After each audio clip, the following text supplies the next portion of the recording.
Oh,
Ah.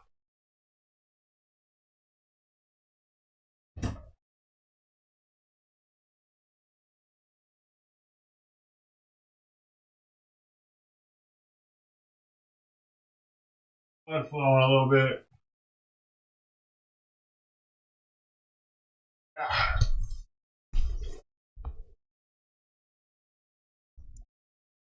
Quick little 20 squats. Blood flowing.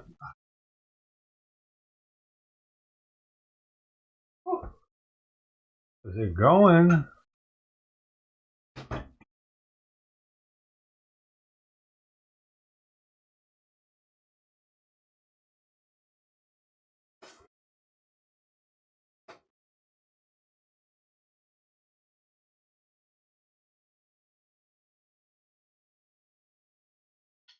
Ah.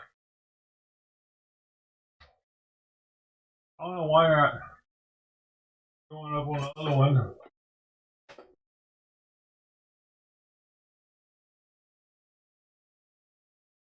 Oh, I know why.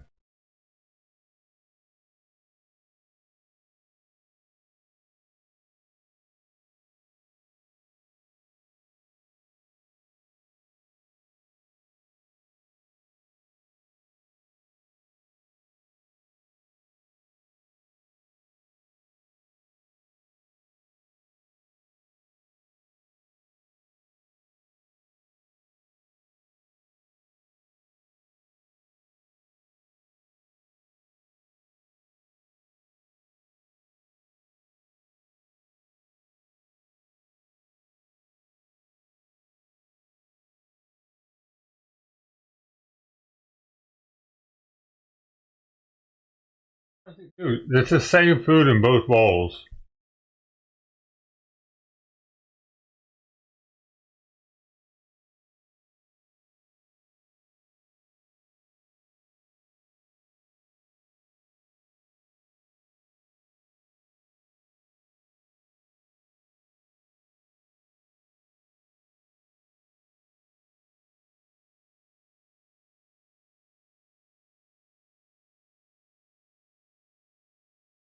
Apparently he likes it on a plate.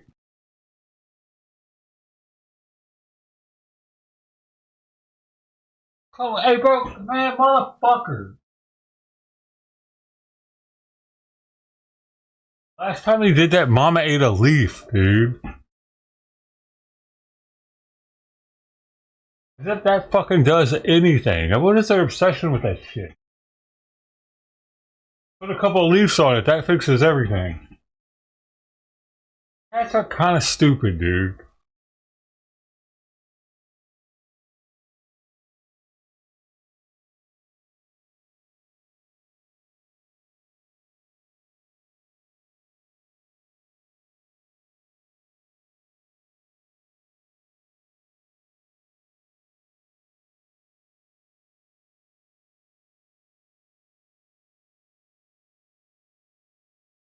Welcome back, cold girl.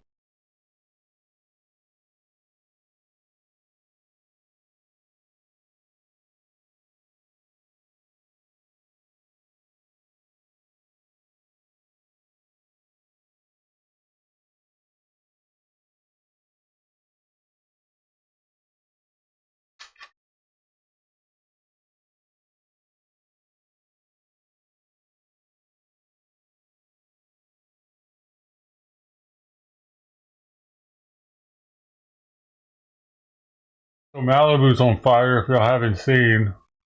Big. And it could come down here, apparently.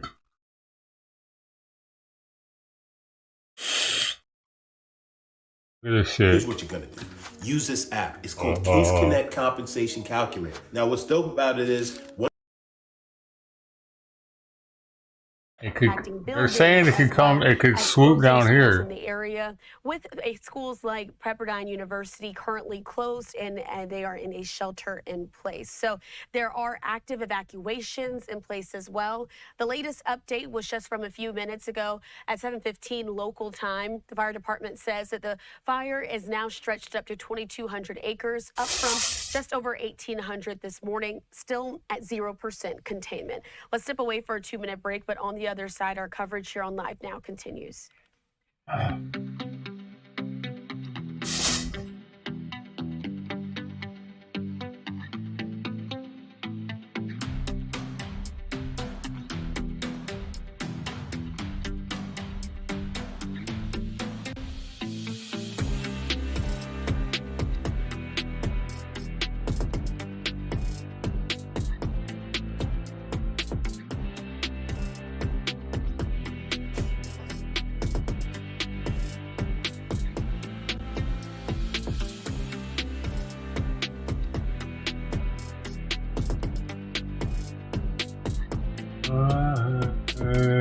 Tonight, join the Navy. See the world. See the world. What a weirdo, dude. He doesn't like the bowl? What?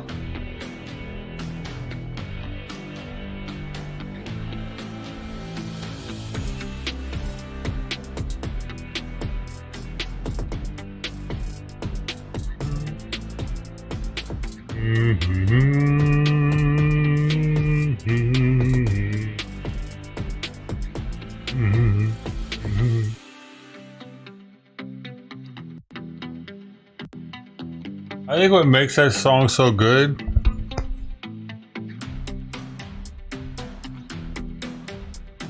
is how the vocals harmonize with the commercial, but they're not the same notes.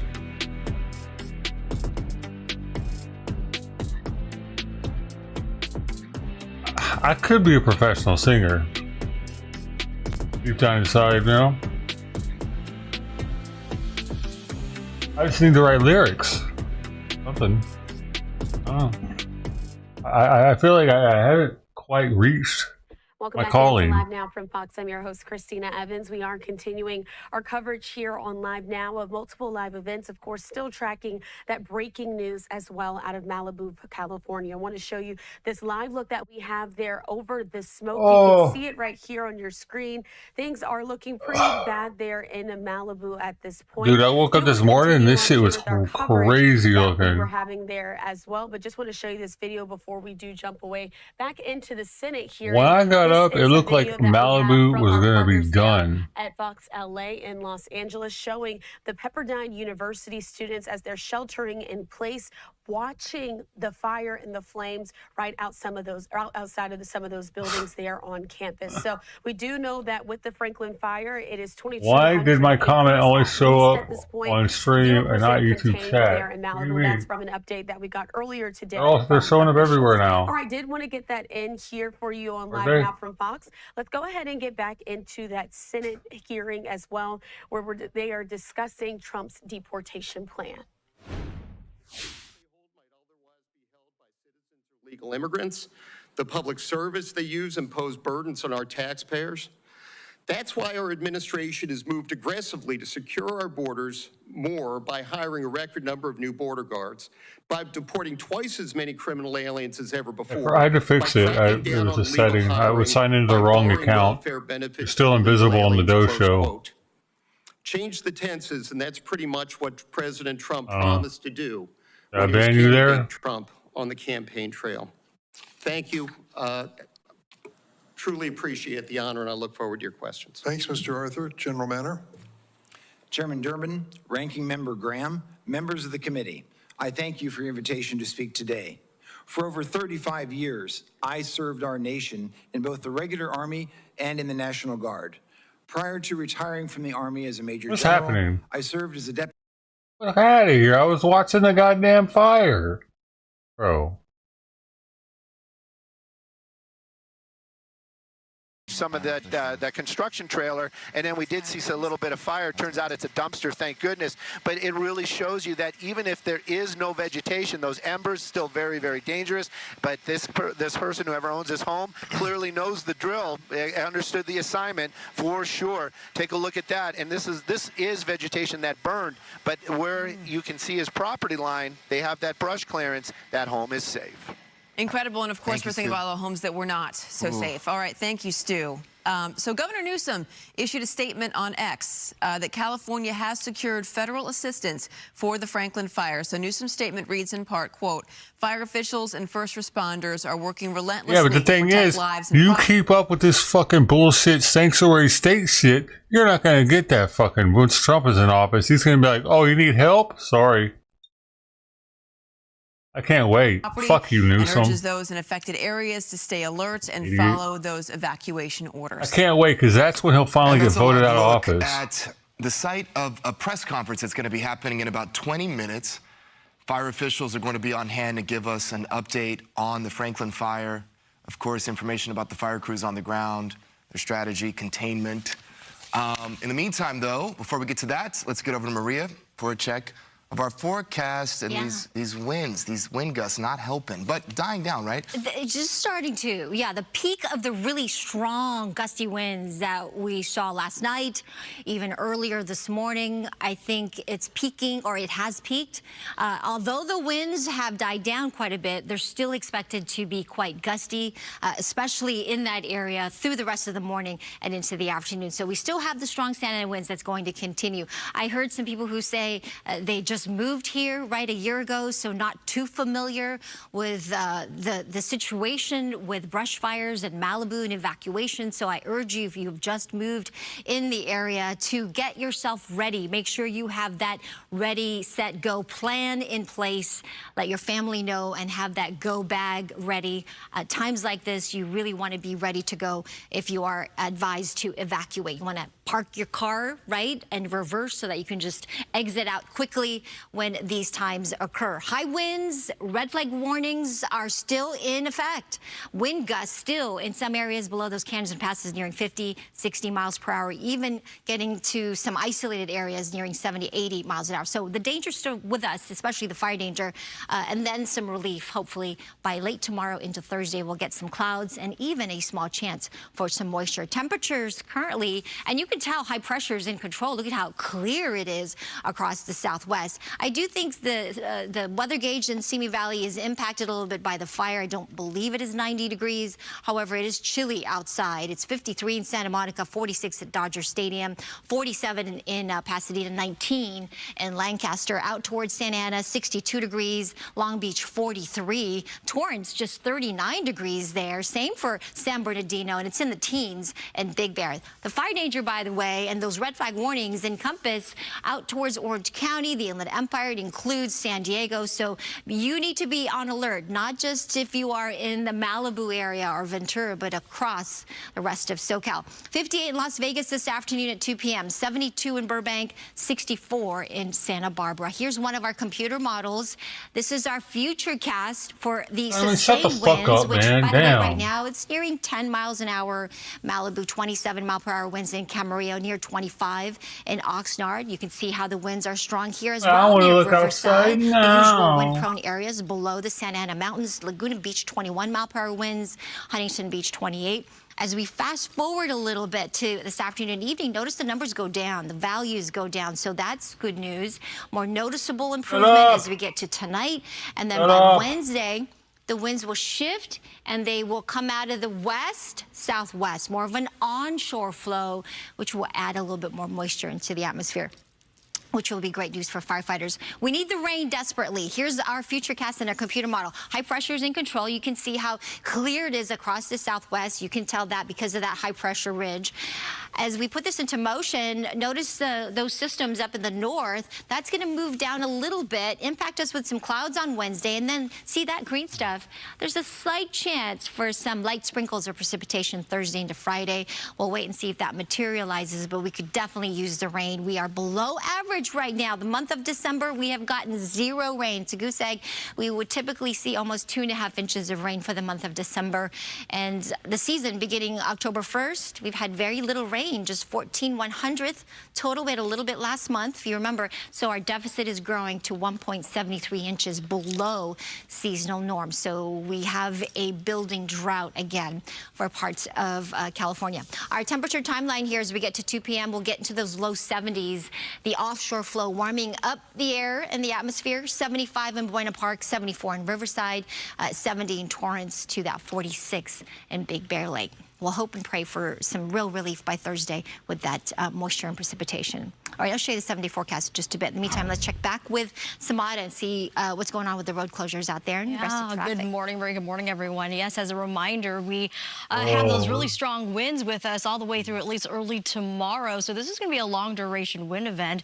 And with the Franklin fire, we do have multiple closures to point out. Stay away, avoid the area if you can. We have multiple roads that are impacted by this fire. Both directions of PCH shut down from Canaan Doom Road all the way to Topanga Canyon Boulevard, and that road closure remains in place until further notice as fire crews, of course, making their way in and out of the area. In addition to that, Topanga Canyon Boulevard also shut down from Mulholland Drive all the way down to PCH, impacting that stretch of road. And on a local level, just a little bit north of the fire, they have Malibu Canyon Road closed also in both directions from Piuma Road all the way south to PCH. And we're making our way, again, across through some of those canyons and all the way down to PCH. A solid red line indicating that they are, again, those roads are going to be closed until we have more information. So shut down until further notice. Avoid the area, as I mentioned. An alternate route to help you get around that fire zone.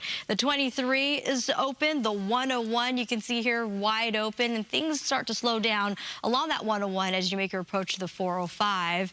So there are a couple of alternatives. And as I mentioned earlier, we still have gusts that are not just impacting the fire zone, but through some of our local other roadways, the 5 corridor through the Grapevine, the Newhall Pass, with wind gusts could reach 35 to even 60+ miles an hour. This does implicate areas along our foothill freeways, the 210 through the Cajon Pass, the 15. And if you're heading outbound, or if you know people coming inbound from the Palm Springs area through the San Gregorio Pass, also being impacted. Downwind of the Santa Ana Mountains also, and the Inland Empire community, due to those strong winds, it can also kick up a lot of dust and debris, limiting visibility on the roadway. And going back to the Franklin fire, a lot of smoke in the area will also reduce visibility crossing some of those roadways. Open up any off your... But stay away from the area. That's going to be the takeaway. Send back over to you, too. Thank you, Samada. We also want to let you know that the shelter-in-place order at Pepperdine University has just been lifted. This happened around 7:45. All surrounding schools, of course, still closed, but the worst of the fire seems to have pushed past this area. You know, oftentimes with fires like this, we get a point of view of somebody who has to drive through it all, right? Driving through the flames and the smoke, which looks like a hellscape to get to where they need to be. I want you to just see and listen to what this freelance photographer had to drive through this morning. To drop would be highly advantageous.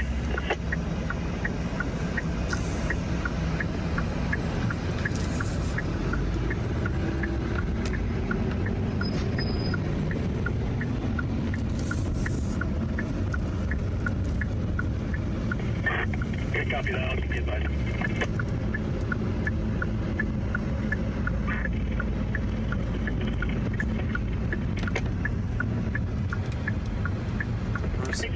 Whipping across the road there.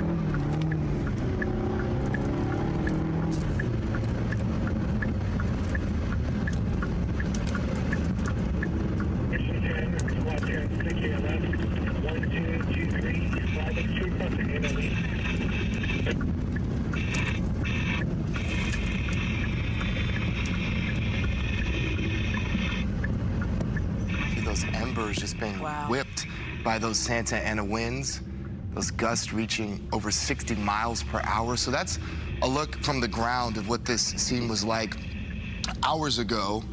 Not quite the scene now, but hours ago, last night into early hours of the morning. So hats off to the fire crews that are out there. This is a multi-unit effort. Orange County, Ventura, LA City, and of course, LA County, all coming together to take this fire down.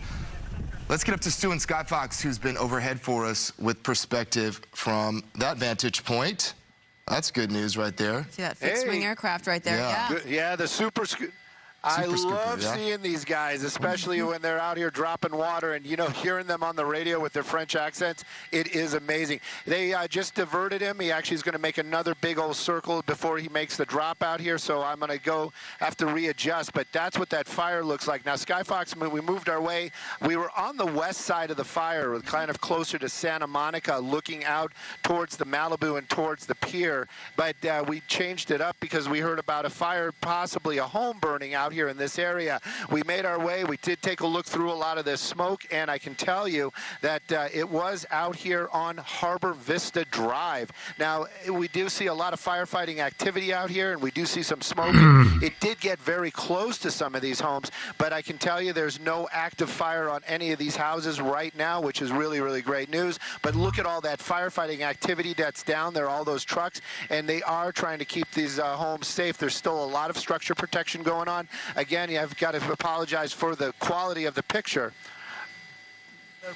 But we're taking a look at this right now, and you can actually see all that smoke. And where there's smoke, there's definitely fire. But most of that active fire is going to be out here towards the Carbon Canyon area, and that's where LA County Fire is really throwing down the gauntlet. They're putting their helicopters out there, and I believe that's where those super scoopers are going to drop as well. That one FOS check that we did see, this is something else to think about. That plane is going to make its way all the way out to Lancaster to go get more FOS check and then make the trip back. So it's going to probably be about a 30 to 40-minute round trip for him just to make those lines with the FOS check.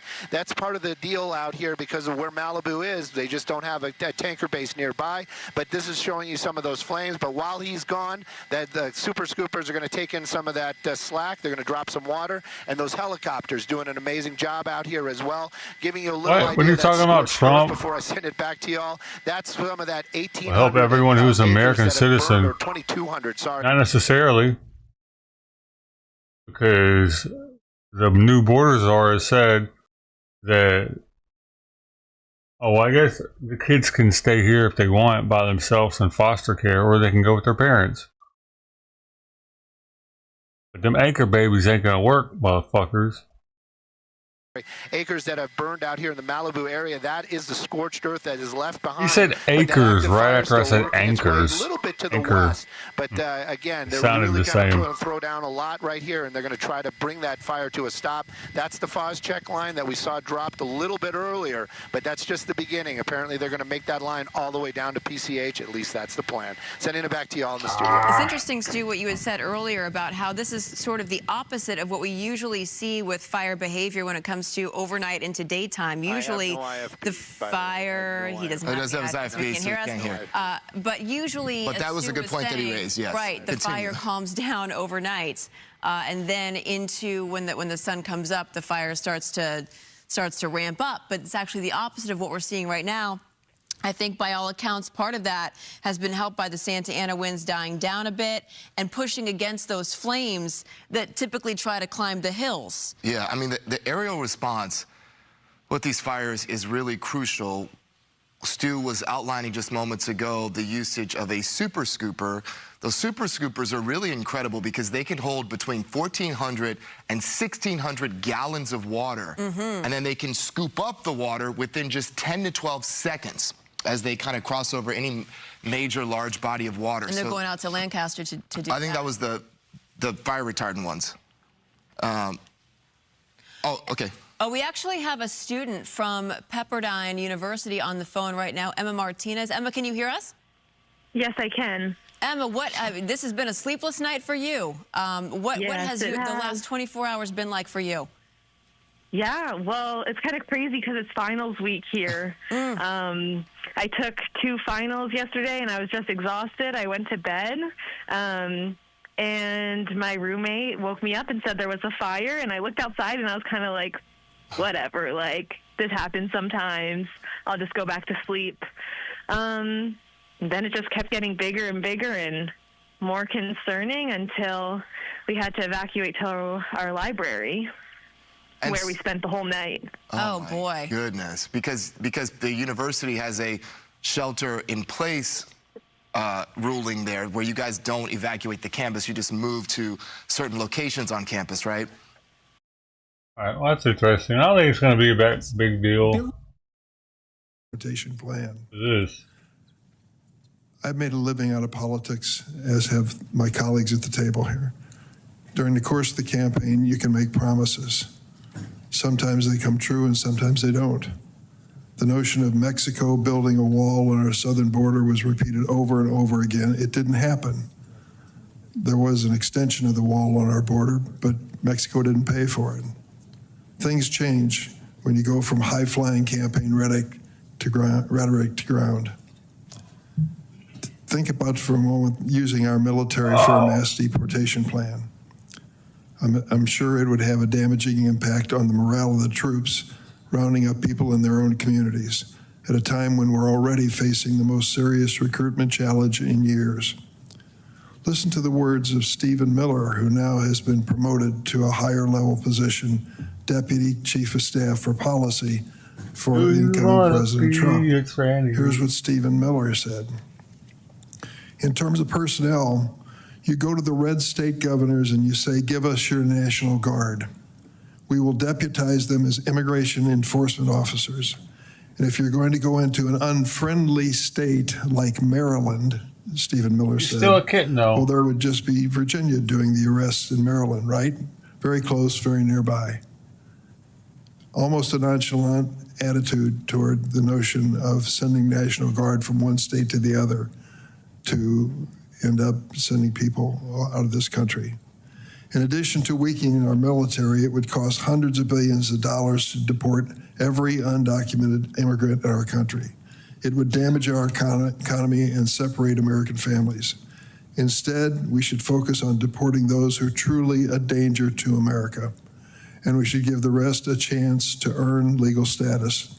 They would have to register with the government, certainly pay their taxes, and submit to serious background checks.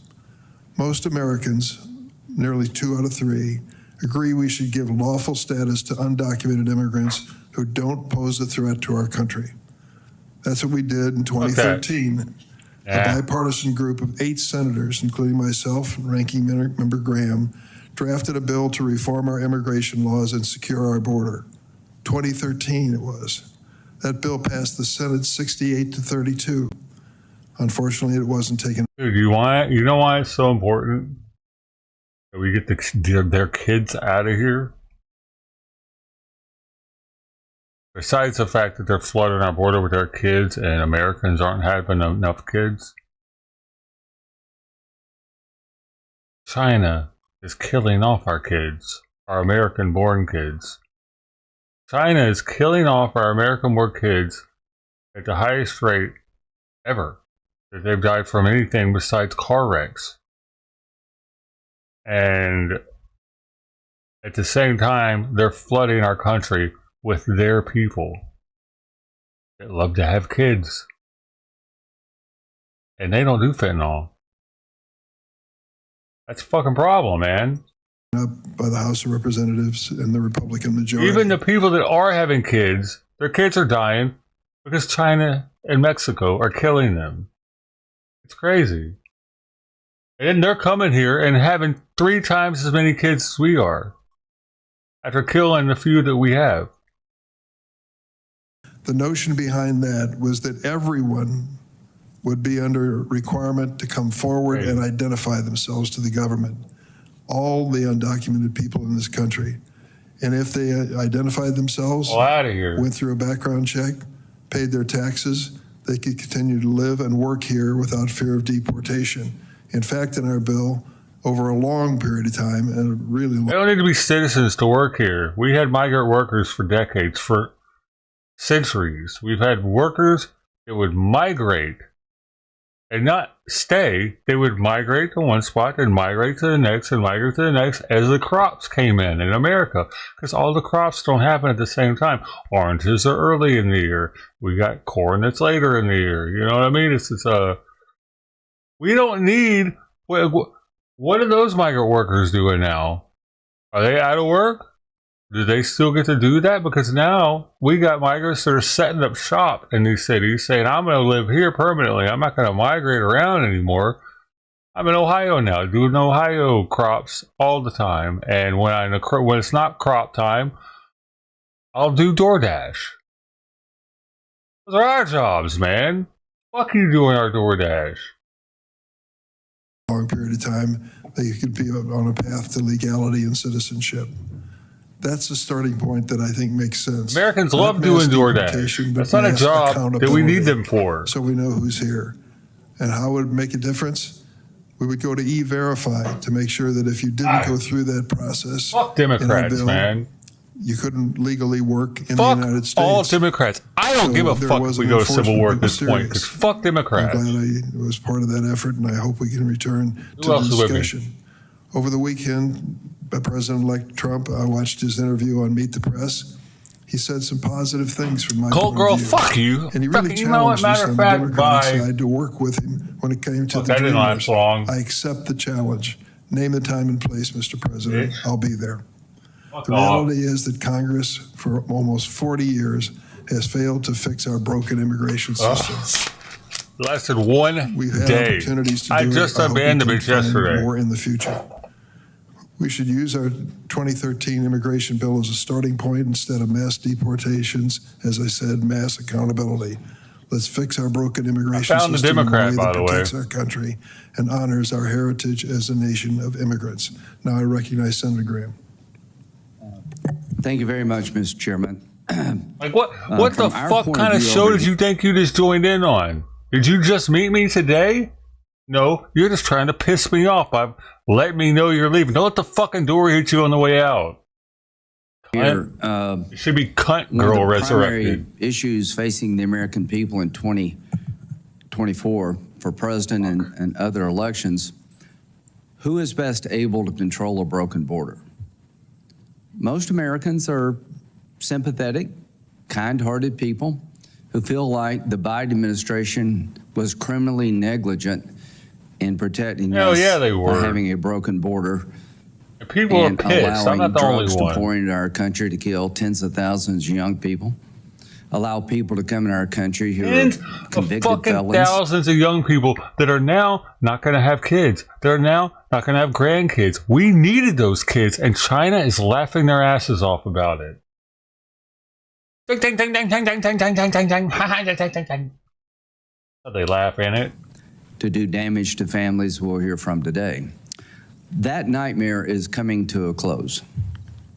In January of 2025, the Republican Senate will make its top priority a transformational border security bill that will be taken up and passed by Budget Committee, increasing the number of bed spaces available to detain people instead of releasing them, increasing the number of ICE agents to deal with people who should be deported, finish the wall, and put technology on the border so we'll have operational control of the border.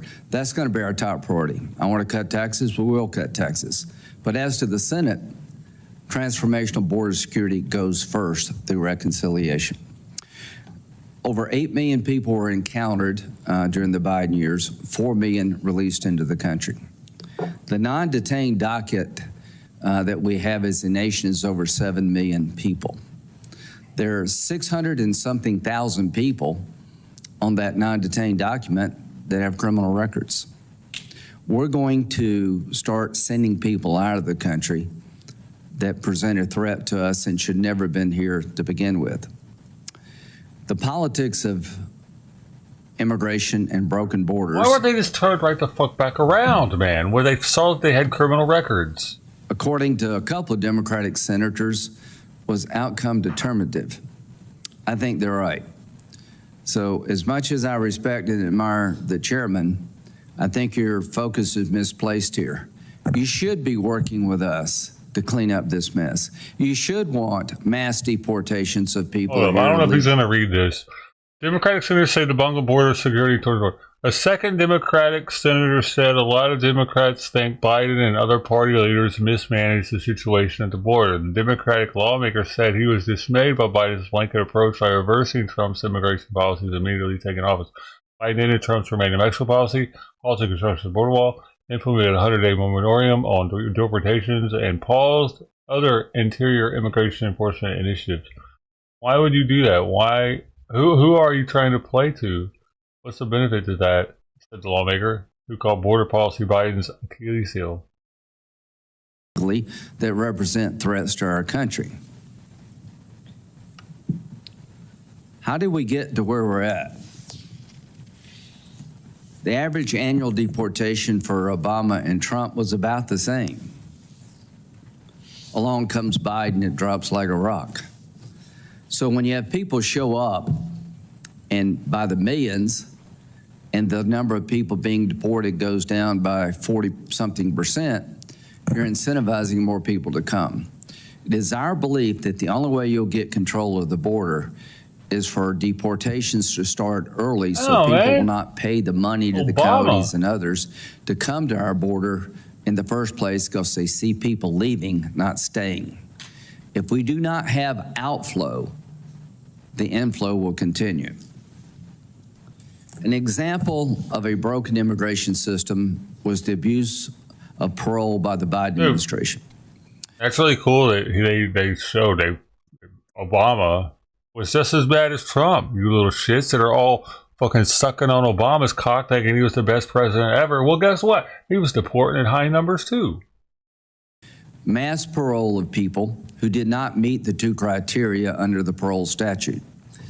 The man who's been convicted of killing Laken Riley was paroled into the country because there was no bed space. There's nothing in the statute that allows parole because we have no place to put you. There are 38,000 beds. We're going to increase that dramatically. One of the witnesses here today, his family was destroyed by a man who had been deported 3 times. The 4th time was not a charm. So if you're here illegally, get ready to leave. If you're a criminal, we're coming after you first. If you've been paroled illegally, we're not going to give you the roots to attach yourself to our country because you should not have been here in the first place. As to the dreamers, hopefully we can find a solution to that problem. What I want to do is regain control of a broken border really quickly. The highest number of people on the terrorist watch list in our country exists today. I hope that number will go down pretty quickly. I know Senator Cornyn's on the Intel Committee. In many ways, a broken immigration system has created a ticking time bomb for our national security. So yes, the Republican Party will pass as its top priority border security, more bed spaces so you don't have to release people that shouldn't be released, and more ICE agents to deport people who represent a threat to our country and shouldn't be here to begin with. We're going to do that. And to my Democratic friends, I think if you resist rational deportation policy, you do so at your own peril. 86% of the people deported under the Trump first term were involved with criminal convictions or pending criminal matters. I have never seen such a mess. It's time to clean that mess up. So come January, help is on the way. Thank you, Senator Graham. We have an immigration subcommittee, and chairing that committee is Senator Padilla and ranking member Senator Cornyn. They each asked for a chance to make an opening statement. I recognize Senator Padilla. Thank you, Mr. Chairman, and Senator Graham. And I want to thank each and every one of the witnesses that are here today for obviously a timely and important discussion, but taking place during an uncertain and unnerving time for many in our nation's history. I'm going to deviate for a second from my prepared remarks just to acknowledge what Senator Graham has begun to lay out. Look, this topic, this issue, is certainly complex. It doesn't do the issue and the challenge justice to just say, well, there's so many immigrants in America, or so many. Some people say illegal, some people say undocumented immigrants in America, when you really must break it down into a number of categories. Are there some number that beyond being in the country undocumented may be involved with unlawful activities? Yes, and I don't think you're gonna find Democrats saying we shouldn't be pursuing actions against violent criminals. But when Senator Graham also suggests, but I hope we can take care of the dreamers. Dreamers, as you all know, young people who were brought here by their parents at a very young age, but have grown up here and are undocumented. Are they also on the target list for deportation, or not, because we look at them in a different category? I've had Republican colleagues want to cooperate and collaborate on legal status and pathways to citizenship for farm workers, for example. And I get back to them and other essential workers in America, but just because you're undocumented, does that mean you are on the target list? Yes or no? Or are we gonna have the maturity and act responsibly to kind of break down a complex conversation. Because number one, yes, Democrats believe we need an orderly, safe, and humane border. Number two, yes, we should not hesitate to pursue enforcement actions against violent criminals. But let's be clear what we are talking about today. This hearing is on the eve of the next Donald Trump administration. And we've heard him for months and months and months now throughout the campaign trail promise mass deportations. We heard him over and over again commit to, quote, the largest deportation operation in American history. And we've had big ones. For folks watching at home, Google Operation Wetback and begin to do some homework. We've even heard Donald Trump say that there will be no price tag for deportations, and heard him promise on Truth Social to use the United States military to execute it. Now, I can already hear some of the rebuttals from Republican colleagues to suggest that, well, he doesn't really mean all immigrants. He's only talking about violent criminals. Well, I wish I could believe that he's only committing to targeting violent criminals, because we agree on that front. But pardon me if I'm skeptical, we've seen him. We've seen Donald Trump in the past and how he operates. Do you remember the Muslim bans he imposed early in his first term? And the family separations at the border that we witnessed for years? So I've seen enough to know that while he may plan to prioritize, in effect, he will be targeting all undocumented immigrants, which will inevitably include those without criminal convictions of any type. Now, previous administrations of both parties, we saw some stats being presented. It's been the policy of previous administrations to prioritize the deportation of those with criminal convictions. But what we're hearing from incoming President Trump isn't that. And look at who he is putting in these pivotal roles to help him execute. A loyalist in Kristi Noem at DHS, extremist Stephen Miller as Deputy Chief of Staff for Policy, and Tom Homan as border czar, who told undocumented immigrants through the press, quote, you should be afraid, end quote. Dreamers, farm workers, that's the message. And he promised worksite raids to prosecute anyone who stands in their way. They're pushing an extremist agenda. On top of the fact that, like, separating spouses and ripping away children from their parents, citizen children from sometimes undocumented immigrant parents, isn't just cruel. That's an anchor baby. They did that shit on purpose. Dude, Lou is like, no, anchor baby's not a thing. Anchor baby's not a thing. It is if you're an illegal immigrant. If you're legal, if you're fucking legal, anchor baby doesn't work. They'll be like, no, you gotta go because, well, they're not letting you stay here. Yeah, but if you're illegal, they'll feel super sorry for you, because if you're doing all the right paperwork and you're from a westernized country like Australia, they will care. It's not just morally wrong. Here's another very important reason why Americans should be concerned. For anybody whose vote this last November was motivated by high prices of food, of housing, of anything else, understand that the mass deportation Donald Trump is describing will be disastrous to our economy. Again, I'm not trying to justify those involved with criminal activity. How would it be disastrous to our economy when we're spending hundreds of billions of dollars on this shit? Couldn't we subsidize these businesses with that money? These people, half of them aren't even working. We're on all the same page there. I'm talking about non-violent criminal, undocumented immigrants. It is all of us, the American people, who will pay for the extremism policies that he has promised. Put aside the millions and millions and millions of dollars to find undocumented immigrants he may be targeting, to detain, and to remove through the process of deportation. For a minute, don't even count on the funds that will be necessary to hire thousands of Border Patrol and ICE agents, let alone the cost of constructing detention centers and jails for this operation. Let's focus on the impacts to the economy for American families. Because the fact is, there are millions of undocumented immigrants living in the United States today who are working in industries critical to our entire economy. Undocumented immigrants make up nearly 15% of all construction workers, for example, and roughly half of our agricultural workforce. Okay. 15% of construction workers. Not that many, really. Not that many. And I bet in those areas, specifically California, where there's not hardly any construction happening, for one, that's putting a lot of Americans out of work, because they're able to pay these people $10 an hour opposed to minimum wage, which is like 17, 18 something. That's a fucking problem, right? What else did you just say right there? 50% were agriculture. It's 50, it's half now. That's a lot, granted. But like I just said a second ago, we used to have people that would migrate from crop to crop throughout the country. That was their thing. They would migrate in America. And then they would migrate home when there weren't any crops in the wintertime. And then they come back up and start all over again. Why can't we do that? Why do they have to fucking live here, taking advantage of all our programs while they're sending most of their money back home while getting paid under the table? So they're not even paying taxes. How are Democrats so fucking stupid? I don't understand how they're so stupid. I really don't. It's like all they're doing is getting kickbacks. They're talking to lobbyists. They're fucking with stock. They're making money off the stock market with inside trading. But they're not actually paying attention to what the fuck they're talking about in these meetings. It seems like it. Again, if you care about the cost of housing, you care about food prices at the grocery store, you should be paying attention. What? Because if tomorrow, Stephen Miller... The cost of housing, yeah, right. Look at Ohio. How Springfield, Ohio, was it Springfield? I forget where it was. They're filling up all the houses. The residents are talking about how they can't afford rent there anymore because all the landlords are capitalizing off of these migrants, putting 10 of them up in their place and charging them by the room and shit. Well, that's not fucking with housing at all, is it? No, probably not.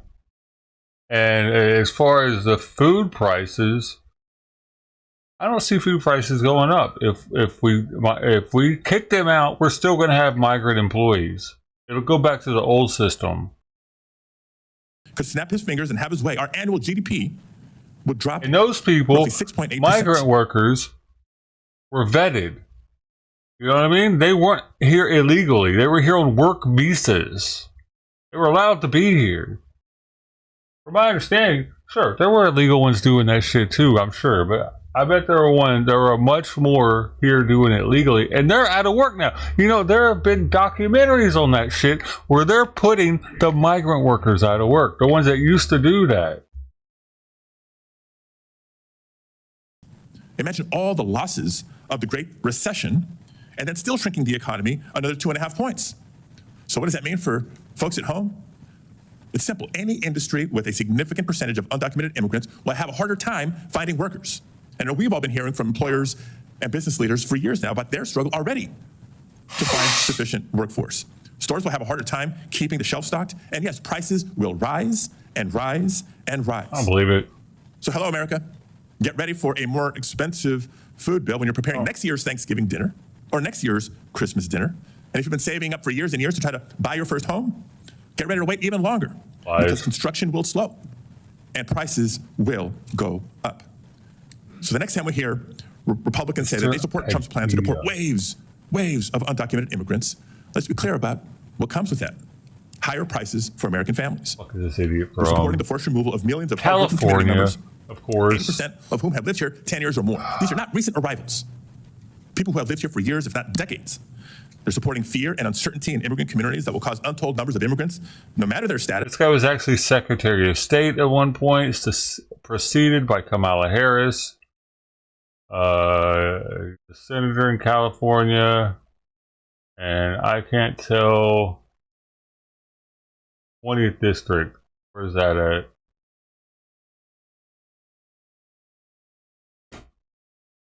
Los Angeles. Wait, no, he didn't. Where is he at now? I wonder where this fucking idiot's at.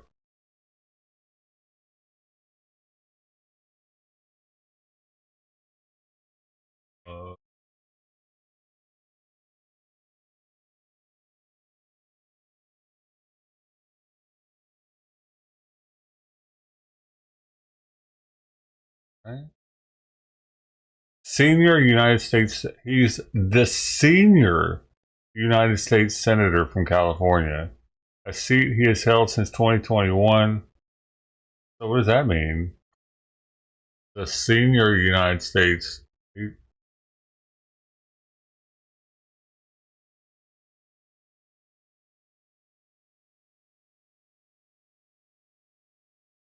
Oh, Governor Gavin Newsom appointed Padilla to the United States Senate after then Senator Kamala Harris was elected.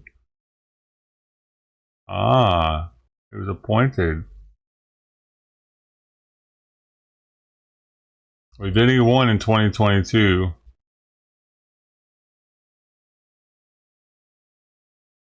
Okay.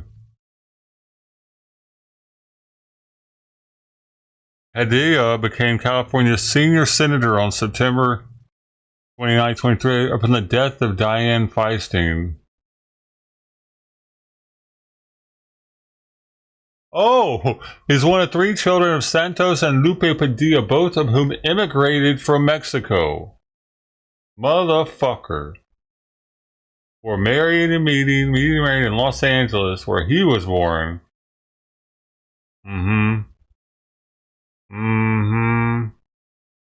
Okay, now that explains it. He's a first generation American. He was a fucking anchor baby, probably.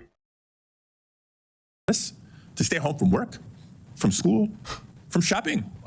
And they're supporting the punishment of over 5 million workers who Donald Trump's own administration declared to be, quote, essential to our economy.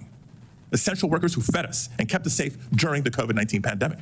So if you agree with the spirit of at least that segment deserves better, then colleagues join me in supporting the Citizenship for Essential Workers Act, the essential workers that the Trump administration deemed critical to our nation's economy and security. Let's provide them with some legal status up front and a pathway to earn citizenship because we need them. Our economy needs farm workers. I think you'd agree. Our economy needs construction workers, hospitality and transportation workers, healthcare workers, and students and innovators who help keep our economy and our country thriving. We don't need the massive deportations that the political rhetoric of the campaign cycle has brought us. And we certainly don't need the uncertainty, the fear, and the loss that we'll feel for years to come. So with that, Mr. Chairman, I'm looking forward to hearing from our witnesses and to today's conversation. This guy doesn't understand what's happening in the major cities of America with these groups of migrants. They're not assimilating to our culture, man. They're moving them there in packs together to where they stayed, like the Haitians in Ohio. They're not becoming an American. They're staying Haitian because there's too many of them in one place. They have no reason to become American. They stay with their old traditions, their old customs. They never assimilate. And like how is that good for America? They're not keeping our culture alive. They're trying to change it. Thanks, Senator Padilla. Senator Cornyn. Thank you, Chairman Durbin. Listening to my Democratic colleagues, it's as if November 5th never occurred, that we haven't had an election, that we haven't had a referendum on the failed border policies of the Biden-Harris administration. Let's be clear, the crisis at the southern border is entirely a problem caused by the Biden administration's policies. It is a man-made disaster. The election, I believe, in large part was a referendum on those policies, and the American people spoke decisively, rejecting this as the new normal. They rejected lawlessness as the new normal. When President Biden came into office, Customs and Border Protection was apprehending about 70,000 illegal migrants a month. President Biden came in and reversed virtually all of the Trump administration policies, including canceling our agreements with Mexico and the Northern Triangle countries to limit illegal. Isn't it as if the Democrats don't believe the election happened? They don't see that a large majority of the country is tired of the border being ran the way it is. He ran on the border more than anything else. That was his main thing. Border, economy. But boy, he was really hitting that border. So that should show the Democrats that most of America don't like what's happening at the border. What the, like, it is crazy. How do they not see that America's fed up? How, for them to continue to argue their case on it when America's fucking heard their case on it for 4 years and we decided, fuck you, get out of here.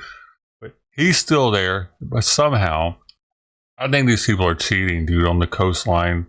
Immigration. President Biden also attempted to impose a 100-day moratorium on all deportations. By March, illegal crossings had ballooned to 170,000 per month, up from 70,000, and then climbed progressively higher from there. Then the president used his executive authority to implement new guidelines that made clear to illegal immigrants that DHS was extremely unlikely to take any action against them until their conduct became especially egregious. Even so, criminal aliens were able to get away with a lot before any action would be taken. Take, for example, the tragic case of Rachel Morin, a mother of 5 who was raped and murdered by an illegal migrant. Her killer crossed the border illegally in February of 2023. He was suspected of committing multiple crimes even before he took her life. This tragedy and others like it could have been prevented were it not for President Biden's willful refusal to enforce the law.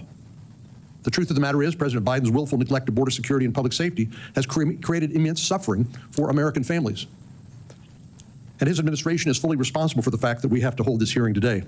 The American people are fed up with the lawlessness at the southern border, and in November they tasked Republicans the job of cleaning it up, and that we will do. We have a big job ahead of us, no doubt, but by one estimate, there are already 1.3 to 1.6 migrants who are under final orders of deportation who are still in the country. That strikes me as a good place to start. People who've been entitled to full due process and hearing in front of an immigration court and are under final orders of deportation. What are they still doing here? Well, it's because of the Biden administration's willful neglect of the law and enforcement.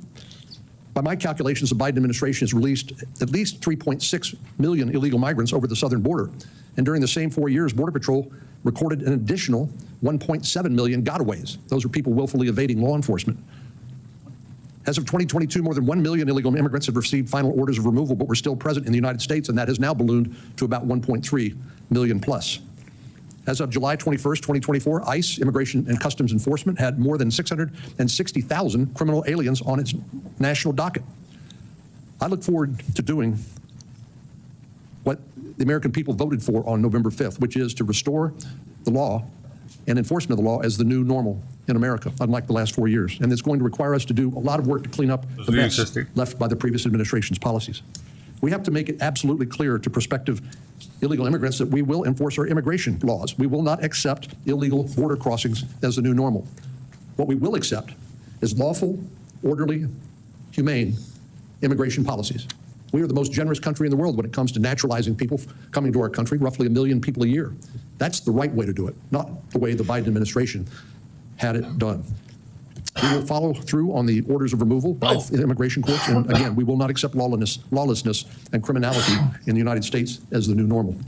Thank you, Mr. Chairman. Thanks, Senator Cornyn. Today we welcome 5 witnesses. Hey, look at this shit. I want to show y'all this. Hold up. You know, I've been telling y'all that I told y'all that I've been getting these with my orders of cat food. I mean, with medicine that I get, Simon, the heart medicine. I got 3 dog biscuits in here from when they sent them to me. But look at what they sent me this time. Jelly stick healthfuls. But look what it says. Human grade dog treat. And then when I look at the ingredients, pork, chicken, vegetable glycerin, chickpea, sugar, encapsulated citric acid, sea salt, celery juice powder, mixed tocopherols as a preservative, black pepper, ground coriander, and a beef collagen casing. Yo, is this a human beef stick? Can I eat this motherfucker? Because I just might. It says on here that it's human grade right there. And made in the USA, made with USA sourced proteins. Treats for dogs of all ages, but nowhere on here does it say not for human consumption. All right, doesn't it sound good, dude? I'm probably gonna eat this myself, dude. I'm pretty sure I'm gonna be eating a dog treat. I think they have to say it on here. If it's not like cat food, I think has it on there, not for human consumption. I think if it and it says human grade dog treat, like.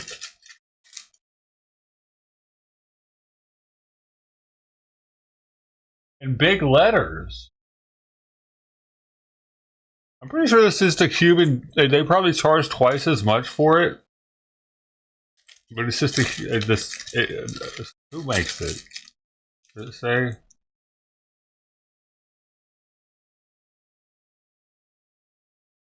I was thinking maybe I could get.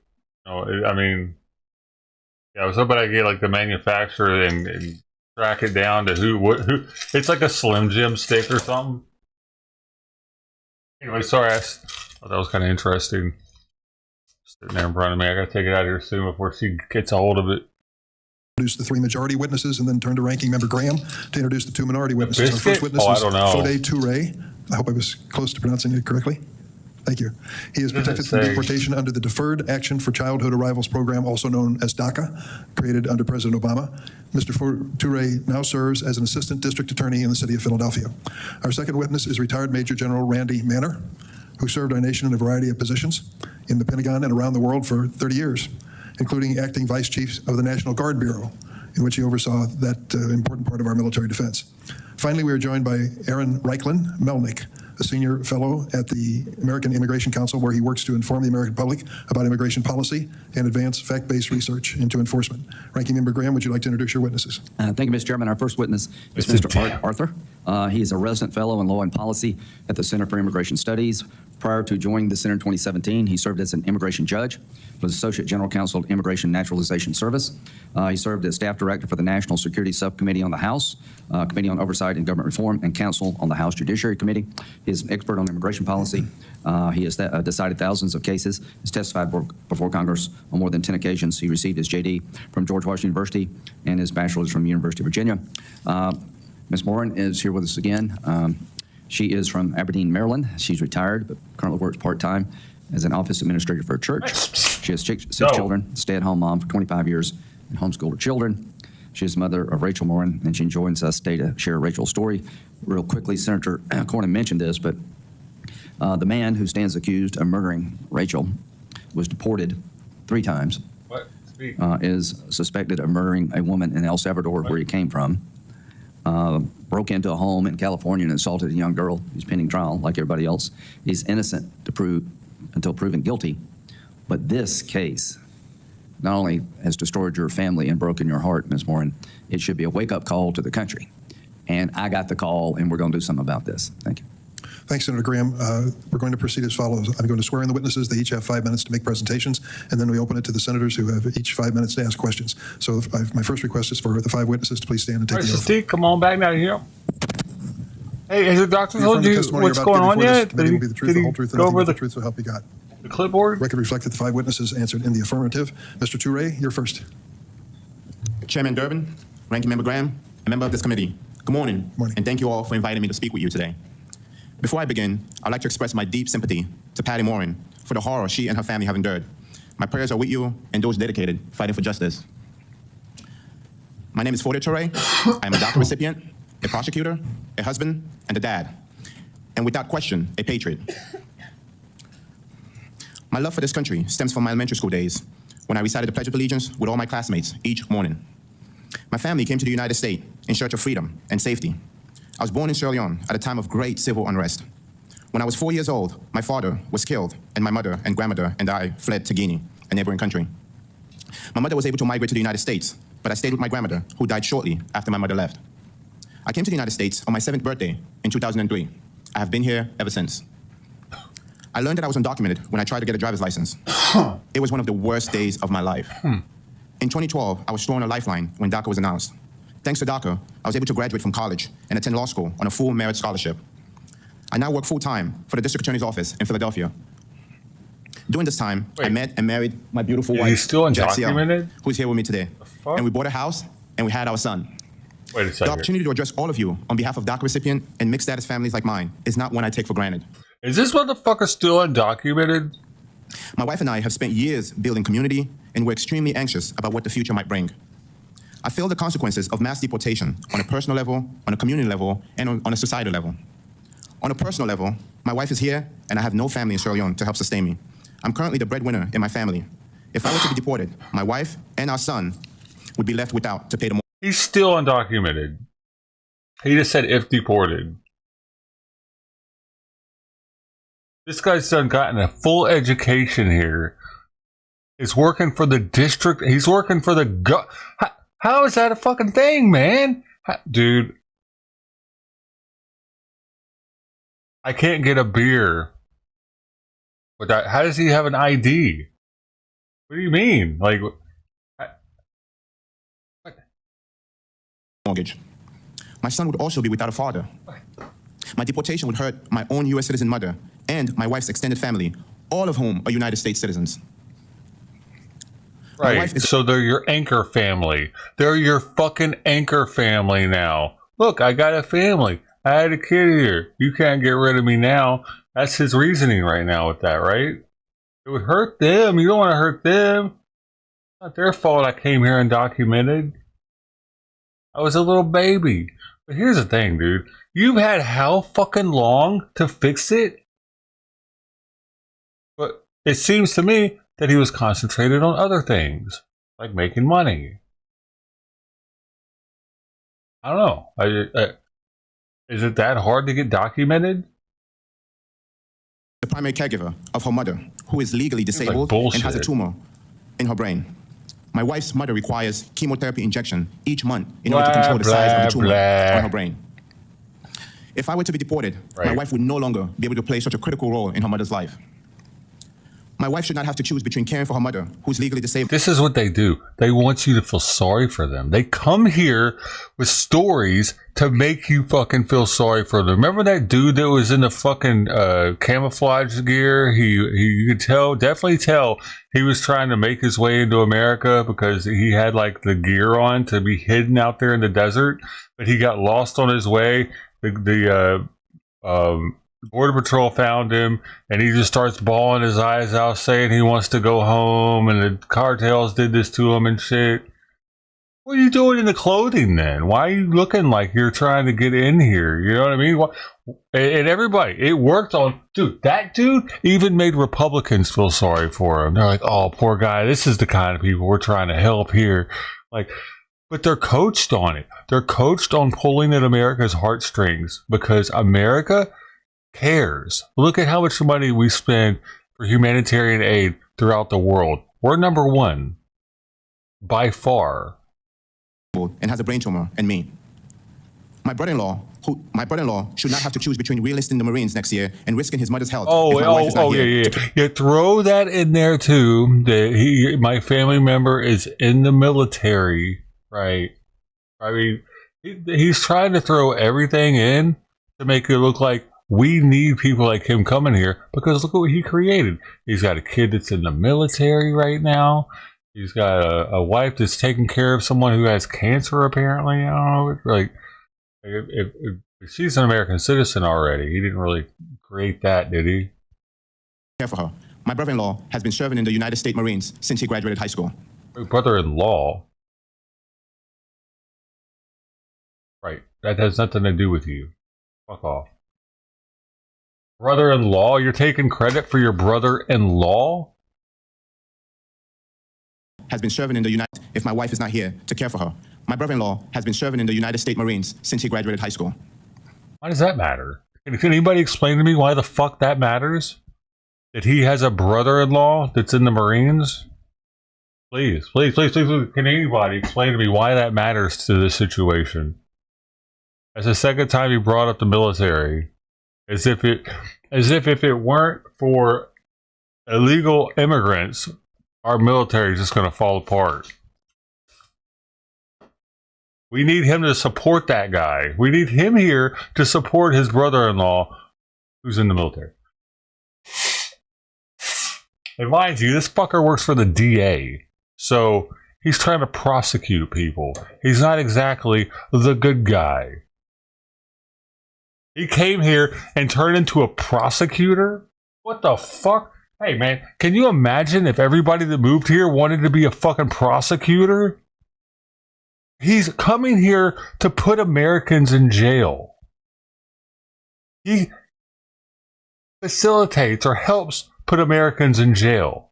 That's his job. And he's not even documented.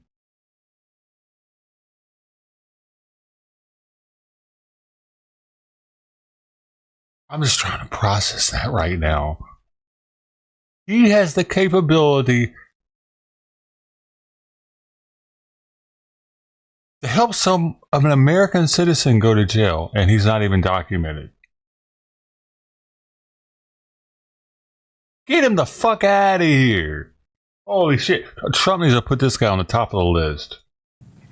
On a community level, my taxes help fund my community's road, school, and overall well-being. If I were to be ripped from my community, the taxes I pay would go with me. What's he paying taxes? My wife and I are also devoted Christians with strong ties to our church. Finally, the people of Philadelphia would be hurt if I were to... Oh, the Christian. She's Christian with strong ties to the church. So strong. That's strong enough to get your ass documented. Fuck. Disappear. Victims of crimes whose cases I prosecute will lose an ally in their fight for... The victims, see, there it is, of cases I prosecute. The victims, right. Yeah, like the prosecutors, like Kamala Harris, they really like to make it look like since they're a prosecutor, they're trying to help out the people. They're just trying to help the people, right?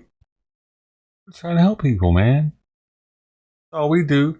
But if you've ever been locked up, you know better, right? They're not just trying to help people. Once you're in there, boy, ooh, they're trying to get you on the highest charge they possibly can. And the worse the jail is, the better of the possibility. And the higher the judge sets your bond to keep you in jail because it sucks so much that you're willing to plead out, it's all a racket, dude. It's so fucked. If you've never experienced it, that's how it works, especially here in LA. Yep. And because LA, I've been told by people that were in there and out that have been in prison that LA County Jail is worse than prison. Easily. No question that it's worse than prison. Yeah, you might not be getting raped in there, but I mean that's kind of like a niche. That's not all prisons are you getting raped at. You know what I mean? It depends on the security level and shit. Who you're in there with. You in there with lifers? Okay, that's different. But you probably did some fucked up shit to be in a max security type, level 5 yard or whatever. But for the most part, being in jail is worse. You have less freedoms. But LA County is next level when it comes to being locked. It's like Rikers Island.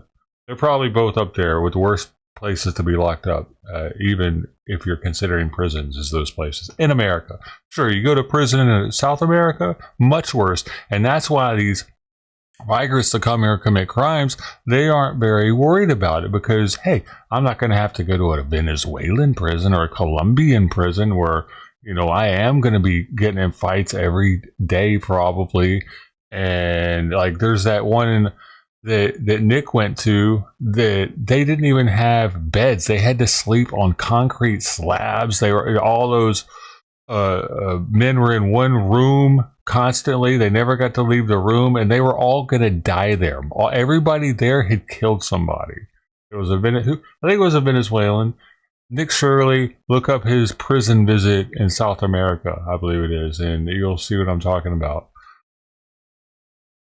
It's wild. So they come here. Ours are like a joke, dude. They can get commissary. They can get all these electronic devices in there. They get a cell with another dude. It's not a big ass pod. It's like two-man rooms and shit. So they get a bed mat. They can maybe even have a pillow. I don't know, man. That's upper class. You don't get a pillow in jail normally. I've never had one. I had a homemade pillow that a dude passed down to me that was a blown up glove from the kitchen inside of a t-shirt. That thing was sweet though. Yeah, seriously, very nice compared to theirs. So it incentivizes them not only to come here if they're on the run or whatever, because they don't care about getting found here as much, but even if they're committing crime, they know that it's going to be plush. They get a lawyer that's going to actually try to get them off their case. He's not just going to be like, working for the judge. Everything's so corrupt in their country. That's supposedly why they're leaving. But then they're going to come here and do the same thing, try to make our country like theirs. This motherfucker. And then he is like, I don't know, man. I feel like he doesn't want to prosecute migrants as much as he wants to prosecute Americans. Maybe he doesn't like white people. Maybe he's a little racist. Very possible. I mean, he's not going to come on here and tell us. The more racist this guy is towards white people, the better for the Democrats, actually.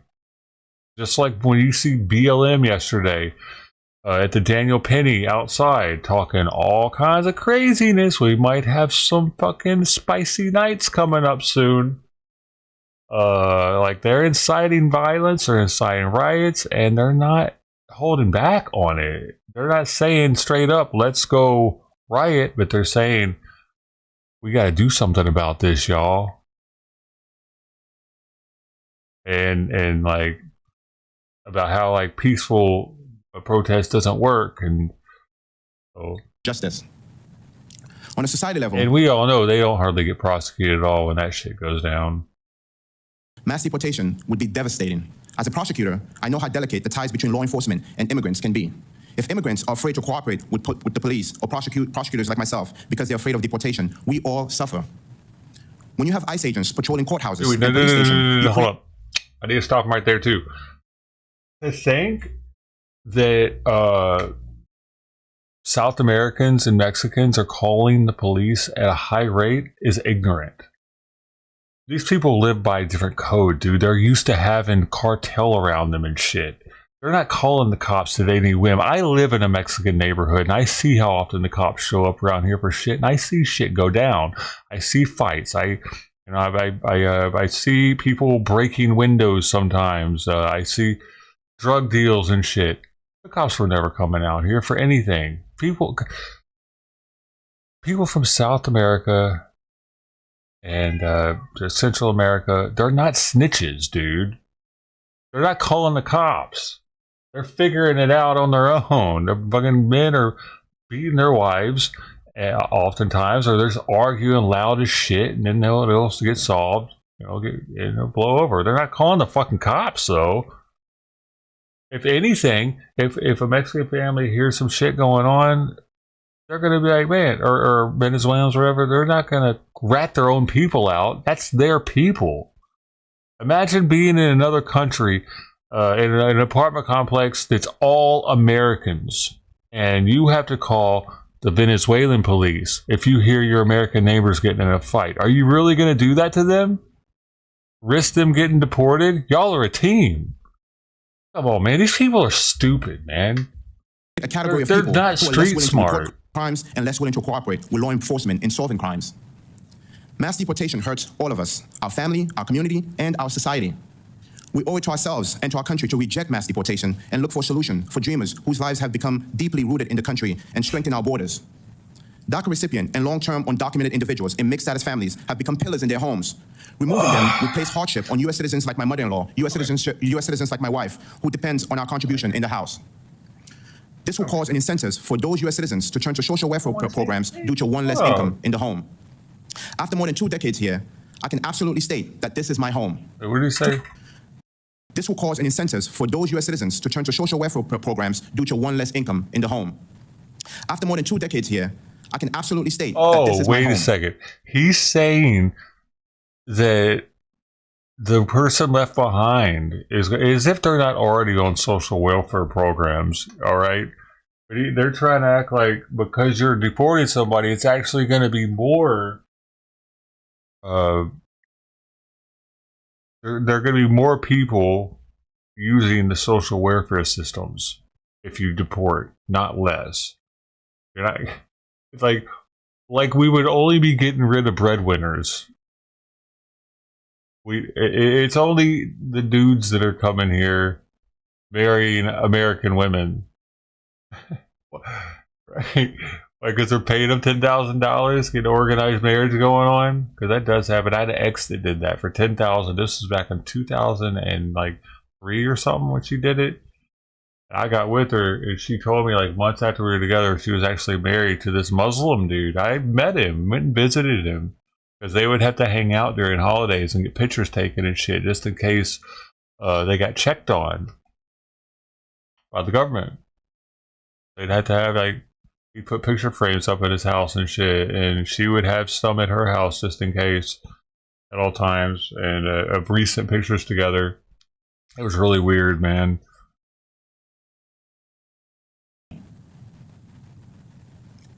I'm part of the fabric of my community, and they're part of me. The federal government may not have fully recognized this truth yet. Wait. She was a black girl, right? Like I said, he was Muslim, so he was dark skinned too.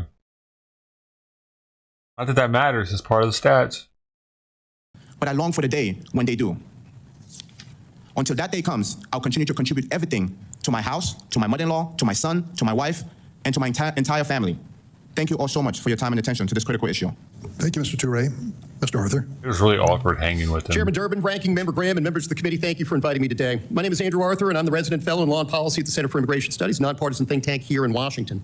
Respectfully and humbly, I believe that today's hearing, which focuses on the immigration enforcement policies of the incoming Trump administration, is premature, because as of yet, the incoming administration has not announced its policies.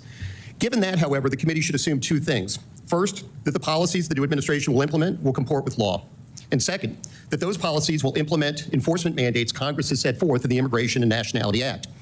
As the Supreme Court has made clear, the principle that Congress is entrusted exclusively with the formulation of policies relating to the entry of aliens and their right to remain here, quote, has become about as firmly embedded in the legislative and judicial tissues of our body politic as any aspect of our government, close quote. Right now, the U.S. immigration system is at a breaking point. The number of cases pending before the immigration courts has nearly tripled in the past 5 fiscal years. And that's after 700,000 cases involving putatively removable aliens were terminated, dismissed, or closed. A record 10.8 million plus inadmissible applicants for admission have been encountered nationwide since FY 2021. And between releases and gotaways, nearly 8 million inadmissible aliens have entered our country over the past 4 years. The sad state of our immigration system is directly attributable to policy decisions that have been made at the local, state, and most critically federal level, not by Congress that has plenary power under our constitutional order over immigration, but by an executive branch that has usurped Congress's authority. That has needlessly rendered the American people vulnerable to predation by criminals and aliens who pose a national security risk. And as the chairman of the Federal Reserve has admitted, it has dampened wages for American workers, both citizens and lawful immigrants, and impacted the unemployment rate.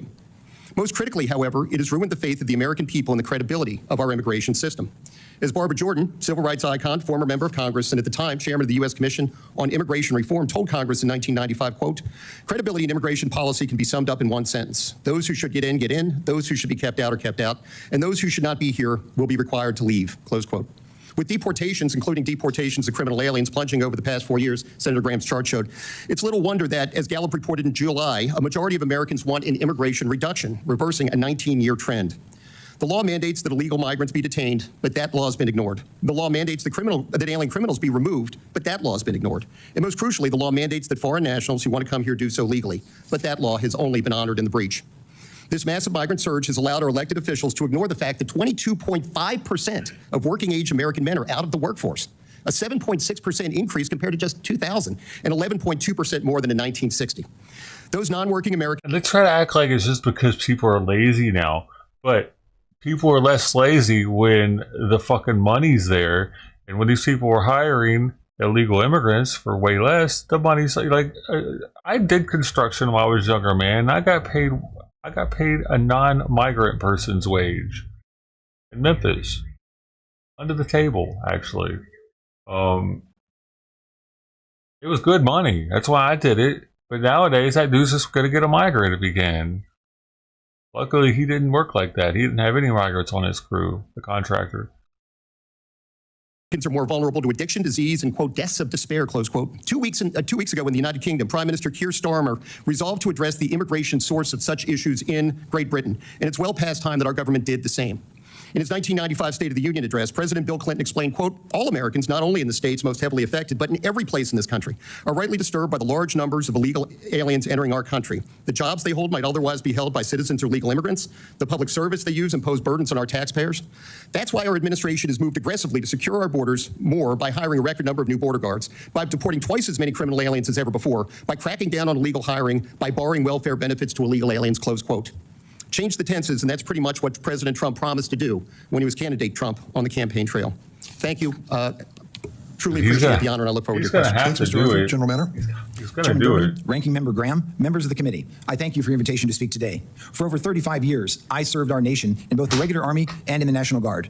Prior to retiring from the Army as a Major General, I served as the Deputy Commanding General of the United States Third Army in Kuwait, as the Acting Vice Chief of the National Guard Bureau, and as the Acting and Deputy Director of the Defense Threat Reduction Agency. During the time I served, I saw firsthand that our military force is the envy of the world. It is respected by our allies and by people around the world who want to live free of oppression. It is feared by our enemies and those who would do us harm. Our military members come from every possible background, representing every state, every race, ethnic group, and religion. But when they come together in the military, they are molded together in a team expected to embody the values which make America great: duty, honor, integrity, respect, selfless service, loyalty, personal courage, and excellence. President-elect Trump has announced his intent to use the U.S. military to execute his massive... Oh, he didn't say commitment. Honor, courage, commitment are the Navy's 3 words. Honor, courage, commitment. all the navies. I wonder if he said all the other ones. This guy, I can tell, this guy is going to be anti-usage of the military to deport people already. Yeah, you can tell. And I don't know, man. I don't know. I don't really appreciate all these foreign nationals joining our military either. It's kind of sus. Just because they're not going to have a criminal background doesn't mean they, like, you know what I'm saying? Depending on what age they came here at, they could have already been programmed by their country to come here and try to fuck our military up. It's getting, like, kind of risky. Imagine one of them gets a top secret clearance. Deportation plan. I'm gravely concerned that placing our military in this role could cause significant harm to both the institution of our armed forces and to service members themselves. There are 4 significant risks that I want to emphasize. First, using military assets for mass deportations would negatively impact the military's readiness and capability to accomplish its core mission of national defense. Our military is engaged in over 160 countries around the world. They are focused on responding to potential threats from China, Russia, and other competitors, strengthening interoperability with allies and partners, and taking care of our servicemen and their families. Our National Guard units are stretched thin, responding to natural disasters at home while also regularly deploying overseas in active duty status. Not really, though. They're not really that stretched thin, I don't think. I think we could activate National Guard and do it, actually, easily. Just look at how we did with the border. Were those National Guards still down there? Oh, man. Additional training or deployments to support deportation operations would absolutely harm operational readiness and reduce the military's ability to counter adversaries or respond to crises in combat. They can always turn around. My second concern is that the military... They can always turn around overnight and fly somewhere else, dude. We got airports all over the place. They can stop that. If they're in the middle of deporting and all of a sudden they got something else to do, they pack up and do it. Oh, man. As a general... is simply not trained to do this mission. Immigration enforcement is the responsibility of federal law enforcement agencies like ICE and How CBP. much training could it possibly take? If a guy can get trained to shoot a gun and go out into the field and survive off the land, they can train him to kick somebody out of the fucking house, can't they? Come on, dude. They're just simply not trained for it. Well, train them. How long is that going to take? Give them a couple hours of training, man. Maybe a week. These agencies' personnel regularly interact with migrants and U.S. citizens. They are extensively trained in the appropriate application of immigration law, the protection of civil rights and civil liberties, and care of migrants in custody. The U.S. military is the best trained in the world for its war-fighting mission, but it is neither trained or equipped for immigration enforcement. Most active duty armed forces receive no training for domestic law enforcement situations. A small number of National Guard units receive a mere 4 to 8 hours of civil disturbance training per year. This lack of training and experience greatly increases the risk of significant and potentially deadly mistakes. Yet have they hurt any... I knew he was going to go there with that. I was just waiting for it. Have they hurt anybody in El Paso or Texas where they stormed the... Remember when they, like, hundreds of Tren de Agua stormed the fucking fences and made it into our country that day? They cut the, they cut the barbed wire and they ran at soldiers that had rifles in their hands. No one got hurt that day. Those soldiers didn't have the training. No one has gotten hurt this entire time by some craziness of them just... That hasn't happened. He's talking out his ass, dude. I've been watching. We've been watching. Stupid. It would have been international news if our army had shot a bunch of migrants trying to come in. In a charged operational environment.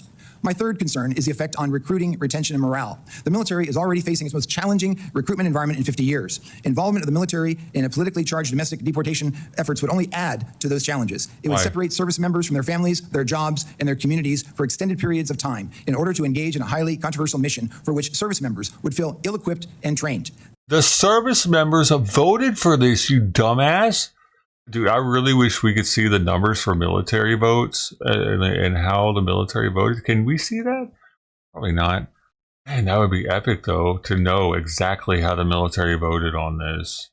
Because if they voted for Trump, they're down with the plan. They're down with leaving their family and getting rid of these motherfuckers, right? I feel like over half the military. I feel like the military votes were higher than the national average on Trump. I think they were much higher. Who the fuck would want Kamala Harris as their commander-in-chief? Who wants a female in charge of the military ever? Does that make any fucking sense? You know why I say that? Because they're in the military with females. They know what it's like. They know that the female has that time of month, every month, no matter what. It happens. Maybe she's going to start having hot flashes and shit. How old is Kamala? Is she going to go through menopause soon? What's going to happen with that shit? Like, plus, she's a woman. What do we want a woman in charge of our military for anyway? What are you talking about? They just recently got to go in the military as waves in the Navy and stuff, to be nurses and to work in the office. And all of a sudden, we're letting them try out for budge training and shit? Stupid. That's a recipe for disillusionment and a poor advertisement for potential recruits. Finally, involving the military in a politically charged domestic issue like mass deportation would erode public trust in the military. Americans trust our military because it protects all of us, regardless of our politics, from the possibility of foreign aggression. While the military is tasked with carrying out domestic policies that may be controversial to some, it undermines the foundation of that trust. That, in turn, will increase risk in morale, recruitment, retention, and readiness. And all of these impacts carry serious consequences for our national security. Gentlemen, for these reasons, and ladies, for these reasons, I strongly encourage any future presidential administration to keep immigration enforcement and our military separate. Thank you, and I look forward to our questions. Thanks, General Manner. Ms. Morin. Chairman, ranking members, senators, thank you for this opportunity to come speak to you. I really appreciate it. As you can tell from my introduction, I'm not a politician. I'm a mother. I raised 6 children. I have 25 grandchildren. I have 4 great-grandchildren. The day that we got the phone call that my daughter had been murdered, I'm sure you've heard this before, but I was in Kentucky. We had a grandbaby that had passed away. And when I got the phone call, the detective said, Mrs. Morin, we found your daughter's body. At the time, all I knew was that my daughter was dead. When I went to meet with the detective and we had come back from Kentucky, I was told that she was beaten so badly that her body was blanketed in bruises, that she was strangled, that she was raped, and that she was stuffed into a drain pipe. The person that they alleged did this was an illegal immigrant from El Salvador that was a gotaway. He had already, they already had an interpol warrant for him in El Salvador for murdering a woman. He had attacked a 9-year-old and her mother in California, and he waited on the trail that day that our family has walked for 25 years and dragged my daughter off the trail and did these horrendous, brutal things. This is what she looked like before that day. Oops. She's a beautiful woman. But more than that, you can tell from looking at her just the light that comes out of her. She was a happy person. She loved her children. She was a hard worker. My daughter is like so many other American girls that go about their life and they're just caught unawares from behind, dragged off the main road, trail, whatever, strangled, raped, murdered. Some have been found, some have not. I realized that deportation and illegal immigration has become such a big issue. And rightly so. We have Americans that are dying every day. And law enforcement don't want to give you the true numbers because they don't want the public to panic. In our town, we've had 2 murders by illegal immigrants. Maryland is a sanctuary state, and we have sanctuary cities. I was last told that crime in Maryland has increased by 850% over the last 4 years. We have over 54,000 convicted criminals, illegal immigrants that are criminals in our country at this very moment. I think deportation is necessary. The American people should not feel afraid to live in their own homes. When I was 14 years old, and I don't know if anybody knows this, but when I was 14 years old, a criminally insane man came into my house, kidnapped me, made me walk 60 miles towards the Canadian border while raping me at night. I have some idea of what it's like to be a victim of a violent crime where law enforcement did not believe that they were going to find me alive. So I have some understanding of what my daughter suffered. And when I was at that funeral home and saw my daughter's body, because the case, the hearing's not until April, I can't tell you in detail, but I can tell you this one thing, that my daughter suffered so terribly in a very brutal and violent way. And these type of immigrants should not be in our country. And because we have open borders, and because everyone is allowed in, and because the law is not being carried out at the borders, if they had done a DNA swab, the 3 times they encountered this person that's allegedly accused of killing my daughter, they would have known that he had an Interpol warrant for murder in his country. We need to follow the laws that are already on the book. We need to close our borders. We need to protect American families. We need to protect our women and children, which are the most vulnerable in this country. And I do understand the economics that everyone is talking about. I do understand the military position, but I think that you should put American citizens first. We are the ones that pay your paycheck. We are the ones that pay taxes. We are the ones that believe that when you went into office that you were going to keep your word and that you were the man or the woman for the job at the time that would uphold our values. We are a constitutional republic for the people, by the people. We, the people, have put you, the people, into office. And you should be doing everything you can to protect us. That's why we put you there. A thought that I had just today coming on the train over here is that when you look at a tree and you say, oh, that's an apple tree, you say that because you see that their apple is the fruit that's growing on the tree. It's the same thing with a man's character. It's by your actions that a person knows what their character is like. And I think one of the reasons why 87% of Americans voted for Donald Trump is because they have seen the character by the fruit that President Biden and Kamala Harris have produced these last 4 years. Thank you. Thank you, Ms. Moran. Mr. Reichlin-Melnick. Chairman Durbin, Ranking Member Graham, and distinguished members of the committee. My name is Aaron Reichlin-Melnick, and I'm the Senior Fellow at the American Immigration Council. At the Council, we have long studied the population of immigrants in the United States and provide detailed estimates of their demographics and economic contributions on our Map the Impact website. Today, there are at least 13 million undocumented immigrants in the United States. President-elect Trump has promised a mass deportation campaign with the stated intent of rounding up and deporting every single one of them. So who are they?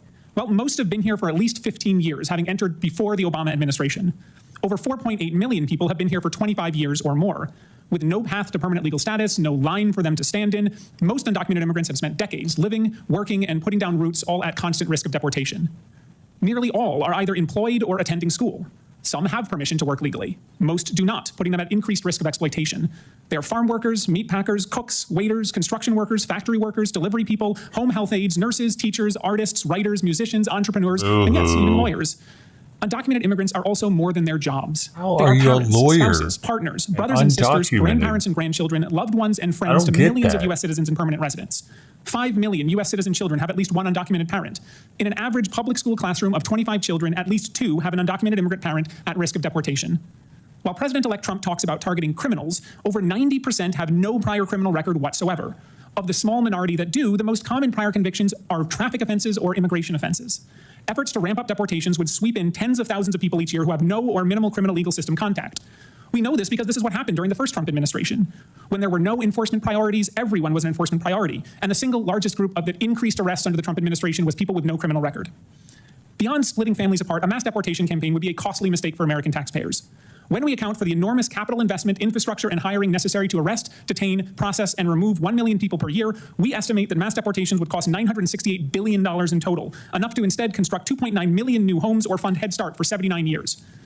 Mass deportations would also cause economic chaos. As millions are expelled, the U.S. population and labor force would shrink. So too would the economy. Prices would rise in sectors with significant undocumented workforces. Building, maintaining, and repairing houses would become more expensive, as would groceries, restaurants, travel, and childcare. Every American would feel the pinch of inflation.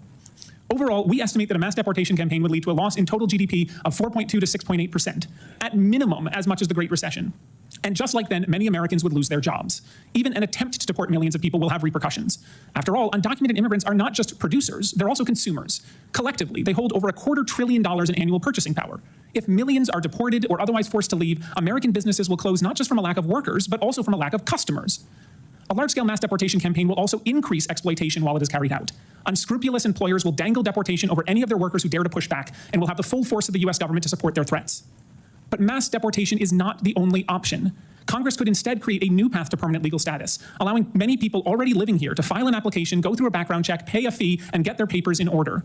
When the Council studied the impact of Reagan's 1986 amnesty, we concluded that legalization would be the cheapest federal workforce development and anti-poverty program for children in history. It would also raise overall wages, create new jobs, increase tax revenues, and create a level playing field and fair competition for U.S. workers. The president-elect's mass deportation plans would crash the American economy, break up families, and take a hammer to the foundations of our society by deporting nearly 4% of the entire U.S. population. But Congress has a choice. Instead of going down that path, we can instead crack down on exploitation, strengthen millions of families, and build American prosperity by providing undocumented immigrants a way to fix their papers. The choice is clear. Thank you, and I look forward to your questions. Thank you very much. Each of us now has 5 minutes of questions. They have no way of fixing their papers right now. I don't believe that. Pardon me, say it again. Yes, Senator. And why are you undocumented? I came here from a civil unrest. I had no choice. My life was in danger. My mom told me the story when I was trying to get my driver's license. How old were you when you came? I came here when I was 7 years old. What do you do today? I'm a prosecutor. I represent victims of crimes and go after heinous people that have committed crimes against the Morin's family. You talked about Ms. Morin's situation a minute or so earlier, but the perpetrator of the crime against her daughter Rachel would be the type of person that you would prosecute? Yes, Senator. I think there is a fundamental difference we're being asked to acknowledge here. Is there a difference between Mr. Toure and the animal who attacked Ms. Morin's daughter? Of course there is. This man for a living is prosecuting criminals. This other individual is a clear criminal with a record. When we say massive deportation, should we consider them the same because they're both undocumented? Let me ask you this, Mr. Reichlin-Melnick. Most Americans, when you talk about the cost to the government in billions of dollars for this deportation, are going to say what most of us would fundamentally say, keep me safe. I don't care what the hell it costs. So is it realistic, if we're talking about a massive deportation, for us to be looking at federal budgets for financing it? I think it's important for people to understand that ICE already goes after people with criminal records all the time. And in fact, that has been the priority of the previous 2 to 3 or more presidential administrations, and it's what Congress says. So the overwhelming majority of people who would be the targets of a mass deportation campaign do not have criminal records. They are people who have been living otherwise law-abiding lives in this country, living, working, and in many cases paying taxes. So you estimate, at least in one publication here, that the cost of massive deportation would be $316 billion? At a minimum. In fact, if you look at it over the course of an 11-year operation, it could be as much as $1 trillion. And that's for conducting sufficient arrests, detaining clean Simon's litter box real fast, like that. Legal processing, and removal for those 4 categories. That's right. And we're looking at hundreds of billions of dollars to carry out a deportation of 4% of the U.S. population. So if you want to do a massive deportation to get Mr. Toure out of this country, you're talking about a massive amount of money that has to be spent. Enormous sums.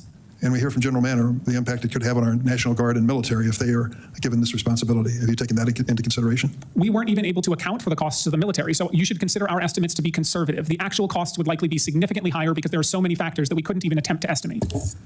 You're right. To carry out over 13 million arrests in a short period of time would require somewhere between 220,000 and 409,000 new government employees and law enforcement officers. Nearly impossible given current hiring challenges across law enforcement agencies. Could you explain that?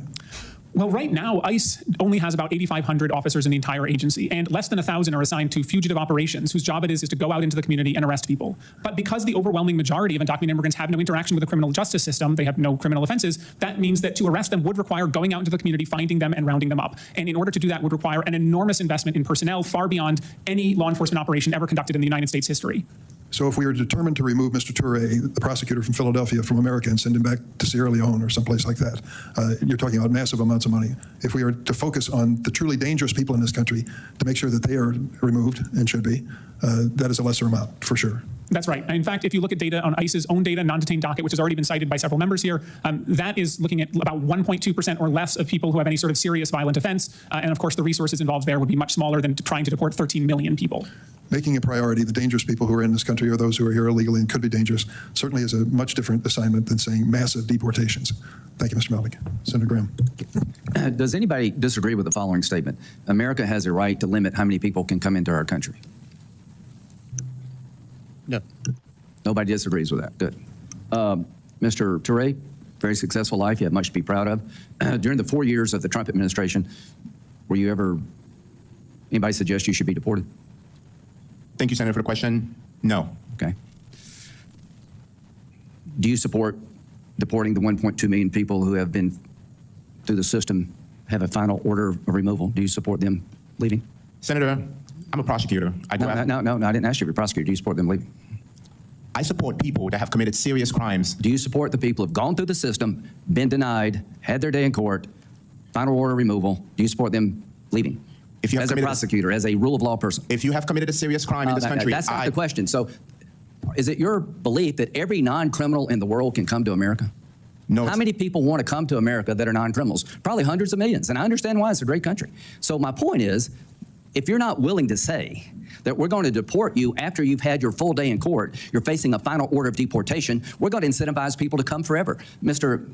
Melnick, is that right? How many people did Ronald Reagan provide amnesty to? Estimates are roughly 2.7 to 3 million. How many illegal immigrants are in the country today? I said roughly 13 million. Okay. Don't know the exact I would say that the last thing we want to do is give amnesty to people here now because we'll be overrun.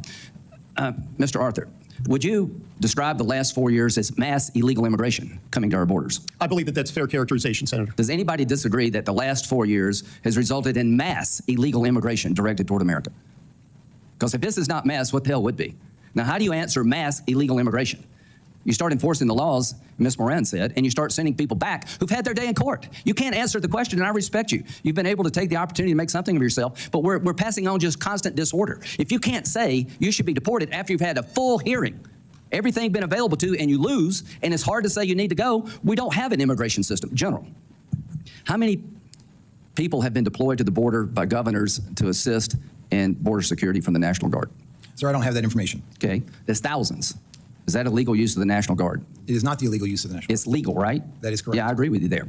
What's the largest cause of death in America for young people? Does anybody know? Mr. Arthur? Drug poisoning overdose deaths. Coming from a drug called fentanyl? That is correct, mainly? sir. Okay, where does that drug come from? That drug, reports Republic of China assembled in Mexico and largely smuggled into the United States over the Southwest. General Manner, do you consider illegal immigration a national security problem? I believe that it is something that ICE and CBT needs to address. No, I ask you, is it a national security problem? I think it's a concern, yes. Okay, I do too. And they're the highest number of people on the terrorist watch list in our country today. At the end of the day, the number of people being killed in America by drug poisoning is coming from labs and cartels in Mexico. General Manner, does the president have the authority to attack a drug lab in Mexico that's making fentanyl to kill American citizens? I am not a legal expert, Senator, and I do not know. So here's what I would say. I think we need to be tough, compassionate, but end this crap. If you're trying to poison America, you're a drug cartel, your days are numbered. We're coming after you, hopefully working with Mexico. If you've had your full day in court and you lost, it's time for you to go and try to do it right. We have to break this endless cycle of having policies that entice people to come to our country illegally, because that is the lack, we're losing sovereignty and losing control of our nation. There are too many people being hurt from this out of control system. So how do you deal with mass illegal immigration? You start with mass deportation of people who shouldn't be here. Mr. Toure, I think President Trump was pretty clear about DACA. But what do we tell the kids who've been brought here in the last year who are 7 years old? Do you ever break this chain? So I'm hoping, Mr. Chairman, that once we regain control of our border and try to shut down the poisoning of America, we can have a logical, rational discussion about dreamers and others. But until we control that border, until we get control over the crime coming into this country, into the poisoning of America, that discussion cannot happen. I've worked with you and others for really decades to fix a broken immigration system. The way the Biden administration's handled this border problem has created a nightmare for our country. And there's a reason 70% of the people want deportations. It's not because they're mean. They want to bring order to chaos. Thank you. Senator Klobuchar.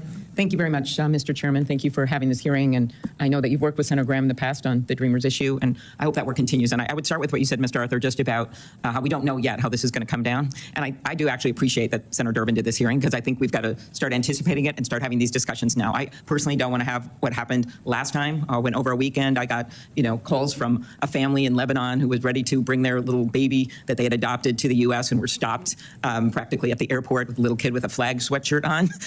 And we were eventually able, through officials in the past Trump administration, to get that baby adopted, and is now a thriving child in the U.S. And so I, Ms. Moran, so appreciate you being here and your strength coming forward. I believe there is a way we could do this right. I'm not certain how this is going to head, but I just want you to know that based on the work that was being done on a bipartisan basis at this last year, that there are people that want to get to this point where we get this order at the border, where we put the funding into enforcement, into things like Border Patrol agents. And this was legislation that I'm sure not everyone agreed with on both sides, but a proposed legislation that Senator Langford had negotiated that was supported by a number of people. And hopefully that can be at least a starting point for discussing it, even though it didn't go anywhere last year. And that was, increasing ICE detention capacity. It was looking at increasing border management. And I personally have taken a lot of grief for my support for COPS reauthorization and adding resources to law enforcement, which I think is so necessary with the fentanyl issues. But I think that there is a way. I note that in that agreement, that proposal that was made, as well as the proposal that Senator Rounds negotiated, that Senator Graham has been involved in the past, on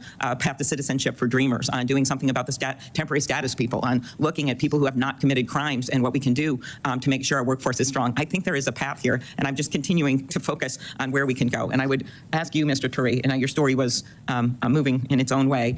You've lived in the U.S. for 21 years. You're now married to an American citizen, have an 18-month-old son who's also a U.S. citizen. And I watched the President-elect's interview on Meet the Press this weekend, and he did talk about working with Democrats on the Dreamer issue, which I appreciated. But at the same time, then he talked about the only way not to break up a family is you keep them together and then you send them all back. I'm not certain he meant that with Dreamers, but what would happen to your family if you were sent back? My family would face serious consequences. As I noted in my testimony, my wife is a U.S. citizen. Our entire family are U.S. citizens. Not only would this impact me on a personal level, but it would impact the U.S. citizens that have built their lives around me. U.S. citizens like my mother-in-law, who is legally disabled and has a brain tumor that requires her to take chemo in the United States. If my wife is not around to care for her, if my wife is not around to be there for her mother, it's going to cause serious hardship on her life and potentially cause her to lose her life. And also, my brother-in-law has been serving in the Marines since he graduated from high school. He wants to re-enlist in the Marines next year. However, he has to choose between the love for his country or the love for his mom and come back home and take care of his mom. So not only is this impacting me on a personal level, it's impacting the people around us that have built their life around me. I've been in this country for so long, and to think that you can just remove an individual who United States citizens have built their lives around would not cause hardship on other people around them, it's just disheartening. Okay. Mr. Reichlin-Melnick, could you go through just one more time the statistics, and then I'm out of time here, on if the focus was on enforcement, you know, as well as the border and going after the people that we know have criminal records here, just that kind of money we'd be talking about if we wanted to focus our efforts on that group, as well as, I would add to that, it's also going to be more border protection, which we know we need. Yes, Senator. So we estimate that on average, a single deportation costs the U.S. government in today's money slightly under $24,000. So if we're looking at deporting 13 million people, that adds up to I'm actually trying to get us to a solution that might work here.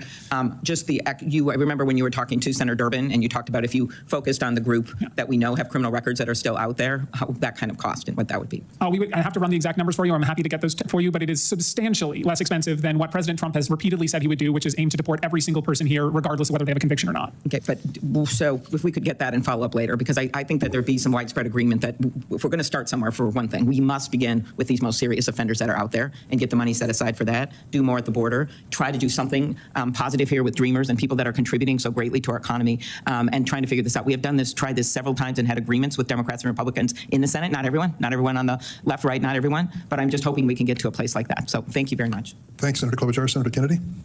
Thank you, Mr. Chairman. Mr. Arthur, you are with the Center for Immigration Studies, is that right? That's correct, Senator. And that's a nonpartisan think tank, is it? It is, sir. Okay. The border is an open bleeding wound, isn't it? That's a fair way to characterize what's been going on for the last 4 years, sir. The southern border is chaotic by design, isn't it? Yes, it is. I've been covering the border for 3 decades, and yeah, it's pretty chaotic. Would it be fair to say that the broken southern border is man-made? It would be fair to say that, sir, based on policies that have been implemented. And that man's name is Joe Biden, isn't it? That would be a fair assessment, yes, Senator. Under President Biden, if you wait in line for legal immigration, you're a chump, aren't you? When you look at the benefits that have been given to people and the speed at which they've been released into the United States, I would be chagrined if I were waiting. You're a chump, aren't you? Yes, sir. General, you believe in open borders, don't you? I believe in the rule of law, sir. Right. And it makes you angry that President Trump does not believe in open borders, doesn't it? Senator, I'm not here to discuss immigration policy. I'm here to discuss whether or not we use the military to enforce it. And it makes you angry that most Americans don't believe in open borders, doesn't it? Not in the slightest, sir. Again, I am not here to discuss immigration policy. Yeah. Duty, honor, respect, you talked about that in your opening statement. On October 14th of this year, you went on CNN. I want to read you what you said, make sure I'm accurate. Here's what you said. President Trump is not like any sane leader. I'm very proud of General Milley for saying that President Trump is a total fascist. To Bob Woodward, if he as chairman of the Joint Chiefs is calling the president a fascist, I'm so proud of him for breaking that barrier. The challenge is because most MAGA Republicans, they don't understand what fascism is. The reality is that they are in fact fascists themselves. Did I read that accurate? Senator, I am happy to discuss my personal perspectives with you separately at any time. That's not the purpose of the hearing today. Did I read that accurately? I believe so, yes. Yeah. You think you're smarter than the American people, don't you? Absolutely not, Senator. I am here to discuss the use of the military as part of this mass deportation. You think you're more virtuous than the American people, don't you, General? Senator, I am insulted by your comment. Duty, honor, and respect. You talked about that in your opening statement, didn't you? Yes, sir. Ms. Moran said, I wrote down her words. She said, by their actions, you know what someone's character is like. You agree with that? Senator, for 35 years, I served my country with absolute honor and distinction, and I will continue to do so. You agree with what Ms. Moran said? Of course. Mr., we've got a few minutes left. 23 seconds. Well, actually, you let Mr. Ms. Klobuchar go well over, so I'm assuming you'll extend me the I'll same. give you the same minute I gave to her. You gave it a minute 20 at that time. I watch you like a hawk, Dick. Mr. Melnick, Mr. Reichlin Melnick, you believe in open borders too, don't you? I do not, Mr. Kennedy. Okay. On November 1st, 2022, you tweeted, both Texas and Louisiana have their knives out for black immigrants. You remember that tweet? I don't, but it's quite possible. What Texans, it's not only possible, it happened. You're not denying it, are you? No, I'm saying refer to the context. Who I are you actually talking don't to? know the Who context. are you talking to about who in Texas had their knives out for black immigrants? Guessing the context, but my suspicion is it has to do the Attorney General Ken Paxton and the Attorney General of Louisiana. You don't have a name, do you? I just said Ken Paxton. You don't have a name, do you? You just said it. Just said Ken Paxton. All right, how about Louisiana? You said Louisiana has its knives out for black immigrants. Who in Louisiana were you talking about? Again, I'm not certain that was 2 years ago, and as I'm sure you know, much has happened in the last 2 years. Well, did you say it? Again, I do not remember the context. But you don't. You said somebody had their knives out from Louisiana for black immigrants, but you don't know who they were. You just said it. I said the Attorney General of Louisiana and Texas, and I believe this referred to specifically lawsuits brought and arguments that were made in court that the arrival of Haitians I'm out of and time, others but I were want to get you inherently on the dangerous. record. Thank you very much, Senator. Appreciate that the your Attorney questions. General at that time of Louisiana had his knives out for black immigrants. That's your testimony. Given the Thank you, litigation Senator conduct, Kennedy. yes. Okay. Senator Hirono. Thank you, Mr. Chairman. We have a broken immigration system. This was acknowledged over a decade ago when I first arrived in the United States Senate. And we actually, in 2013, we had a bipartisan, comprehensive immigration reform bill that addressed the issues of all of the immigrants who are working in various large sectors of our economy, i.e. in the ag sector, where the Chamber of Commerce are concerned about what we're doing with immigration policy, where we dealt with the undocumented immigrants who are working and paying taxes for which they get absolutely, they're paying the Social Security, Medicare, they don't get those benefits at all. So we have a broken immigration system. We actually had the two senators who are sitting here, the chairman and the former chair of the committee, who are part of a comprehensive immigration reform. So I don't know why we cannot come to some sort of an agreement to deal with the massive, complex issues that confront us. So that is what I'm calling for. Until we make a commitment to comprehensive immigration reform, pointing fingers at the Biden administration or any other administration is not going to get us for anywhere fast. And in fact, every administration has had border enforcement policies. You may not like the policies. For example, I certainly didn't support the Trump policy of separating thousands of children from their parents without keeping track of who their parents were. All I'm asking for is a rational, reasonable, humane immigration policy. So that was what I thought the comprehensive immigration bill in 2013 was. I didn't agree with all of the provisions, but some of us worked really hard on it, and Senator Graham, as I mentioned, was part of that. So that's what I think we ought to be focusing on.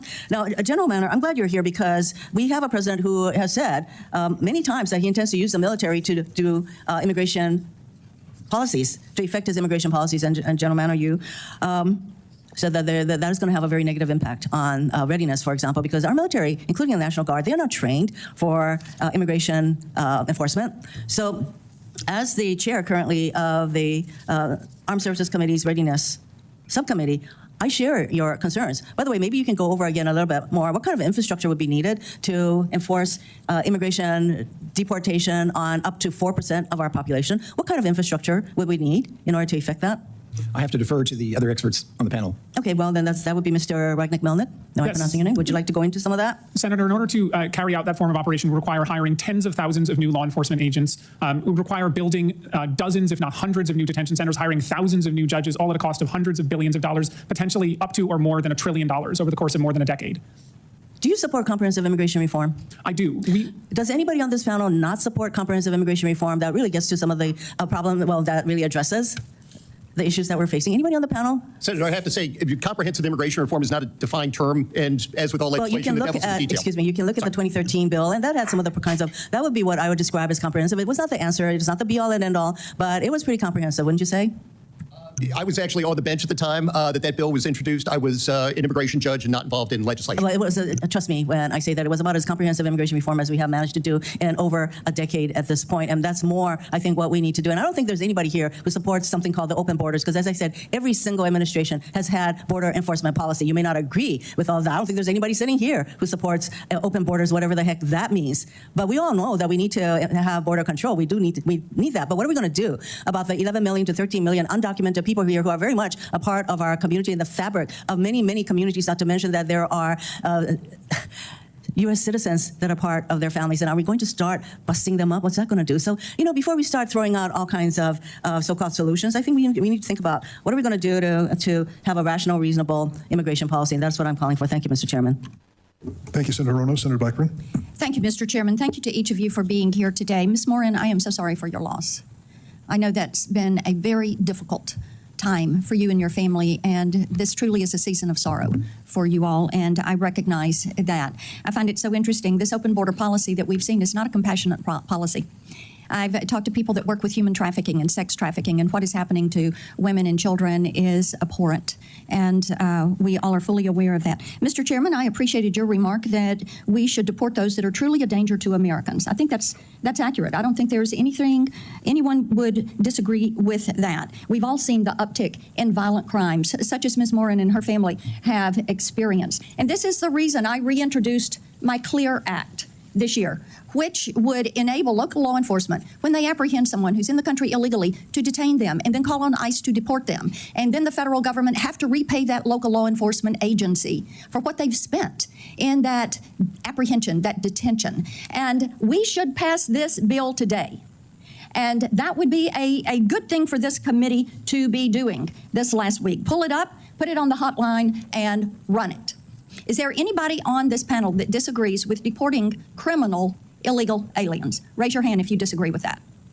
Everybody agrees those that have committed crimes against our citizens should be deported. Mr. Arthur, I want to come to you. Talk for just 1 minute about why it is important that we empower local law enforcement to carry out the job that the federal government has not done. Well, you actually heard Mr. Reichlin-Melnick talk about how few ICE enforcement removal officers there are. There's always going to be a set number of those individuals. When you allow police officers who are involved in their community, who are the first line, actually putting hands on criminals, they're going to be the people who are best able to pull those individuals out of the community. And it's important to note, Senator, that when you talk about immigrant crime, Ms. Morin's situation is horrible, and every crime is horrible.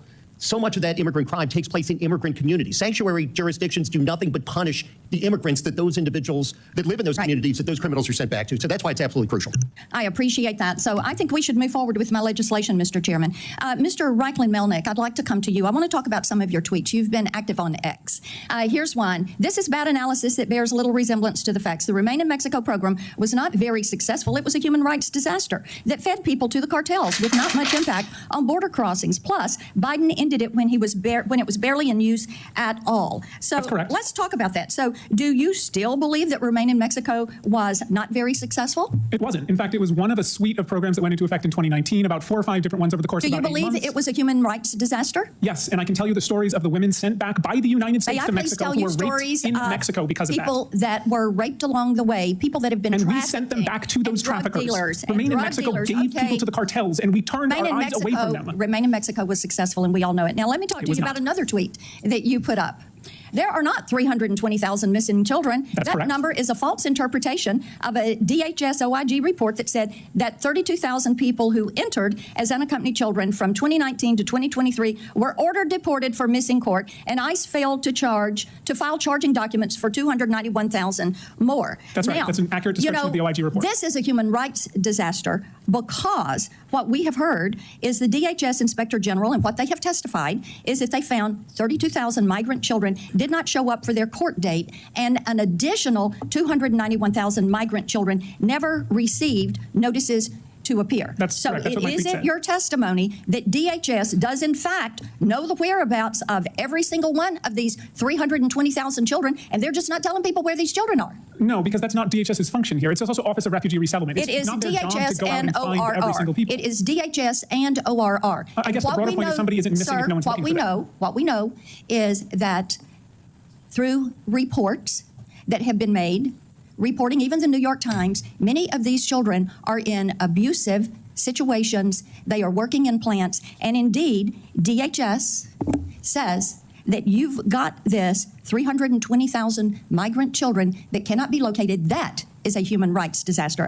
Senator Blackburn, they did not say they can't be located. They said that they had not even attempted to file My time has expired. I yield back, Mr. Chairman. I'm going to give the witness an opportunity to finish his remarks. I just want to know, the DHS report did not say these children were missing. It said that ICE had failed on the job to actually start the court process for them. If ICE filed the court documents, many of those people would be living at the exact address that the ICE told them. It's just ICE has not filed the charging documents. It's not that they're missing. And of course, exploitation is very real, and we've called for more labor enforcement to ensure it doesn't happen. Senator Padilla. Thank you, Mr. Chair. And the fact that we're still discussing, debating the struggle to reconnect children who were separated from their parents more than 4 years ago today should tell us a lot about what to expect in the next administration. I think it's worthy of further conversation, maybe a different hearing, a different day to focus on that. Just as a reminder for folks that are observing today's hearing, that the stated topic of today's hearing is, quote, how mass deportations will separate American families, harm our armed forces, and devastate our economy. So I will attempt in my questions to bring us back to the focus of this hearing today. But first, I want to point out a couple of notes that I've taken throughout the hearing. In hearing from my colleagues on the committee, the issues they've raised, the questions they've raised, to underscore a statement I made at the outset, which is how complex this conversation in this policy area is. And so it requires thoughtful and nuanced solutions. Senator Graham was talking about the numbers, and even questioned witnesses of would you be opposed to someone who has had their day in court, he said, and has been denied a further stay in the United States after having had their day in court. That sheds light on process, due process, often lack thereof, representation in the process, lack of representation in the process. I'm for a process and finality of a process, a finality, an answer, clarity about your future in a matter of weeks and months, not years and years, but that requires investment in the process by the federal government, in hearing officers, in immigration judges. So let's just lay that out if we're going to be genuine and serious about tackling the backlogs and the issues. Second, man, if I had a nickel for every time I heard fentanyl in this committee, serious problem, but irresponsible in how it's misportrayed so often in immigration conversations. Fentanyl needs to be addressed. Fentanyl needs to be stopped. Its illegal importation needs to be tackled. But if we're going to do it thoughtfully and seriously, let's look at what the Customs and Border Protection Agency tells us. 80% of individuals who are prosecuted and convicted for bringing fentanyl into this country are United States citizens. Happy to share the link, folks. Happy to share the report. So if that's a concern, then let's address the heart of the concern and not just use it as a soundbite to further attack immigrants. Oh, by the way, did you know the numbers at the southern border are way down? People talk about this crisis at the border. We always need to do more to ensure a safe, orderly, and humane border. But some of these numbers that are being tossed around are not what's happening today because of President Biden's policies this last year. So let's be intellectually honest with ourselves and the public. Now, that being said, Mr. Reichlin-Melnick, you're pretty popular today. I have a question for you as well. As you know, and you've referenced the largest mass deportation effort in U.S. history was President Eisenhower's Operation Wetback. I referenced it in my opening statements. During that operation, more than 500,000 Mexicans and many United States citizens were deported. And as far as anybody can tell, Operation Wetback did not achieve its intended effects of increasing employment rates or wages for U.S. workers. Former President Trump has said that he planned to model his deportations on Operation Wetback. Now, you testified today about the expected negative economic impacts of mass deportation, including the rising costs of food. Some estimates say food prices are going to go up 19% based on this alone. In what world does food become cheaper with mass deportations? Mass deportations would not cause food prices to become cheaper. The exact opposite would occur. In fact, a single worksite raid in 2018 under the Trump administration at a beef plant in Tennessee led to ground beef prices rising by 25 cents for the year that the plant was out of operation following the raid. And just to follow up to that question, I'm cognizant of my time, Mr. Chairman. I've referenced so many industries that have significant percentages of undocumented workforce in them. I think chief among them is the agricultural industry, not just nationally, but particularly in a state like California, the largest agricultural producing state in the nation, where estimates are well more than 75% of the workforce is undocumented. I hear from growers, as do all my colleagues. I hear from labor contractors, as do all my colleagues, about how easy it is for them to recruit United States citizens to do the work in the fields. And let me tell you how easy it is. It is not. There's a reason that the agricultural industry relies on immigrants, including so many undocumented immigrants, to help keep the food supply chain going, keep food on the tables of American families. And I invite my colleagues, if you want to get a taste of what it's like and the difficulties for the recruitment, to spend a day in the fields, like I did in 2022, picking radishes and parsley, like Senator Booker did in 2023. Happy to work with growers and farm workers to provide that opportunity for all of you. Follow-up question, Mr. Reichlin-Melnick. Just briefly describe to us what it would look like if the agricultural industry were suddenly to lose half of its workforce. I mean, if it was overnight, the U.S. food supply would crumble. Undocumented workers work across the agricultural sector, from picking crops in the field to meat processing to poultry processing to dairy to everything in between. And these are workers that without them, our food supply would drastically diminish. I'm not saying that there's no jobs Americans will do. Of course, that's not true. Americans have done those jobs in the past, but it could take decades before we got enough workers to replace the experience and the knowledge of some of these workers who have been doing the jobs for 20, 30 years. It is not something that can just be replaced overnight and will cause severe impact to the U.S. food supply. Thank you, Senator Padilla. Violent criminals Let's go after them. The vast majority of immigrants and undocumented immigrants who are contributing so much to this country, they deserve better. Thank you. Senator Tillis. Thank you, Mr. Chairman. I want to paint a picture of the crisis at the border and what the incoming administration has to deal with. Roughly 8 million people came into this country illegally from the outgoing administration's border policies. 8 million. Does anyone find that acceptable? I'm going to give you all a chance to answer that question shortly. The American people elected a new president in large part to secure the border and deport people who came illegally under their predecessor. So to my Democratic colleagues, how many illegal immigrants being deported by the new administration would you find objectionable? Mr. Melnick, I'll ask you, 1 million? I think 1 million would be a disaster. 2 million? Again, considering we're talking about law-abiding people who've been here for decades, I think that is enough that would have severe negative ramifications for the United States. 3 million? Same answer. 5 million? Same answer, even worse ramifications. Do you think it would be fair or moral to deport any illegal immigrants? Yes, I'm not a supporter of open borders, as I said before. Well, I'm kind of curious what your position was back during the Obama administration when that's exactly what he did. I'm not reading what Trump intends to do. I'm reading exactly what President Barack Obama did when he came into office and deported nearly 5 million people, or in excess of 3 million people. So at that time, were you involved politically or in this space at the time that Obama was here? How old were you back then? I was a graduate of law school and was working at the time. Were you opining on deportations at that time? I was not. Do you believe that President Obama made a grave, horrible, inhumane mistake by deporting those folks? Well, it wasn't 5 million under people. The Bush administration? It wasn't 5 million people. When we're looking at it was over 3 million. So let's not split hairs. Actual numbers are closer to 1.5 internal ICE deportations. And there you said that was immoral. So you said President Obama was immoral and inappropriate to deport those million people. Is that what I heard you say? There were many people that were deported under his administration that should not have been. Yes. Look, I don't normally get into these antagonistic sorts of discussions here, but it needs to be said because you just a month ago said at the turn of the century, Jim Crow was legal, lynchings were at their highest level in the U.S. history, women couldn't vote, the infant mortality rate was 165 per 1,000, and the average life expectancy was 47.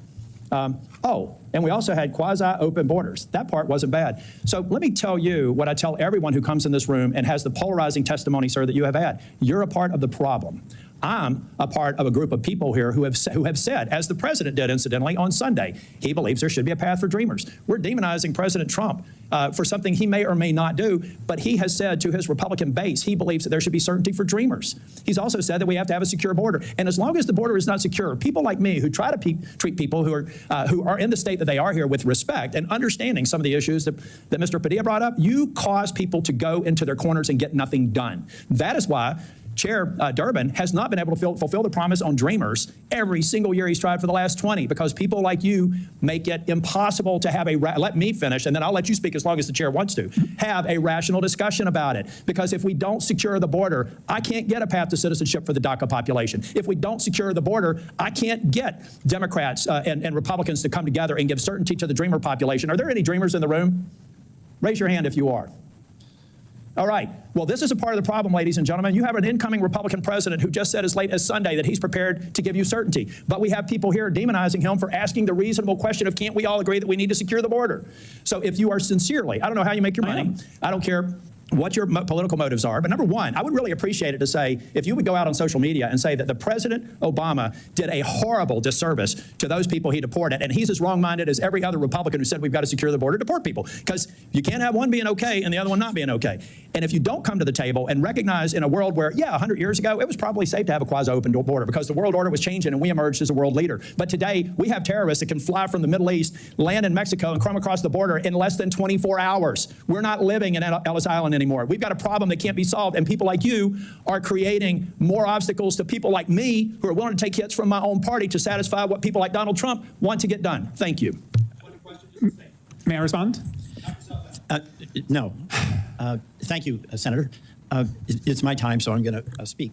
First of all, I want to thank all of the witnesses. I think we're actually going to start making progress on securing the border and on a sensible and humane policy. I want to thank folks from the immigrant community and Dreamers who I know are here and acknowledge my respect for the contributions you've made to our country, and I don't want to lose the benefit of that.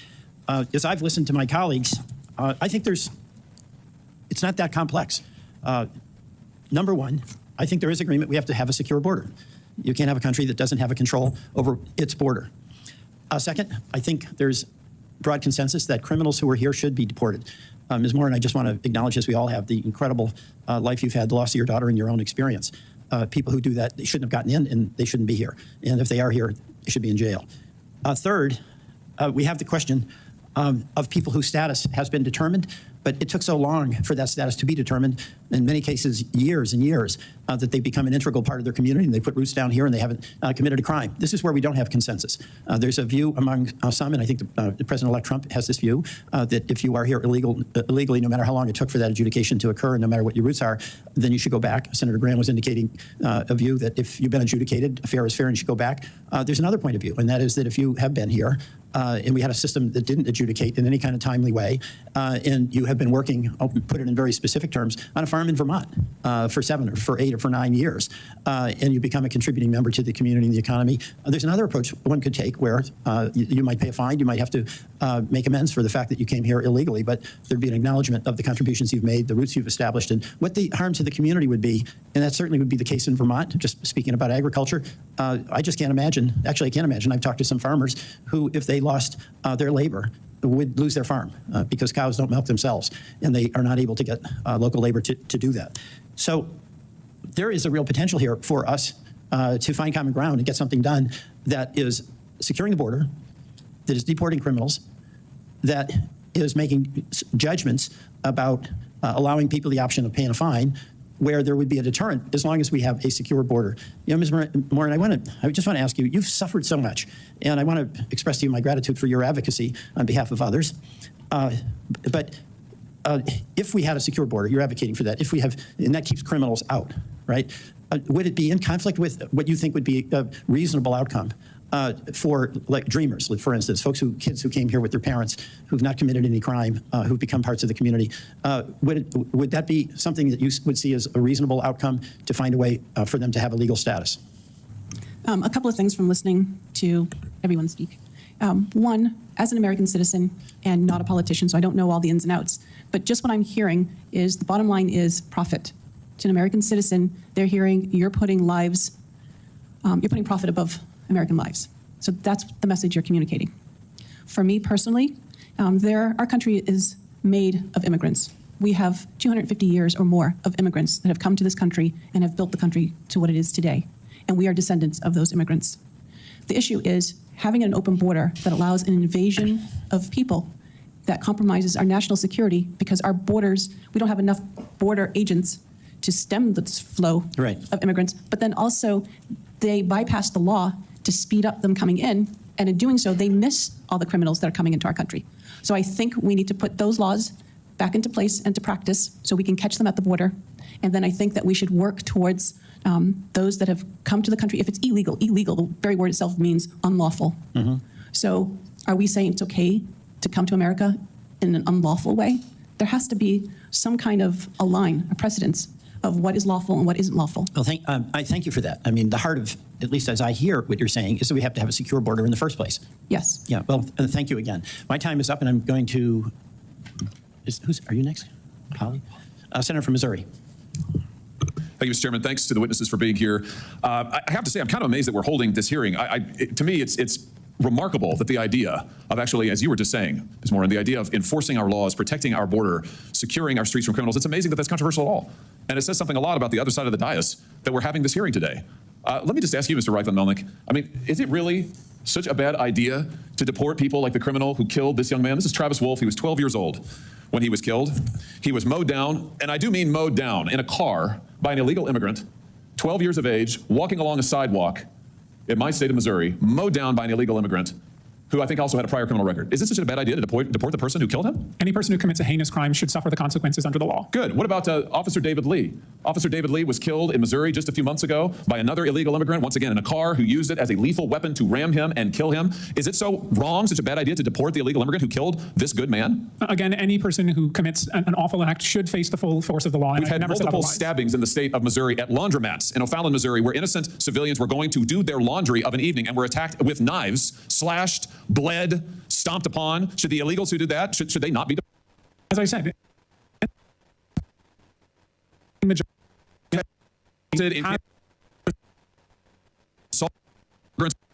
over one legal immigrant deported. They should face the consequences. Are a very small the population that President Trump is promising to deport. Well, let's talk about the rest of the people who you don't want to be deported.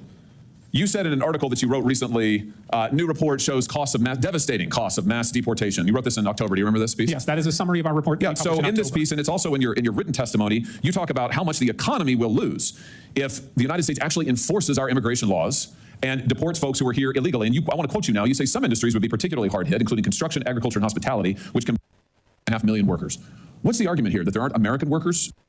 Jobs? No, and as I said previously, are, but the issue is wages to rise? I think that we want to pass a path to citizenship so we can have a level and fair playing field for every American. Why would you want American citizens and those who are here lawfully to have to compete against illegal immigrants who, by the way, are often paid not minimum wage, who are not given the federally mandated benefits precisely because they're here illegally? Why would you want to drive down the wages of millions of working Americans who can't get those jobs in construction, agriculture, and hospitality because illegal immigrants are getting them, and suppressing wages in the meantime? Why would you want to do that? Well, if you've been here for my initial testimony, you know I don't want. Oh, listen, I read your testimony word for word, and I've been watching it, and I know what the answer is. You don't actually care about working people because you're absolutely hell-bent on this ideological agenda of opening our border. You want to give everybody who's here a path to citizenship. You want blanket amnesty. You talk about mass deportations. That's your word, not Trump's. You want mass amnesty, right? It's right here in your testimony. We want a path to citizenship for That's people amnesty. who pass a background check, who pay a fine. That's amnesty, who you just said is millions of people, 13 million people. Right, 13 million people you want to dump into the labor force. They are already who will drive in the labor force, illegally. They're here, taking jobs from American citizens. Oh, perfect. So here's your plan. So just if you're wondering, America, here's the Democrats' plan. Take the 13 million plus illegals who are here, taking jobs from Americans, taking wages down, taking health care benefits, and bring them here legally so that they can continue to drive down wages, flood the labor force, and suppress Senator Hawley, they can't flood the labor force if they're already part of the labor force, which is they are flooding the labor force now. That's what's happening now. Why the majority have been here for over 15 years. Millions have been and here what has since happened the to Reagan working class administration. wages in that time, Mr. Reichlin-Melnick? Working class wages are currently going up. Yes. Oh, really? They've gone up over the last 15 years? Over the last 15 years, I will have to consult the economists on that matter. Yeah, they're down, way down. What world do you live in? Listen, here's the deal. The American people just voted. The American people just voted. Well, you know what? It's my time, not yours. So you're here to answer my questions, not to offer a soliloquy. And let me just end with this. The Americans had a good look at your economic, and they voted against it. An open border for the last facto amnesty yourself 15 plus has been people have died lower because of it. Our streets are in chaos because of it. And now you and the Democrat Party just say more of the same, more of the same. Let's double down. I would just say to you, I think that's insanity. I think it's total insanity, and the American people do too. Senator Hawley, we have a choice. We can either hurt the economy or help the economy. And if we want to deport 13 it hurts the economy to give American workers jobs? Senator from Texas. Elections have consequences. For the last 4 years, we have seen the most radical experiment in open borders this nation has ever seen. There are many reasons the American people showed up in overwhelming numbers to vote, to re-elect Donald Trump, to elect a Republican majority in the Senate, to re-elect a Republican majority in the House, but there was no reason more front and center than the open borders of the last 4 years. And I have to say, I think there were a number of us wondering, did any of the Democrats in Congress learn anything from the election? And the existence of this hearing makes very clear the answer is no. We've seen 12 million people come into this country illegally under Joe Biden and Kamala Harris. Texas has seen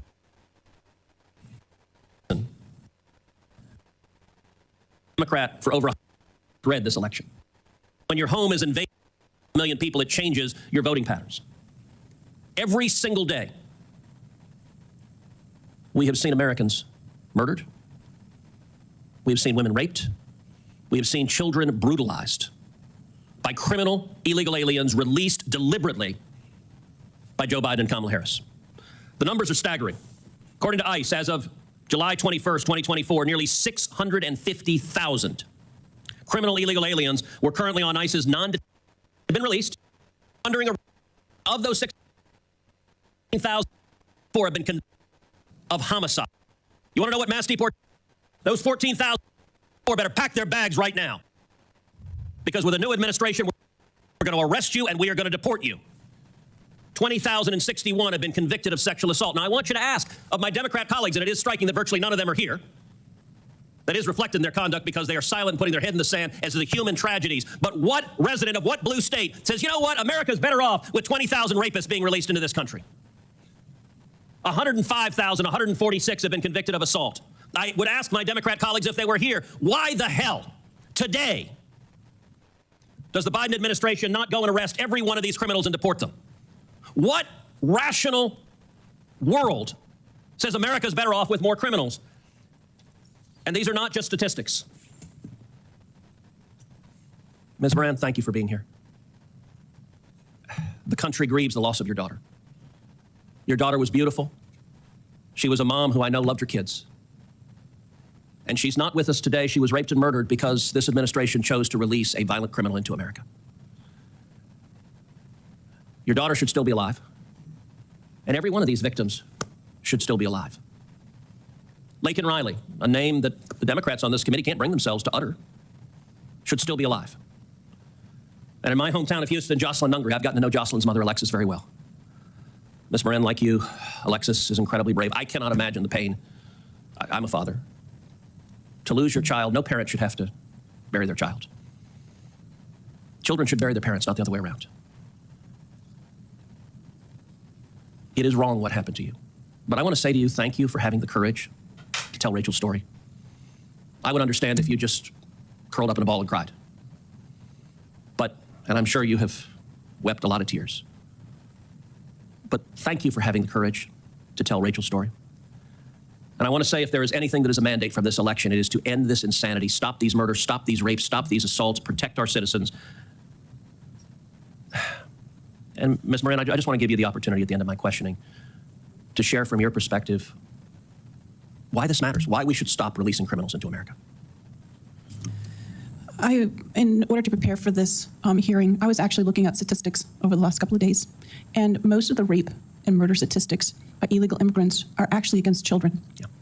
And to me, that's astounding. I don't know how many people here have children or grandchildren, but can you imagine your 7, 8, 9-year-old daughter being forcibly raped by a stranger, sometimes multiple times? This is the culture, and I realize it's not all immigrants, but this is the culture that they come from, this kind of violence. They grow up in it in their countries. To them, it's just part of what they've known for their lives. But to bring that criminal culture into America, it's destroying our families. I know of women in my hometown that have come up to me because they know I'm Rachel's mom and say to me, some guy just ran up behind me and tried to pull me down to the ground. And if it wasn't for the fact that I could fight him off and run to a store to call the police, I might not be here. And in one incident, that man had attacked 7 other women. Wow. Why are we allowing this? And then the women and children that are raped, and because they're so ashamed of what's happened to them, how they've been so violated, they don't say anything. So the numbers are grossly underestimated, I believe, as far as the crimes that are happening in our country. And I think we need to stop this. Thank you very much. Thank you very much. I appreciate all the witnesses appearing before the committee today. There are obviously many questions asked about the mass deportation proposal of the president-elect. As I said earlier, I listened carefully at the Meet the Press yesterday, and I believe the magnitude of that statement is growing in the mind of the president-elect. Mr. Melnick, you certainly allude to that in terms of the number of personnel and the cost to our nation. Bottom line, we have no tolerance for keeping dangerous who've come to this country and asked to be made citizens, and we certainly have no interest in a policy that allows them to come across the border with impunity. But the mass deportation includes not only that possibility of stopping those people, but an impact on Mr. Touré and his family. I think most of us would agree that a man who's given his life to criminal prosecution is of value to us based on what Ms. Moran just mentioned. And I think we should go forward with that in mind. Let's be thoughtful and reflective and do things that make America safer and are consistent with our values. The hearing record will remain open for 1 week for additional materials to be submitted. And with that, the meeting of this committee stands adjourned.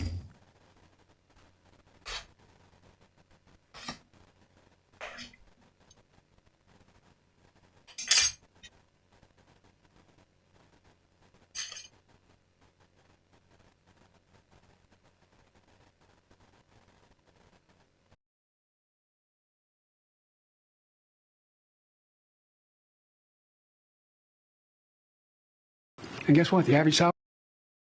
But when the overseas factories making those chips shut down, the production stopped, and the cost of new.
Good afternoon. I'm Glenn Hutchins, as I said, co-chair of the Brookings Board of Trustees, and on behalf of my co-chair, Suzanne Nora Johnson, who can't be with us today, it's my pleasure to welcome you to Brookings, which we consider to be the world's premier think tank. It's my privilege to have responsibility for Brookings, which stands for Quality, Independence, and Impact, whose research drives real results. Notably, Brookings is committed to nonpartisan scholarship. Our work is grounded in the proposition that sound policy starts with facts, thoroughly analyzed, rigorously tested, and thoughtfully applied to the world's most complex challenges. From a leader who exemplifies the Brookings mission. Over the course of his long career in Washington, President Biden has consistently shown his commitment to evidence-based policymaking. As we have done for over 100 years, our team has proudly contributed to the important work of the last 4 years. Our scholars helped with the CHIPS and Science Act, the Inflation Reduction Act, and the Secure 2.0 Act. To welcome President Biden, I'm delighted to introduce Cecilia Rouse, who has served as President Brookings for about a year now. Before taking this role, many of you probably know that she was chairman of the President's Council of Economic Advisors. We are thrilled to have recruited her to Brookings, though we owe the President an apology for poaching one of his finest. Dr. Rouse, the stage is yours. A little DEI action. Is it DEI or not DEI? Let's see. Oh, it's a black female. Not just a female, not just a black. Institution, but it is two my profound names. honor to And welcome she's President gay. Biden to our campus today. As Glenn mentioned, I had the opportunity to work for President Biden Yes, from for the 2001 job. to 2003. So if I may, boss, this isn't just a professional honor, it's a personal pleasure to welcome you to Brookings. Over the years, our institution has had the privilege of hearing from several U.S. presidents, including John F. Kennedy, Johnson, Ford, both Bushes, Clinton, and Obama. President Biden's visit continues Brookings' proud tradition of promoting thoughtful discussions on the most pressing issues of our time with leaders from across the political spectrum. Today, President Biden will focus on one of those critical challenges, our nation's economy. Throughout his tenure, President Biden has prioritized long overdue investments in our country's infrastructure and its people, working to build an economy capable of addressing challenges such as inequality and climate change. His vision is rooted in the belief that a strong economy allows all Americans to contribute productively and earn a good living to support themselves and their families, an economy that works for all. This is the vision that President Biden will speak to today. With that, it is my great pleasure to turn the floor over to President Biden. Please join me in welcoming him to the stage.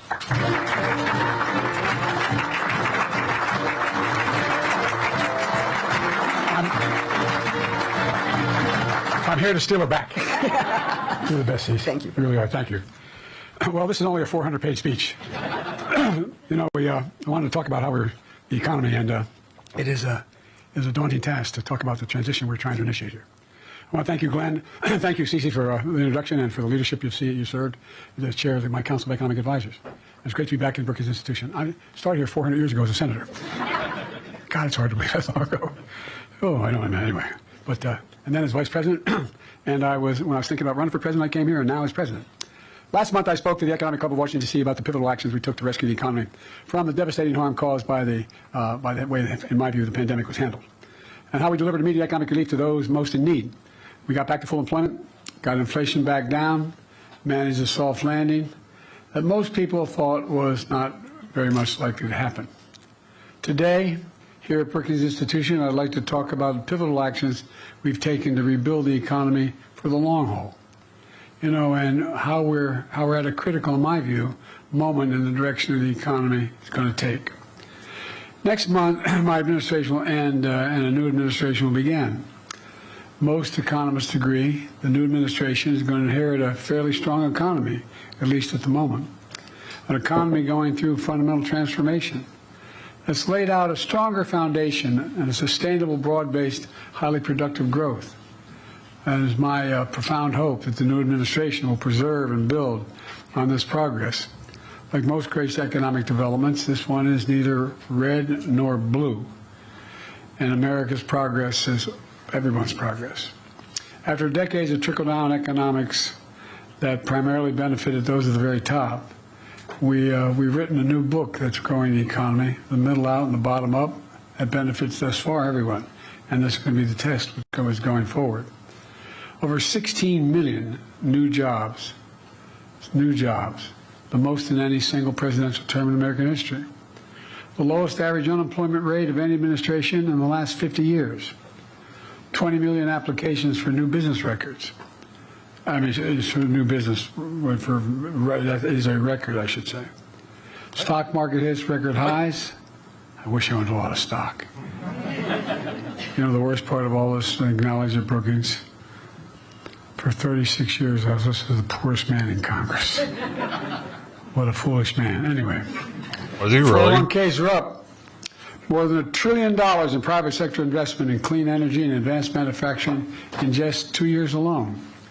After decades of sending jobs overseas for the cheapest labor possible, companies are coming back to America, investing in building here and creating jobs here in America, in my view, where they belong. And of course, this economic growth is not without pain. The entire world faced a spike in inflation due to disruptions from the pandemic and Putin's war in Ukraine. We acted quickly to get inflation down with the help of Republicans and Democrats. Inflation came down to pre-pandemic levels. Wages have increased, but still too many working and middle-class families struggle with high prices for housing and groceries and the daily needs of life. At the same time as inflation and interest rates continue to fall, we've entered a new phase of our economic resurgence. With the outcome of this election, we also face an inflection point. Do we continue to grow the economy from the middle out and the bottom up, investing in all of America and Americans, supporting unions and working families, as we have the past 4 years? Do we move backward? In my view, backslide to an economy that's benefited those at the top while working people in the middle class struggle for a fair share of growth in economic theory that encourage industries and livelihoods to be shipped overseas. And I might add, I'm not anti-corporation. For 36 years, I represented corporate America. My state has more corporations registered in my state than every other state in the union. So I'm mildly accustomed to corporate America. And to see it grow is useful and helpful and necessary. But to make the most of the opportunities ahead of, I want to share key pages from our middle-out, bottom-up economic playbook and lay down what I believe to be a new set of benchmarks to measure against the next 4 years and see whether this theory is more than just a phenomenon. 4 years ago, when I came to office, 3,000 Americans were dying per day from the pandemic that infected and then had a profound effect on our economy, not only ours, but around the world. Millions of Americans lost their jobs or at risk of losing their homes. Hundreds of thousands of factories and businesses, hundreds of thousands, closed and creating despair in communities. I remember when I was campaigning, they'd say, my dad used to work at that factory. My grandfather works at that factory. It's gone. People lost hope. They lost hope, particularly through the Midwest and other areas of the country. Supply chains was shattered. Prices soared in everything from cars to homes to appliances. The previous administration, quite frankly, had no real plan to get us through one of the toughest periods in our nation's history. In fact, there's an old saying, if the only tool you have in your toolbox is a hammer, everything looks like a nail. Over the course of decades, Republican leadership, and I'm not those of you who know anything about me and my career in the Senate, I had as many Republican friends as Democratic friends, for real. I'm not one of these, anyway, I won't get going. But I've never been a big fan of trickle-down economics. It was a hammer that was hammering working people. My dad used to say, my dad was a well-read man who he got accepted to go to Hopkins, but during the war he never got to go. But my dad used to talk about it. He said, Dad, Joey, not a whole lot trickles down on my kitchen table at the end of the month. Slashing taxes for the very wealthy and biggest corporations, diminishing public investment in infrastructure, in education, in research and development. And keep your eye on it. We're going to find out whether or not what they want to do on each of those areas continue to slash make sense or not. Offshore jobs and factories took off for cheaper labor overseas, destroying unions while imposing costs on those products made in America. And despite the mythical reputation to pay for itself, trickle-down economics deeply worsened our fiscal outlook, in my view. To offset the cost, advocates of trickle-down economics ripped the social safety net by trying to privatize Social Security and Medicare, trying to deny access to affordable health care and prescription drugs, lifting the fortunes of the very wealthy, often meant taking the rights of workers away to unionize and bargain collectively. And by the way, I'm all for the very wealthy. I'm not joking. You can make as much money as you can, good for you. But everybody's got to pay their fair share. And by rewarding short-termism in pursuit of short-term profits, extraordinary high executive pay, instead of making long-term investments in many cases. As a consequence, our infrastructure fell further behind. A flood of cheap imports hollowed out our factory towns. Remember Infrastructure Week? We had Infrastructure Week for 4 years and nothing got built. Well, everybody said when I wanted to have an infrastructure bill that mattered, over $1.3 billion, we'd never get it done. We got it done.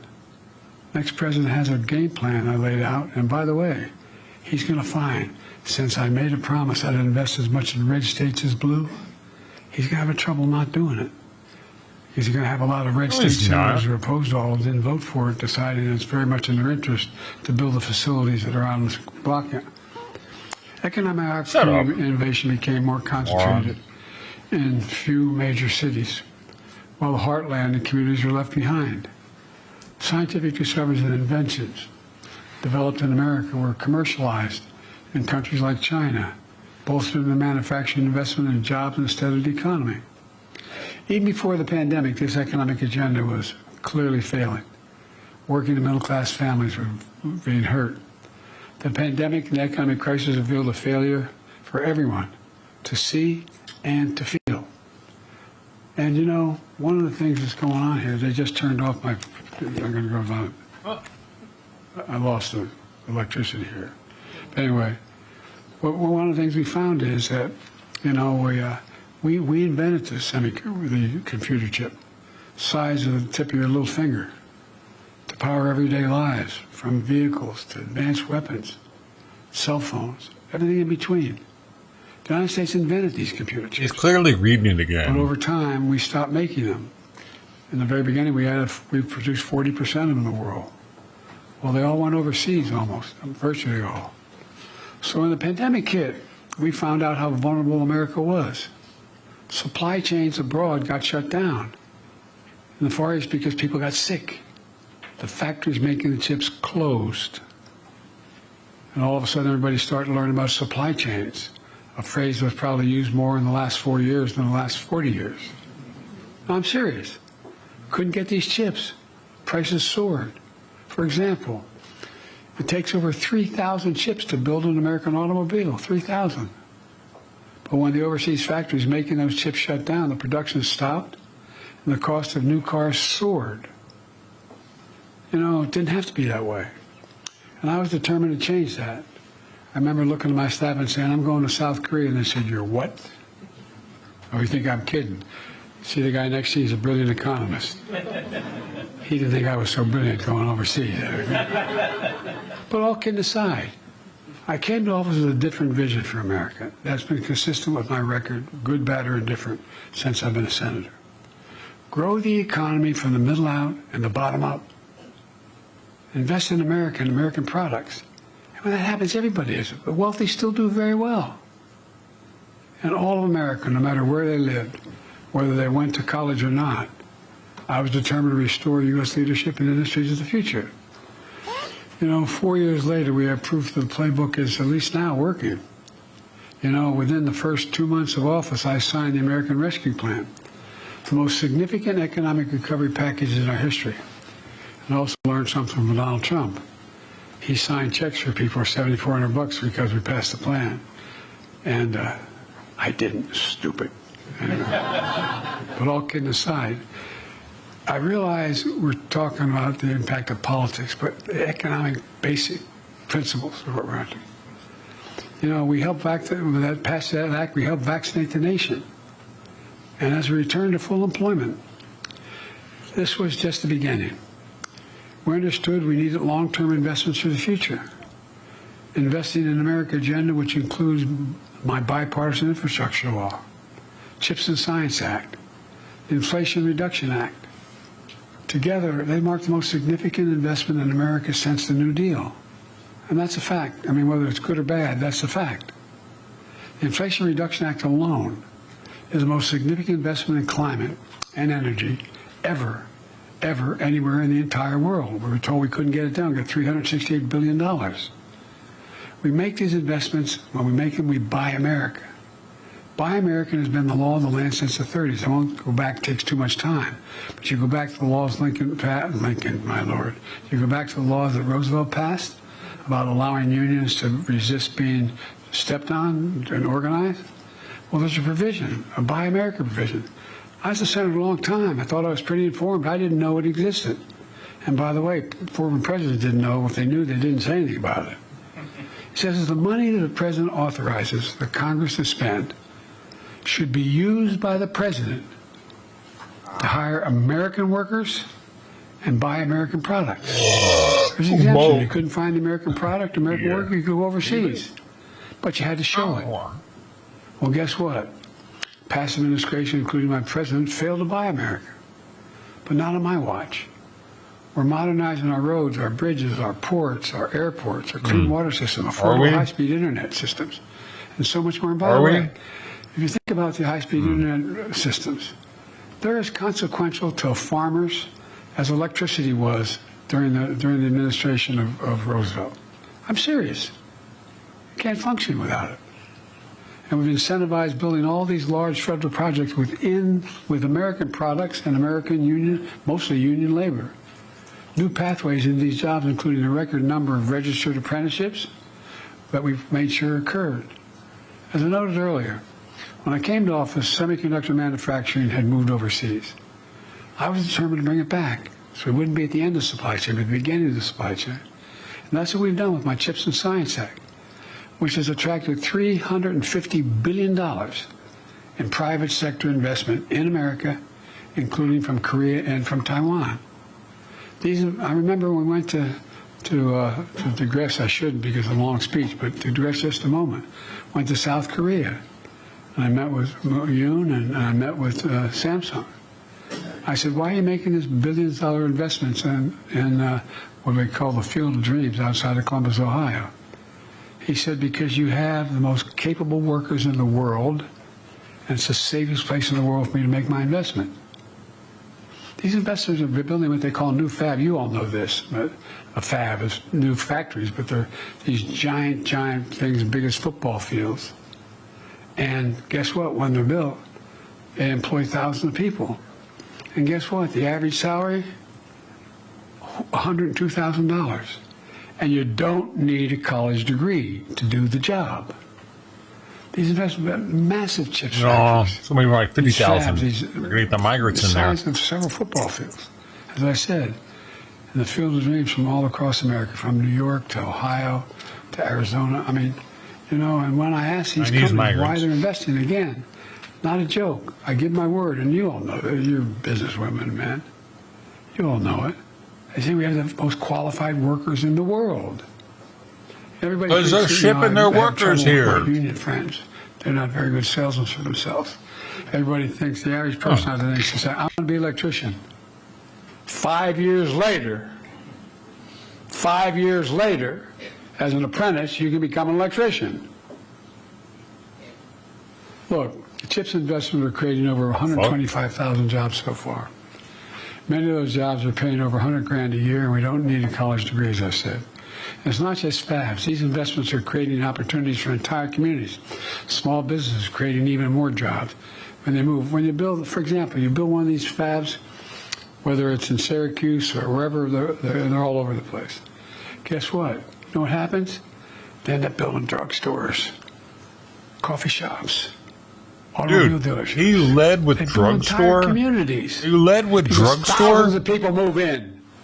That was weird. Can afford to live a decent life. They end up building in fact, and we knew in the beginning this wasn't going to come to fruition in my campaign, my administration. It takes time to get this done. But watch 2, 4, 6, 8, 10 years from now. We'll soon be the only economy in the world to have all 5 of the major chip companies operating in the United States of America. It's not only creating thousands, it will create thousands of jobs and good paying jobs, building chips factories. We're always creating those jobs for workers installing more solar panels, batteries, selling more electric vehicles than ever before. You know, that's a construction boom and manufacturing boom all across America. It's just going to continue to pick up with the billions of dollars being invested. When faced with unfair practices from abroad, we've taken a tough but targeted actions on behalf of the American worker, American businesses, and factory towns. You know, we know the pandemic and Russian war in Ukraine and inflation created enormous pain and hardship all across America. is true for every major economy in the world. But we took aggressive action that brought prices down. For example, after Russia's invasion of Ukraine, causing gas prices to spike globally, I ordered the biggest release of ever in our strategic petroleum reserve. That's all that you all know. Most people listening wouldn't, but that's all that oil we've saved up. And we challenged the oil and gas companies to take their record profits and invest more in production. Invest more in production. Today, American energy production is at record levels, including in oil and gas production. Gas prices are down to $3, $3, below the price before Russia's invasion. In addition, we've successfully pushed back all the oil released at a much lower price, and we've refilled the facilities, making the taxpayers in the process $3.5 billion. Brought it out, got it back, a hell lot cheaper to fill it back up.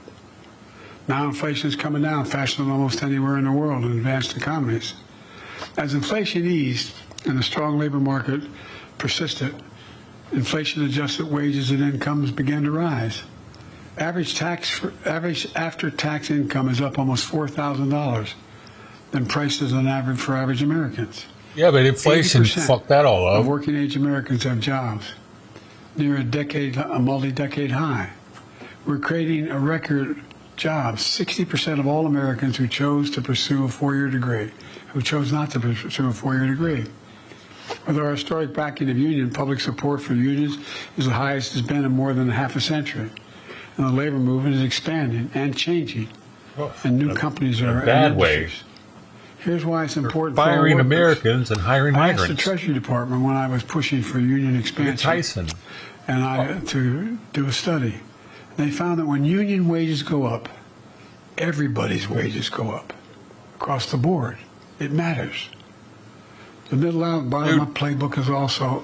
What is this? I feel like he's really trying to pander to Democrats to not jump ship on him. Like, hey, we're doing it right now. Like last minute, they're trying to fix some shit. He's trying to appeal to the unions now because Trump and Musk said that, you know what I mean, if you want to try to fuck us, we fuck you, huh? You fuck you, union. You want to fuck us? You know what I mean? Like they had a conversation that night about the unions, and he's trying to pander to the unions, try to get the Democrats union votes. That's all this is trying to get votes and keep voters happy, supposedly. It's all last minute, too late. Everybody sees it. Our wages have went up, but it doesn't account for how much inflation has went up. It's not equal. Is also asking that the very wealthy the most profitable corporations, begin to pay their fair share. I won't use the usual site that's used. We got 1,000 billionaires in America. Their average federal tax is 8.2%. Anybody want to trade with them? Well, look, my predecessor's $2 trillion tax cut overwhelmingly benefited the very wealthy and the biggest corporations, delivering tax cuts to the top 1% worth more than 50 times the tax cuts that went to middle class families, you see. My approach is leading to better results for everyone. I kept my commitment that no one, and it didn't make me very popular with Democrats, no one earning less than $4,000 a year would see $400,000 a year would pay an additional single penny in additional taxes. No one. Not only I fought hard to expand the child tax credit for working families. See, that's a little, dude, that number's a little too high for me. 400,000? Fuck that. Raise it if it's 200,000. You know what I'm saying? I don't think I'm ever going to make 200,000 a year for the rest of my life, ever. So if you're making 200,000 a year, fuck you. You know what I'm saying? Raise them taxes a little bit more. What are they going to do? What are they going to do? Leave the country? They're going to make more somewhere else? Doubtful. Child poverty we should cut child poverty. Fuck you, 200Kers out there. And by the way, it increases economic growth. More women can go back to work. More women can grow the economy. Expanded tax credits to make health insurance more affordable for millions of Americans enrolled in the Affordable Care Act. By the way, the other team tried to get rid of it, 51 votes, okay? After a decade of severe underfunding, I fought hard to make the IRS have a budget with enough personnel and technology. It's awful hard. It's easy to go after my taxes, not a problem. You know, and I make a good living. You pay me a lot of money as a president. Does he realize what he's saying right now? He's admitting that he grew the IRS to go after little people, to go after just regular people that have over $400 in Cash App input or into their Cash App. So now they're gonna have enough IRS to go after those little people. Like, yeah, where's our $30, huh, fucker? Like, really? Come on, man.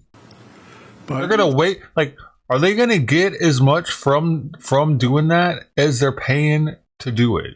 Is my questioning on that, because I feel like that's gonna be expensive. Hiring all those employees, I gotta do all the paperwork, all the shit. Are they really gonna be getting that much back from that? Or are they just gonna be punishing Americans?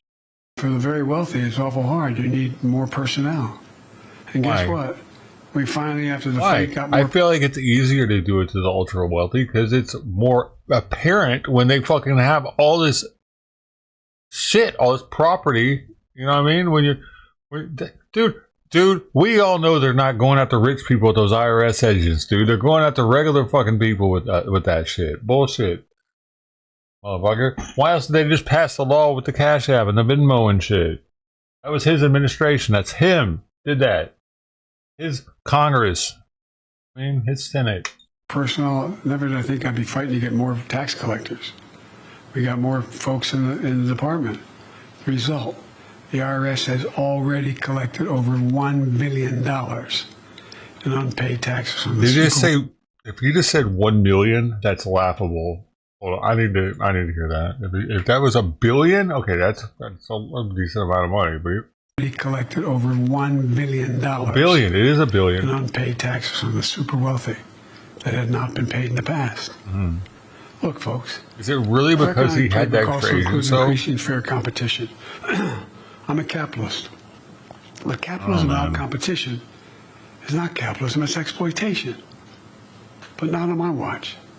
My Inflation Reduction Act took on Big Pharma, reduced the price of insulin for seniors with diabetes. No. Hold on 1 second with that. Fact check. Did Trump reduce medication costs?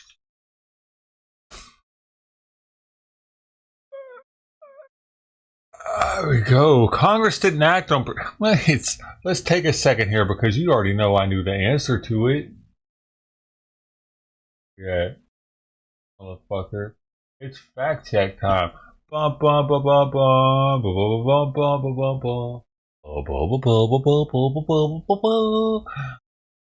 didn't act on prescription drug prices, so President Trump did. The first order directs federally qualified health centers to pass along massive discounts on insulin and epinephrine from drug companies to low-income Americans. So what does that say right there about insulin?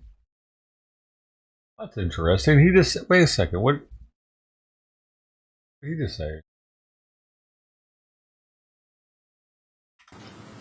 But not on my watch. My Inflation Reduction Act took on Big Pharma, reduced the price of insulin. Oh, he reduced the price. But what is this then? The first order, his first fucking order that he signed as an executive order was for insulin. 4 years before Biden. Biden did it. Biden did everything. Also, second order from Canada and other countries. We want the same price. Boom. He signed that one. Third order. Prohibit secret deals between drug manufacturers and pharmacy benefit middlemen, ensuring patients direct benefit from available discounts at the pharmacy counter. Fourth order. Ensures the United States pays the lowest prices available among economically advanced countries for Medicare Part B drugs. The United States often pays 80% more for these drugs than other developed nations. So, but he did it. This didn't do anything or something? Was this not anything? Would he just sign this paperwork and it did nothing? I don't get it. It's an executive order. Doesn't that do shit? Okay. All right. I don't know. I'm asking.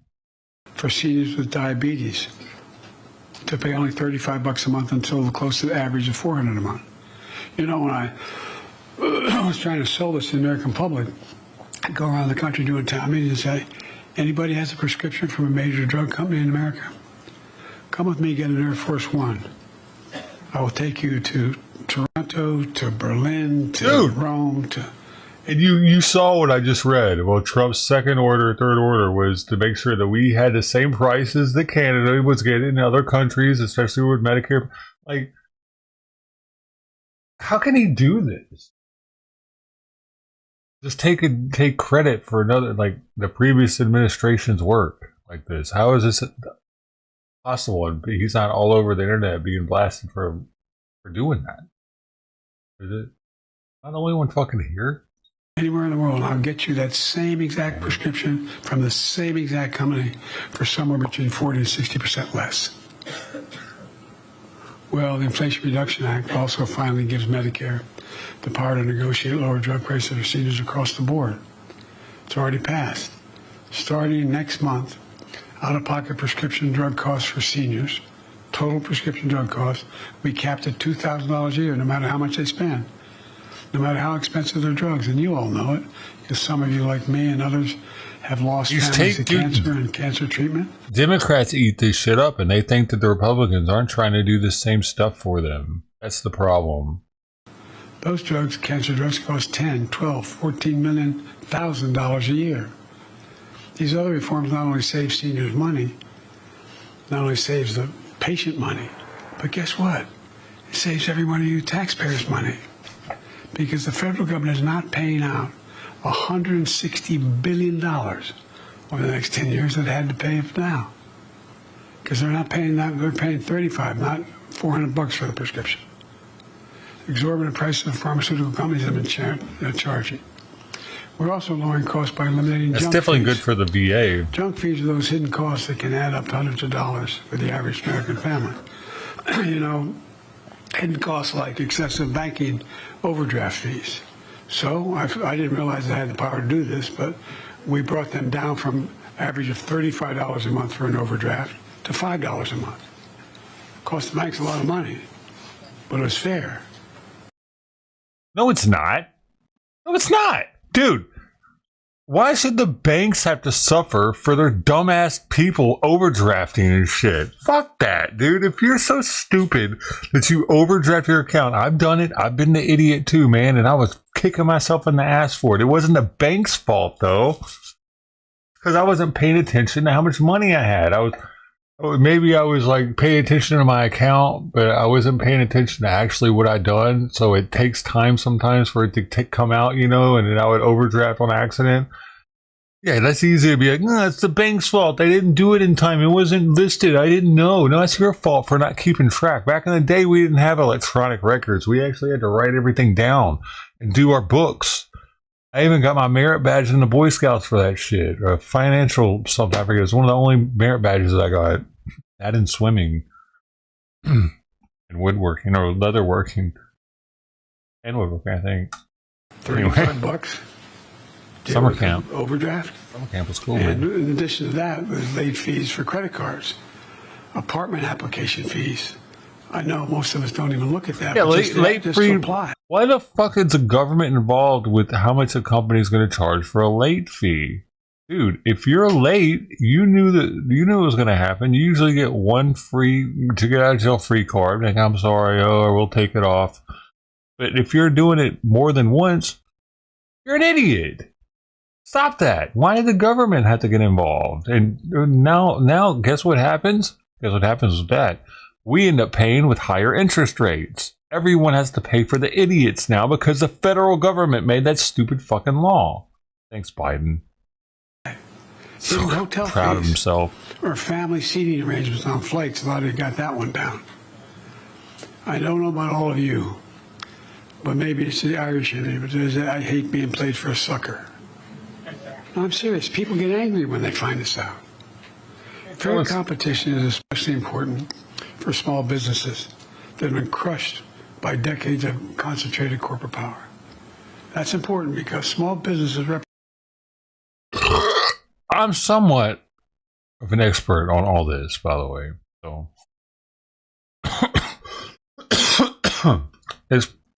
It's mostly because I have the kitties. They have the infinite knowledge built inside of them. Just have to touch them and it absorbs inside of you, see? That's why the Egyptians worship them. Present nearly 50% of the entire GDP of the American economy. Because of our policies and confidence of entrepreneurs in the economy, we've seen 20 million, since I became president, 20 million new business applications during this administration. The most of any presidential term in history. A record. Yeah. Black businesses ownership, black businesses ownership is doubling. Hispanic business ownership is up by 40% since the pandemic. Share of women in business is also on the rise.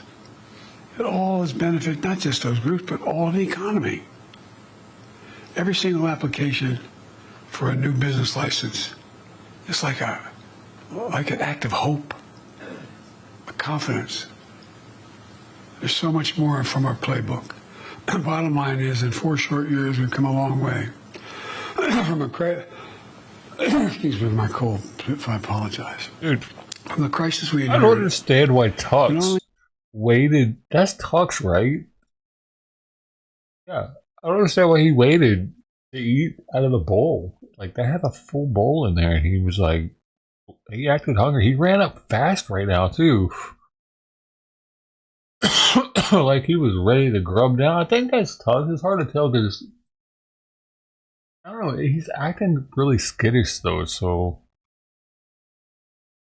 But there doesn't seem to be enough white on the back of the ears, does there? For it to be the other one? For it to be white ear? I don't know what to call it. Whitey. I think that sucks. If it tries to cover that bowl up, no. I'll put some more out in a bit. I should put it out there now. We not only beat the pandemic, that'd be all right. We broke from the economic orthodoxy that has failed this nation, in my view, for a long time, a theory that led to fewer jobs, less economic growth, and bigger deficits. I had a fundamentally different theory. My theory was the strongest economy is built from the bottom up and the middle out, from the middle out and the bottom up, not the top down. And the best way to build in America was to invest in America, invest in American products, invest in American people, not by handing out tax breaks to those at the top. And I'm not looking, look, I won't get in, we can talk about taxes. But it was long past time for America to make a generational investment in our infrastructure, in our manufacturing base, in the technological edge, in our clean energy future. I know it's been hard for many Americans to see, and I understand it. I just trying to figure out how to put 3 squares on the table. But I believe it was the right thing to do. Not only to lift America out of economic crisis caused by a pandemic, but set America on a stronger course for the future. And we did that. We don't take my word for it. Here's how Time magazine and other commentators describe the economy. I'm leaving to my successor, and there's a number of these quotes. President-elect Trump is receiving the strongest economy in modern history, which is the envy of the world. I'm going to say something outrageous. I know a fair amount about foreign policy. I've known every major world leader for long, been around for 500 years. I know these guys. And I don't know anybody who wouldn't change their economy with ours. Can you think of one, any major nation? Says, I want to trade. I don't want to trade. I'll keep mine. I like what I'm doing. Let me close with this. By all accounts, the incoming administration is determined to return the country to another round of trickle-down economics and another tax cut for the very wealthy that will not be paid for. Or if paid for, it's going to have a real Where's cost. Marcialago? Once again, causing massive deficits or significant cuts in basic programs of healthcare, education, veterans benefits. On top of that, he seems determined to impose steep universal tariffs on all imported goods brought to this country, on the mistaken belief that foreign countries will bear the cost of those tariffs rather than the American consumer. Who do you think pays for this? I'm thinking. I believe this approach is a major mistake. I believe we've proven that approach is a mistake over the past 4 years. But We all know in time. We all know in time what will happen. I've never agreed with Ronald Reagan's approach to the economy, although I got along with him very well. But I did agree with something he said. President Reagan said... Here we go. Luxembourg is the wealthiest country in the world according to multiple measures of wealth. GDP per capita, median wealth, stability. So they might not want to trade with us. Luxembourg. Final answer. And I quote, "Facts are stubborn things. Facts are stubborn things." They are. Here are the facts. A set mark of benchmarks, if you will, that we should measure the success or failure of our next 4 years. During my presidency, we created 60 million new jobs in America. Will the next president create jobs, or like Herbert Hoover, be the only president to lose jobs in his administration? During my presidency, we see the lowest average unemployment rate of any administration in 50 years. Will the unemployment be higher or lower in the next 4 years? We have had a strong economic growth of 3% on average on a yearly basis. Will the next president have a stronger or weaker economic growth? And inflation. Yes, inflation. We're battling through worldwide effects of the pandemic, Putin's war in Ukraine, and supply chain disruptions. I'm leading the next president with an inflation rate that's near 2%. Where will inflation be at the end of the next president's term? Look, these are simple, well-established economic benchmarks used to measure the strength of any economy, the success or failure of any president's 4 years in office. They're not political or rhetorical opinions. They're just facts, simple facts, as President Reagan called them, stubborn facts. And one more fact as I prepare to leave office. You know, there is no country on earth better positioned to lead the world in the years to come than America. Think about what stunned me. And again, I'm going to say something outrageous. I have as much experience in foreign policy as any president in history of the United States has had. The chairman of the Foreign Relations Committee. Anyway, I spent a lot of time. I know all of them. Well, the decisions we make over the next 4 years have been transformative to the nation. But I tell you what stunned me, and I'm not being a hyper-American here. I can't name a single country in the world that doesn't think. Put it this way, if we're not leading the world, who does? Not a joke. I'm not being wise guy. China and Russia will. If we do not lead the world, whoa, what nation leads the world? Oh my goodness. Who pulls Europe together? Who tries to pull the Middle East together? How do we do the Indian Ocean? What do we do in Africa? Well, Trump's definitely going to be doing all that. The United States. You see that shake with Macron? He's like, you all bitch. are extremely experienced women and men. You know many of these leaders. You know many of these countries. Find me one that says we're not, or wish we weren't. Look, my hope and belief is that the decisions and investments are now so deeply rooted in the nation that's going to be politically costly and economically unsound for the next president to disrupt or cut. You know, some of my friends in the Republican Party, when I do States of the Union, who holler and like, you know, those things. They're against all the things we did. Keep your eye on them. Tell me what they want the programs we voted for them to cut in their states. Show me the most conservative Republicans willing to take away the factories that are going to be built in their states. It's going to be interesting. Yeah, no, but what he's saying is, why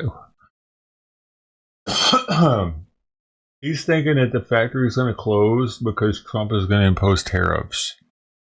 Why would that happen? Help me understand.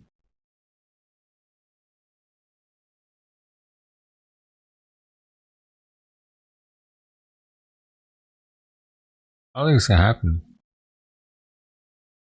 You fuckers are horrible today, dude. I got Trout saying nothing. Northwest Media saying, I don't even know what the fuck that is. No one's said anything meaningful about the conversation about this since Miss Bungle at 10:08.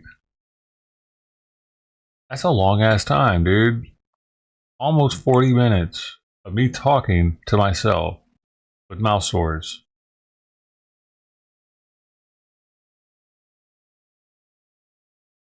Why y'all doing that to me, man?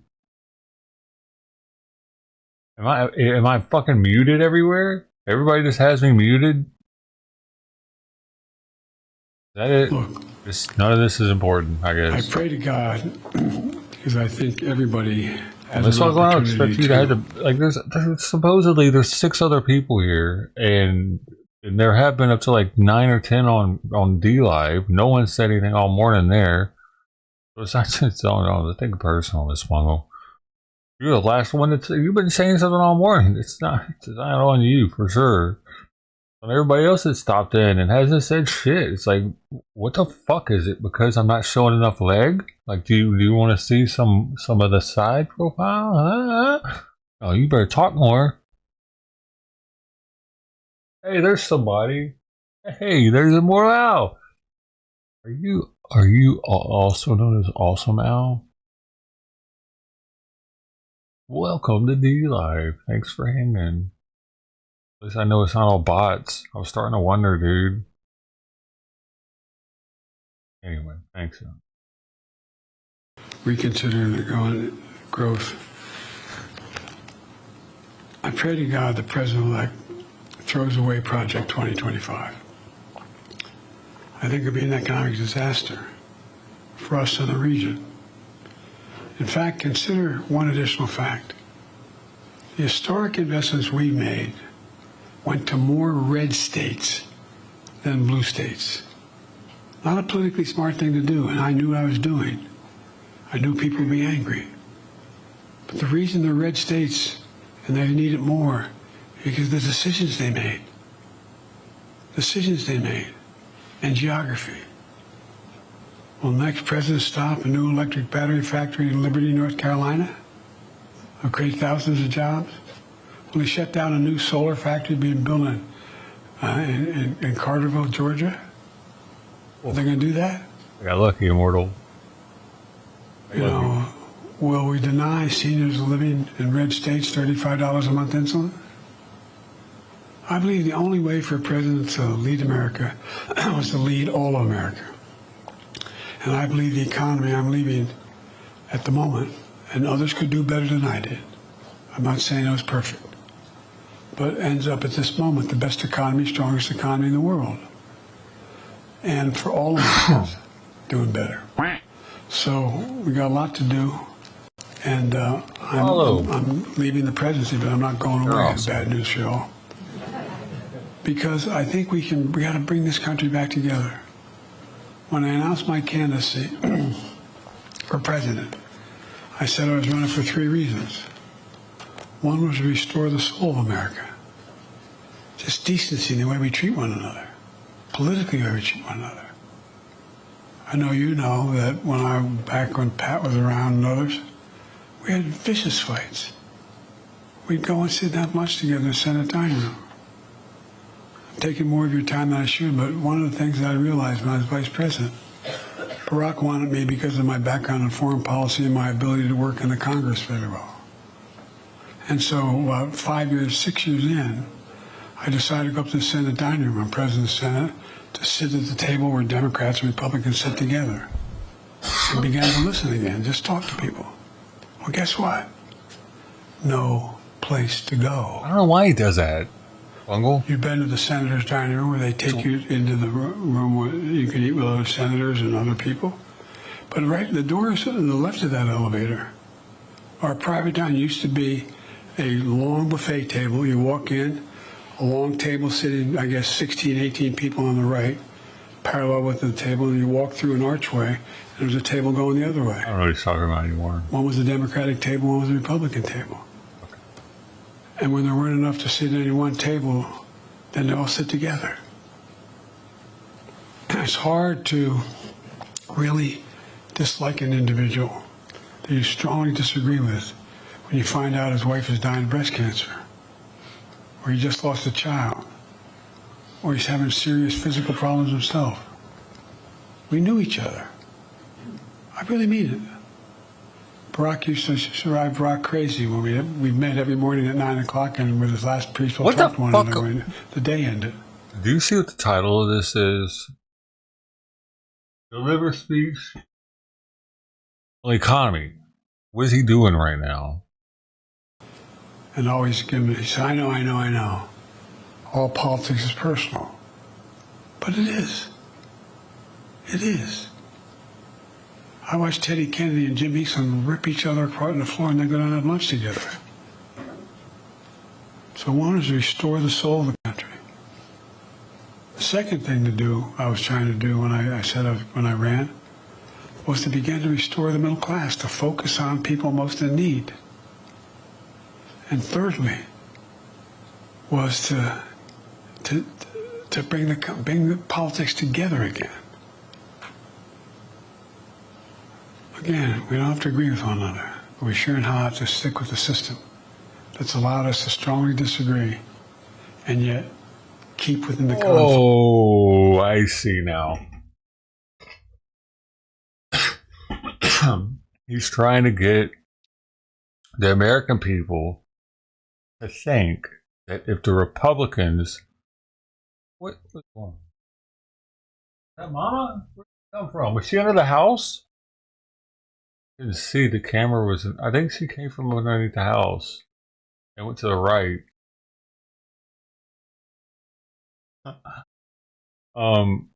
He's trying to get the American people to like side with the Democrats, and that they look, the economy's doing good. This is that. If anything falters, we got to keep along this path.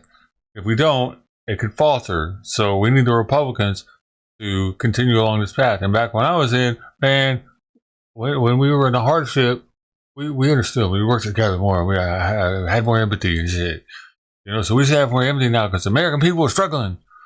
And the Republicans should just do what the Democrats want them to do, even though they have the majority now. I mean, why do you think this is going to work? Why somebody thinks this is going to work? Minds of the admonitions of the Constitution. We'll at least get more Democratic voters late next time. Too much of your time, and I apologize, but you're among the most informed people in Washington. How else do you do it?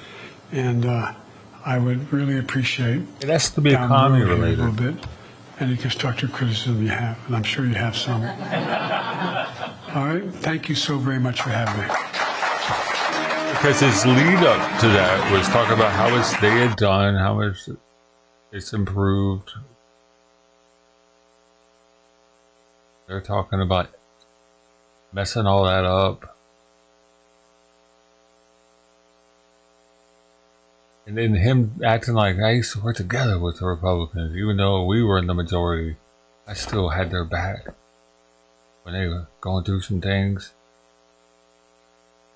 This motherfucker. Alright,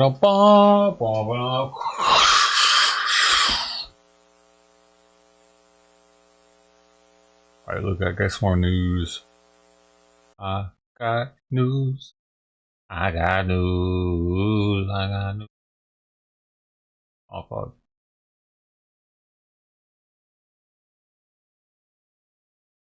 It disappeared.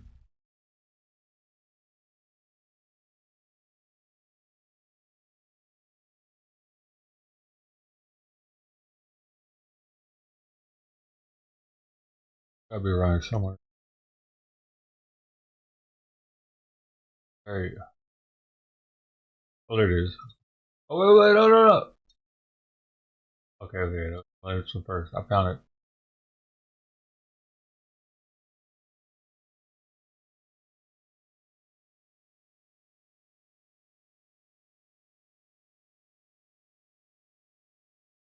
A former Democratic stronghold in Texas flipping red for the first time in 100 years. Look at those numbers. Our next guest is a longtime Democrat and top elected official in Laredo who says his party is leaving behind Texans and the values that they hold dear. Judge Tano Tiarina joins us now with a big announcement. Good morning to you, Tano.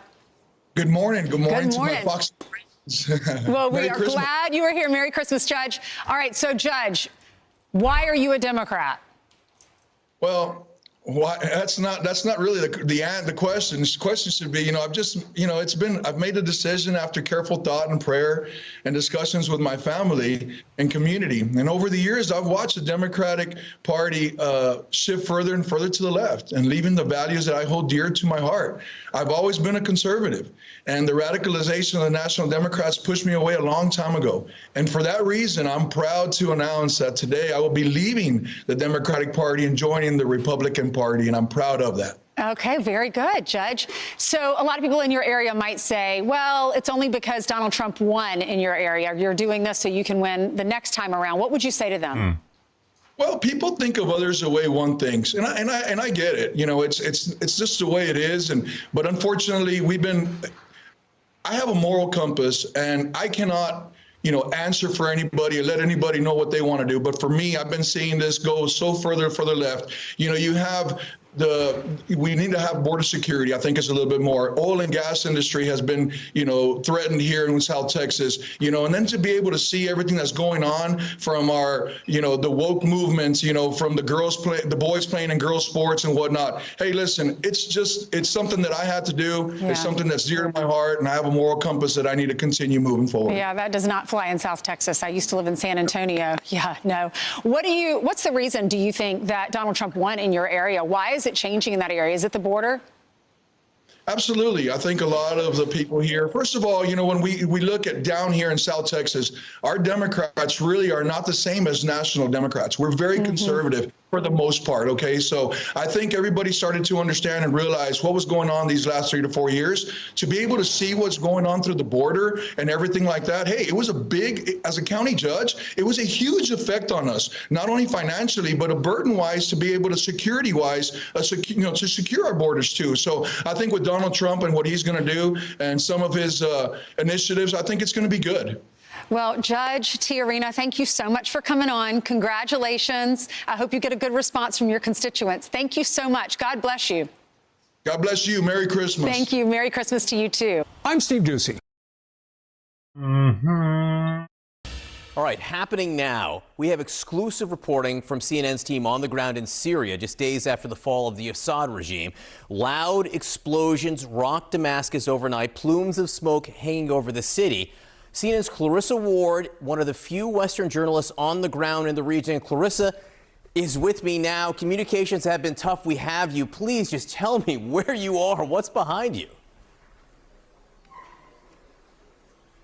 So, John, we are actually here in one of several garages belonging to Bashar al-Assad. We are on the compound of the presidential palace. An F-40. And you can see this is a man who had expensive tastes. We've seen Aston Martins, we've got Lamborghinis, we've got Ferraris. I want to add as well that we've been walking through this compound. There are many garages. We were just in a lot where there were dozens and dozens of armored cars, if you can believe that. I don't know how anyone would need so many armored cars. Had all this nice shit. Look at some classics back there. American classics, dude. This collection of classic cars over here. And the reason this is all significant, John, the reason that we're talking about this, that we're showing you this, is because really this is indicative of the deep, deep corruption of the Assad regime, which is a big part of why this whole uprising started in the first place back in 2011. Bashar al-Assad had been ruling for some years, his father for many decades before, and the levels of corruption and greed, the opulence and the lavish lifestyle, when so many Syrians were struggling to put food on the table. You imagine, John, the last 14 years Syrians have been under bombardment. They've been tortured, maimed, kidnapped, killed. I didn't even know they made Cadillacs that long ago. Bashar al-Assad was living literally like a king, with garages full of cars, with palaces, with incredible mosaics and marble. And we actually watched in the presidential palace some ordinary people who managed to sneak in, walking around with their jaws dropped. They could not believe how he was living at a time when Syria was suffering so acutely. And so this really is a metaphor for the root of the rot, for where it all started and what it really means, the spirit of this Syrian uprising. Obviously, we're not going to sugarcoat it. There is a lot of anxiety in this moment. There is a lot of anxiety about the makeup of rebel forces, about whether there will be chaos, whether there will be strict Islamic law. And so it's not that everybody is out in the streets celebrating, but most Syrians are united in finding these displays of wealth and opulence truly sickening and indicative of the sickness of the Assad regime, John. Clarissa, you can add my jaw to the list of those that have dropped at these images behind you, these rows and rows of luxury cars, given what's happened in Syria. Also, I guess my surprise that days after the Assad regime fell, that they're still there and in one piece. So explain to me the state of civil society in Damascus right now. Is there law and order? Right now there is. There was half a day when Assad first fell, where there was looting in the streets. It was quite chaotic. Then you had more rebel forces from Hayat Tahrir al-Sham coming down from the north with orders to really secure the capital. And they're the ones who are in charge of this entire complex. They are not letting anybody in and out. I believe we're some of the few who have managed to get in here, and they have taken pains again and again to keep telling us that the cars have not been touched, that the cars will not be moved, that the cars will not be stolen, because they see their lack of corruption as being a badge of honor and a real contrast to the behavior of the regime.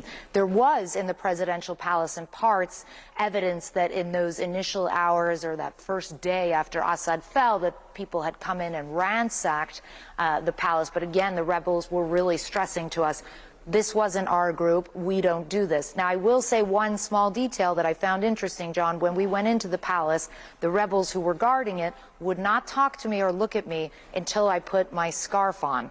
And so as much as they are making these moves and saying things such as, you know, people can wear what they want, this is a pluralistic society, we respect the rights of minorities, you do still have absolutely extremely conservative tendencies from the majority of these rebel forces who are now controlling much of this country, John. And that has been one of the major questions. Islamic fundamentalism, what role will it play among the people who may rule this country going forward? Clarissa Ward, we're so lucky to have you there in front of these cars, symbolic of what has happened in Syria for the last several decades, symbolic of what is happening at this very moment that you were allowed in to show people these pictures. Thank you for the work you and your team are doing. Please keep us posted. On the streets of Damascus, many Syrians are celebrating Assad's fall from power. Earlier, I spoke with CNN's Clarissa Ward, who is on the ground in the capital of Damascus. Hi, Clarissa. Describe the scene for us. What's going on? Dude, that was fast. He teleported. Hi, Amra. You know, it's so interesting to see because for the last few days, there has been a lot of tension on the ground. People have been staying at home. They've been very cautious about coming out. They've been nervous She's about instantly what will happen. Today, it is a different feeling. We are certainly knows what's starting happening. to feel some of that elation, some of that jubilation that comes with knowing that Bashar al-Assad and his brutal regime are now gone forever. And I wanted to bring in my new friend here, Judy. Hi. How are you, Judy? Hi, I'm good. Tell me what this feels like. This is absolutely amazing. After all of these years, we are live on the international TV. This is amazing. This is unspeakable. This is us after 50 years of darkness. This is us after 50 years of death. This is absolutely amazing.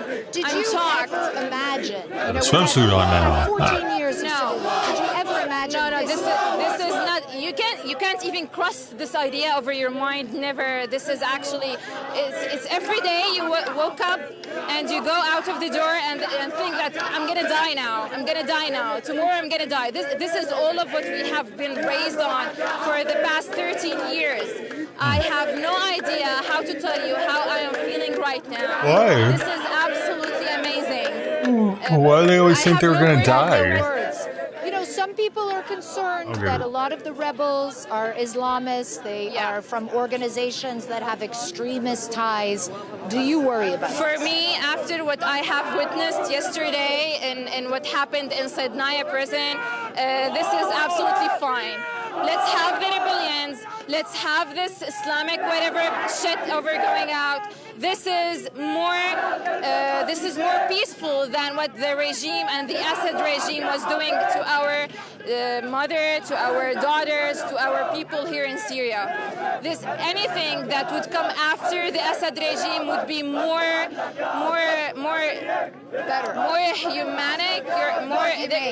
humane. You can say this is unspeakable. This is unbelievable. Julie, I have no words. Thank you for being here with us. Thank you for sharing our freedom. Thank you for being with us. Thank you so much. And Amra, I mean, this is what you're hearing What was he again doing, and again. man? It's What not was that happening people over don't there? have It was so bad. anxieties about what comes next. It's not that It will people change don't for the have worse, you questions think? about the nature of some of the rebel forces. But what you hear over and over is this idea that He's running the country now. let us have this moment for the first time in 14 I got a years. bunch of kids around the Bombs have country. stopped. For the first time in 14 years, we can take to the streets. We can demonstrate. Who was bombing We don't them? have to worry about being shot or imprisoned or tortured or Why? killed. And I think there's just a desire Why? to be allowed to celebrate, despite the ambiguity about what this next chapter may bring. People here want to feel optimistic, they want to celebrate, and they want the world to see their victory. Yeah, you can absolutely feel and hear the joy in that woman's voice as you spoke with her. Clarissa, just quickly, where are the rebels? As you've been driving around Damascus and elsewhere, have you been seeing them on the streets? Are they also joining in on the celebrations, or are they doing more, I guess, administrative stuff? The rebels are all over the streets. There's a few of them. There's one right here, in fact, just there. They're all over the streets. They're guarding the various ministries. They are guarding the presidential palace, for example, where we were earlier. They are trying to get all of the various administrations back to work, get traffic police back to work, to make sure that the fabric of society, that the wheels of society keep on moving. And most of them have been very friendly, have been very polite. They have been given a strict edict from their leadership that they need to respect Syrian minorities, that they need to respect that this is a pluralistic society, that they should not be imposing their religious views on anyone they come across. I will say, when I was at the presidential palace, as you heard before in my report, they asked me to put on a headscarf. That was an isolated incident, though. And here we are on the streets, and you can see there are women who are covered, there are women who are not covered, there are Muslims, there are Christians. These are ordinary Syrian people celebrating. You wouldn't have been able to do that a couple days ago, or what?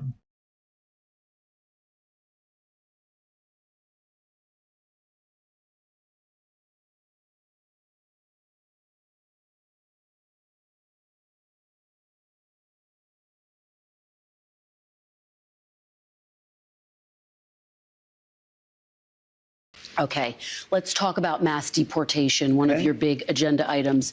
You've talked about prioritizing people who have criminal histories. Correct. But is it your plan to deport everyone who is here illegally over the next 4 years? Hey guys, my name is Madi and you are welcome back to Madi Speaks. So today we're going to be looking at this interview fresh out of NBC, where we see this NBC reporter, Kristen Walker, interview President-elect Donald Trump on his plans for the country and what he's going to do in his first 100 days in office. Believe me, this video is a must-watch for everyone who cares about America. Donald Trump was very cool and collected in this interview. He gave wonderful and clear answers to every question he was thrown at, okay?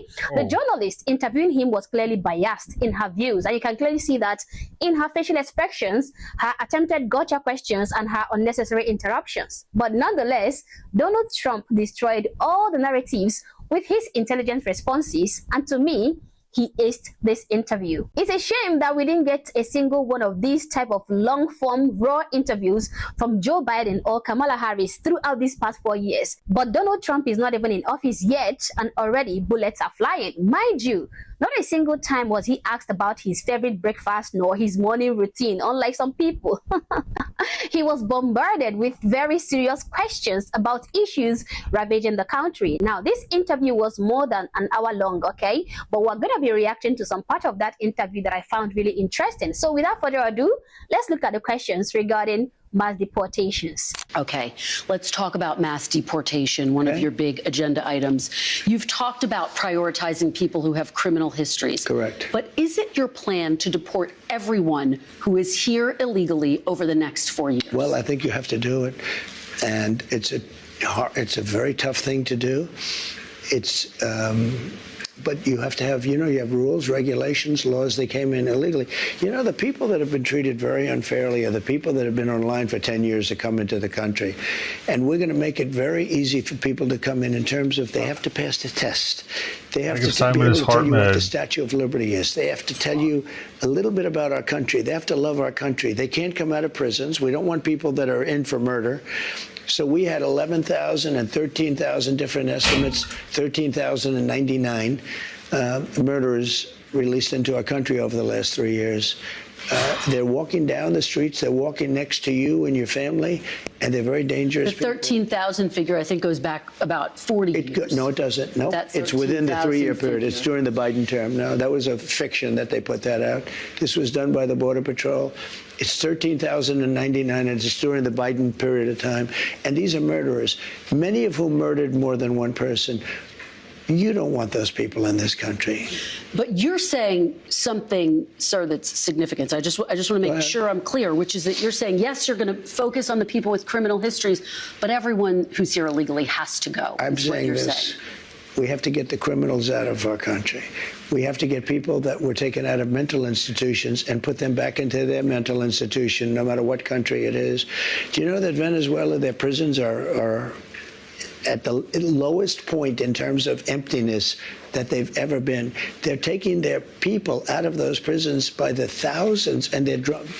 And just to get back, because I know exactly what you're getting at. Number one, we're doing criminals, and we're going to do them really rapidly. We're getting the worst gang probably with MS-13, and the Venezuelan gangs are the worst in the world. They're vicious, violent people. And you see what they've done in Colorado and other places. They're taking over, literally taking over apartment complexes and doing it with impunity. They don't care. They couldn't. They just are. They're in the real estate business. The local police say that is not the case in Colorado. Oh, it's totally the case. I mean, you don't believe the local police. This woman is hilarious, honestly. From the way she keeps widening her eyes to feign shock, okay, to the way she's stylishly trying to deny the obvious. But the police says it was all fake. It's not true. The police says it's fake. Like, what is she trying to say? What about the real obvious truth that we all saw, okay? The news reports of migrant Venezuelan gangs invading apartment complexes in Colorado. I even made a video about that some time ago. We saw these gang members, woman. We saw them force themselves into these apartments. Are you saying our eyes are playing tricks on us or something? Well, trust Donald Trump to dismantle her nonsense. It's totally the case. I mean, you don't believe the local police. I play it. I used to play it at my rallies every single night. No, they're breaking into doors. They're taking over the building. But sir, you and by the way, the police are afraid to do anything. You raised the point that the logistics are complicated. You said it yourself. But everything's complicated. Yeah, you mean you need 24 times more ICE detention capacity just to deport 1 million people per year, not to mention more agents, more judges, more planes. Is it realistic to deport everyone who's no choice? First of all, they're costing us a fortune. But we're starting with the criminals, and we got to do it. And then we're starting with others, and we're going to see how it goes. Who are the others? Others are other people outside of criminals. We have convicted murders. We don't mean people that are even on trial. We have people that have murdered numerous people are on our streets and in our farms, and we have to get them out of our country. Oh, now that he's completely dismantled my narrative, I have to slam him with a gotcha question. Remember that time in the past when you said it's gonna cost us so much to deport all these people back to their country? Are you still gonna deport them despite saying that it was gonna cost us a lot?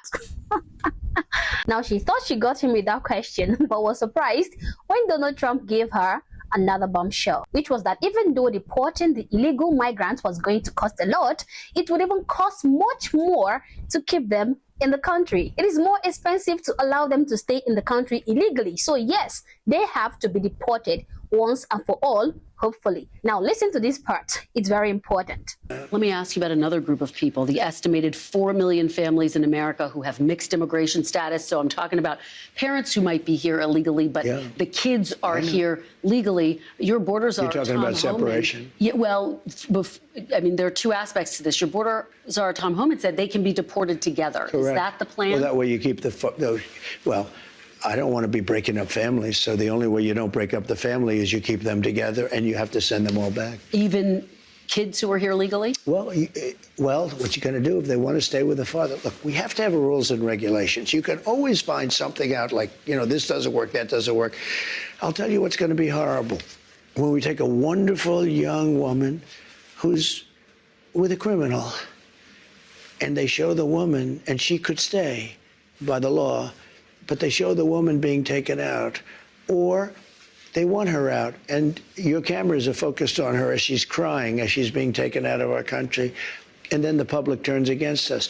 But we have to do our job, and you have to have a series of standards and a series of laws. And in the end, look, our country is a mess. We have the highest crime rate, and during the debate, a man whose ratings have gone way down, David Muir, said to me, no, crime is, because I had to debate 3 people, not one. Debating 1 was easy. Debating 3 was actually pretty easy, too, if you want to know the truth. But David Muir said, the crime rates have gone down. I said, no, they've gone up. And then the following day, they released the crime rates, and they were way up. Yeah, the FBI statistics are, you're talking about those FBI statistics. Well, no, but he gave the wrong answer. Confusing based on what you're looking at. But a lot of that is migrant crime. Let me ask you about another aspect of this. Christian, you know a lot of it's migrant crime. Well, let me ask you about another aspect of this. Point blank, superb response. He is being very, very understanding and patient with this journalist, but she isn't even listening to his answers. Each time he cracks down on her assumptions, she suddenly wants to skip the question. Of course, most of the crimes are being committed by migrants, but our reporter here doesn't want to hear about that. She must immediately skip that and jump on to the next question. Now, I don't know why a lot of Americans have a problem with ending illegal immigration. I have noticed that among other human beings all around the world, only Americans tend to be in favor of illegal immigration. Other people from other countries would never be against the government of their country securing their borders, deporting illegal aliens who came into the country illegally, and keeping the country safe for citizens and legal residents. But when it comes to Americans, they seem to favor the opposite of all that, okay? The mass deportation criterion is going to be very simple, okay? If you are in the country illegally, then you would be removed from the country. You would be deported only if you are in America illegally. If your kids are in the country legally, then they would not be touched. But again, if your kids cannot bear to be separated from their parents who are residing in the country illegally, then they have no option than to leave the country with their parents. It is their choice, and it is that simple. Their illegal parents cannot stay in the country with them because they are illegal, but they can leave the country with their parents and stay in their parents' country. It is as simple as that. And what Donald Trump said about the mainstream media demonizing him by focusing their cameras on the crying children whose parents are being deported because they are staying in the country illegally is absolutely true, okay? The media is going to exploit that and prey on people's emotion. But I love the fact that Donald Trump doesn't care about that. What needs to be done must be done. Now let's take a look at the long-rumored Project 2025 and what Trump has to say about that. So you take me to my question. You're now giving people involved in Project 2025 prominent roles in your administration. Are you changing your mind about Project 2025? No. Is this now the policy blueprint for the second Trump administration? No. Some people, if you take a look at the group, it was hundreds of people were involved. And I was actually, I reprimanded the whole group. I said, you shouldn't have placed this document in front of the voters because I have nothing to do with it and I'm the one that's running. You had no right to do this where you put a 1,000-page document in front, and many of those things I disagree with. Now, Many of those things I happen to agree with. Many of those things Democrats should have agreed to, and I think they would have done much better in the election because they got slaughtered. Well, I guess people see the list: Russ Vought, Brendan Carr, Peter Navarro, John Ratcliffe, Pete Hoekstra, Monica Crowley, and they think these are all of the people who were involved in or writing Project 2025. This must be a blueprint for work requirements, eliminating the Head Start program, criminalizing pornography. Is that what we can expect I to don't see? know how they voted. I don't know. I never spoke to them actually about it, and I purposely, and I told you, normally it would be just the opposite. I'd review every page. I purposely didn't even want to see it because when somebody like you asked me a question about Project 2025, I can honestly say I've never seen it. I have nothing to do with it. I didn't read it, but I did hear some things in there that I would totally disagree with. And I said to the people that were really the people behind it, you know who those people are, I said, you really had no right doing this to me because they used it as a soundbite, the Democrats. And I don't know, it couldn't have been too effective because they got slaughtered, but they did use it as a soundbite. But to people who see, oh, he's bringing in all of these people from Project 2025, he must know what it is. Well, you say know, what? I don't know what it is, no. I don't know what it is. You still don't know but what it it is? But I heard certain things that I didn't like. And by the way, I heard certain things that are phenomenal. Okay? Like what? Like law and order. We want law and order. Okay? Little things like, let's put prisoners in jail. Let's not let people come out and raid every drugstore in Manhattan so that we have to put glass up and every store is going out of business. And right then and there, without mincing words, Donald Trump immediately clarifies that he has nothing to do with Project 2025. It didn't come from him. It is not a blueprint for what he's going to do in office for the next 4 years. You know, I love how he gave a very definitive answer. Project 2025 had nothing to do with me. I didn't write it, and it didn't come from me. I remember that throughout the speculations of Kamala Harris' blackness or lack thereof, she never came out for one day to clarify that she is a black woman or that she isn't a black woman. Even when she was directly asked about it, if she was black or not, she still maneuvered and never answered the question. But Trump never did that here. He came out plainly and he said he has nothing to do with Project 2025. He has no hand in Project 2025. Now, I know this woman is looking for a way to rope him into this thing, but the truth is, we all can clearly see that he is innocent again. Yes, these people she mentioned might have contributed in writing this project, but you don't actually know which part of the project they wrote or didn't write, okay? Now, this document was 1,000 pages long. I have read snippets of it, and yes, not everything in the document is outright bad, okay? There are some really good policies I agree with, and also there are some things I think are way too much, way too extreme. And again, there were hundreds of writers involved in that project. But what I'm trying to say is you don't know if these parts that I'm sure most people would agree with were written by these people that this woman mentioned, okay? We don't really know that. So I think it's too early to judge. Now, finally, let's look at my most favorite part of this interview. Let me ask you about something you've referenced a couple of times in this interview. I asked you last time we sat down for an interview if you were going to pardon yourself. You said no. But now that President Biden has pardoned his son, Hunter, are you reconsidering? Might you pardon yourself? I didn't do anything wrong. Sorry. I was given the option. And the lawyers told me, a very specific lawyer, I don't have to go into who, but very high up in the administration said, sir, if you pardon yourself, you're going to look guilty. And you did nothing wrong. Oh, I had that option. I could have saved myself a lot of legal fees, but it turned out that I was right. Look at what's gone on. Everything's being dropped. I still have a Fani Willis, a total hoax. That's a total hoax. It's all being dropped. It's all been discredited. It's been dropped. There are those people that say, and this would be the first time in history, that all of those fake indictments, they were going after a political opponent. There are those that say that I actually did better in the election because of it. Now, that would be a first. I think you would agree, because normally that's like you go back to the microphones. You say, I'm leaving right now. I will leave office. I'm going back to my family, and I will fight for my name. Well, I had to fight for my name in public because I didn't leave office. But no, I didn't want to pardon, and I didn't want to pardon myself. I had the option to pardon myself. And you don't want one now? You're not going to pardon yourself now? What do I need one for? First of all, I've won almost all of the cases. What if President and the ones Biden... that I didn't win are on resuscitation. There's a reason why we say a clear conscience fears no accusation. What is he pardoning himself for when he did nothing wrong? Giving himself a pardon means he is guilty, and my man's not gonna do that, okay? And guys, haven't you wondered why all these people that were pressing charges against him for one allegation or the other just magically dropped all their charges immediately he won the election? Are they saying that he is no longer guilty anymore?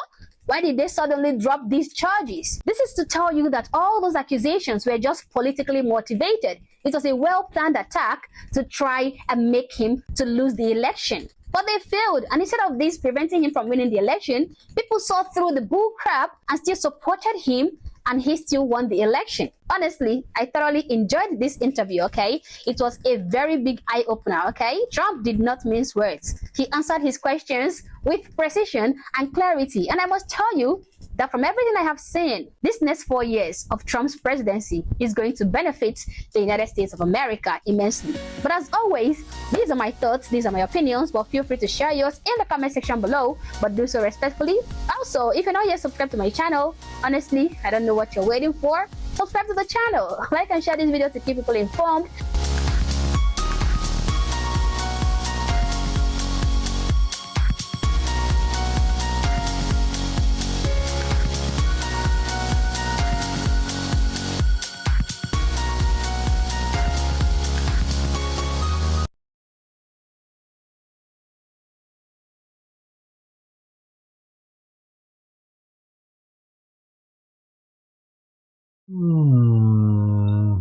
We were talking about water drops and how those were able to start this morning. So if you look here on this sign, and I can tell you the ground is still pretty saturated in this area, you see lots of little water drops here. That's from all of this dry dirt that was on fire. When they made that water drop, it splattered all the way this way.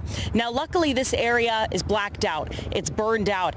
There's really not much left to burn, right? Because all of that vegetation that was alive is now burned. But over there, there's still little spots that are smoldering. Little spots like that, we know if the winds kick up, an ember could fly, so there's still an issue. Now, this is just one small example. We are seeing tons of spots like that in the mountains here. Again, we're at the west side of the fire. At least from our vantage point, it's here from the west near Pepperdine that is putting out the most smoke on this fire. It seems that the east side has calmed down a bit, but there in the center, I want to point, Joel, can you point here toward the center where that smoke still is? Deep in the mountains, I'm not sure if you can see it through the camera, there is some red on all that rock and vegetation there.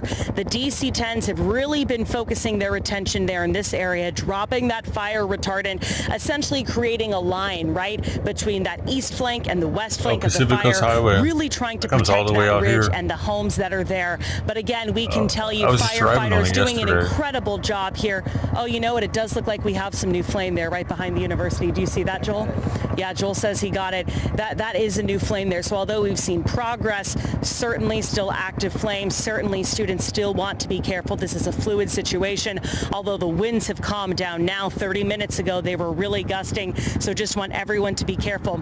Now, I do want to talk about Sarah Road, which is just down the road from us. I know that this morning, our helicopter News Chopper 4 did see one home. I can tell you when Joel and I were there, we saw 2 homes that were destroyed on Sarah on both sides of the road. We also saw a 3rd home that definitely had flame on it. From where we weren't able to tell past the gate if it had completely burned, but definitely 2 homes destroyed on Sarah Road. That is a confirmation from what we saw as we were driving around this morning. But again, out here, oh, you know what, Joel, can we pan back to behind Pepperdine? So what we've been kind of explaining, flames unfortunately run really fast up those hill faces, right? It moves really fast uphill, and when it makes that climb down the hill, it moves a little bit slower, but it certainly seems like that flame is moving up the hill. Now, a positive of that, it's moving away from the university. A negative, there may be some homes back there. So that's what we're seeing here at this point, at least across the street from Pepperdine. Lots of fire crews. A shout out too to our state's mutual aid system. We did just see Kern County, folks from Bakersfield, fire crews driving by with their golf carts and their engines and their trucks. So this is an all hands on deck effort here to protect Malibu. We're reporting just across the street from Pepperdine. Brittany Hope, NBC4 News. All right, Brittany, appreciate that report in there. It's close to 11:30 here. Thank you so much for being with us on the NBC4 News as we continue to monitor the Franklin fire. Good morning once again, everybody. I'm Michael Brownlee. And I'm Annabelle Sedano. Let's bring you up to speed with the latest. The Franklin fire, which sparked last night, has grown to 2,200 acres and is being driven by strong Santa Ana winds. And at some point, you guys could probably hear them. It's burning near Pepperdine. Firefighters are bracing for another round of strong winds around 2 o'clock this afternoon. More than 18,000 people are under evacuation orders. In addition to evacuations, students at the college had to shelter in place. That order, though, has been lifted. Now, we do know a number of homes have been damaged, including this one here on Sarah Road. PCH currently closed in both directions, except for evacuations from Topanga Canyon or Coral Canyon. Now, we heard from a homeowner earlier this morning whose house nearly burned down.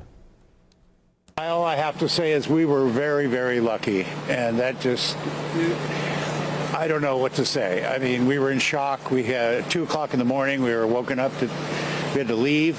This place was engulfed in flames. We drove out of here with embers flying and smoke, and you couldn't see, and we didn't know what was happening. And literally, we thought our house had burned to the ground, and we came back here and relieved, tears in our eyes. All right, we want to go to Roland Spruill. He's live in News Chopper 4. And Roland, we just saw a water drop behind Pepperdine there. And it's so great to see the air support along with the ground crews that are just combating this fire. It is an extremely coordinated, orchestrated event that we've been having the benefit of being able to watch here from the air, and they are doing a yeoman's job here on the west side, the west flank of this fire. This is just behind Pepperdine. Francisco Ranch Road, I believe, is where we're seeing a lot of the smoke. I think John Caddies-Klimak had mentioned it before, and then Brittany Hope had mentioned it as well. This, I believe, is what they were saying is a lot of smoke from this side, and also some smoke coming up from around Malibu Canyon as well. A lot of times what happens is you will get hot, burning, rolling material that will burn down into a canyon, and then you will have a reverse slope fire where the fire will actually either burn down or burning material will drop down to the bottom of the canyon, ignite another fire or another part of the fire, back up canyon yet again. And I believe that may have been what happened in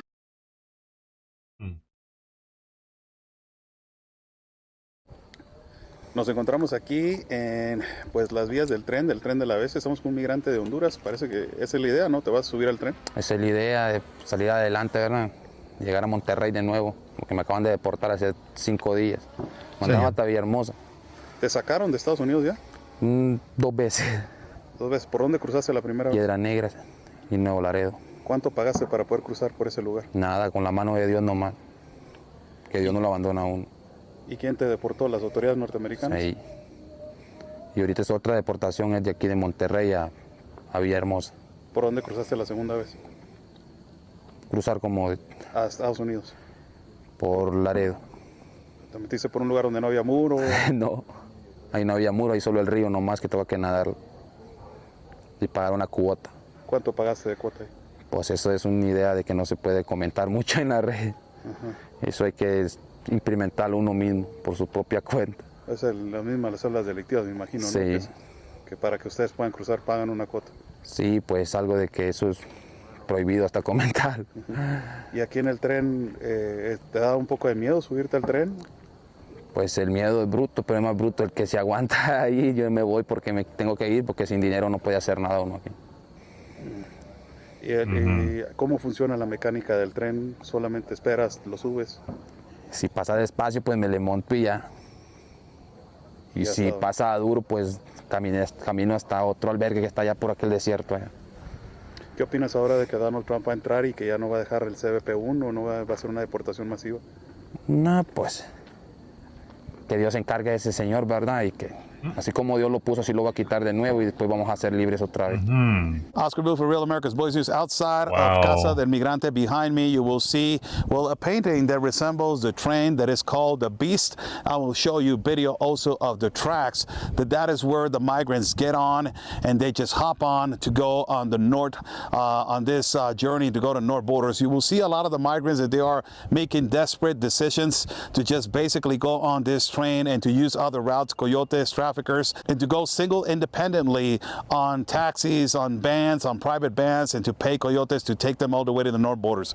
Behind me, you will see the shelter that is called Casa Migrante. It just has an image of the train, basically resembles what has been this migration all the way to the north borders. And behind me, you will see the tracks that basically are the tracks of the train of the Beast. That this is where a lot of the migrants have lost their lives. A lot of them, they get kidnapped, extortion, and some of them also, they don't make it all the way to the north borders. I'm Oscar Blue for Real America's Voice News, bringing you the reality and truth of the news outside of the shelter of Casa Migrante, where the tracks of the train of the Beast are just behind me.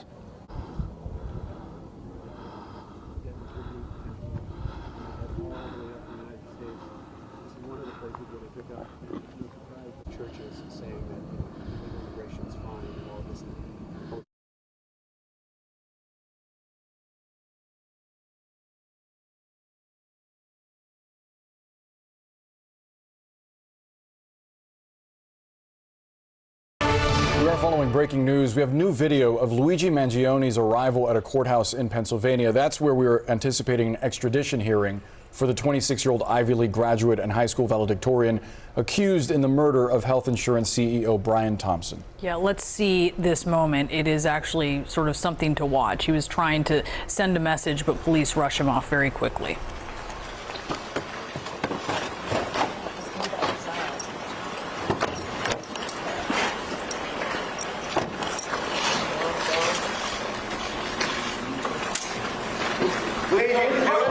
And it's completely out of touch and it insults the intelligence of the American people and the lived experience.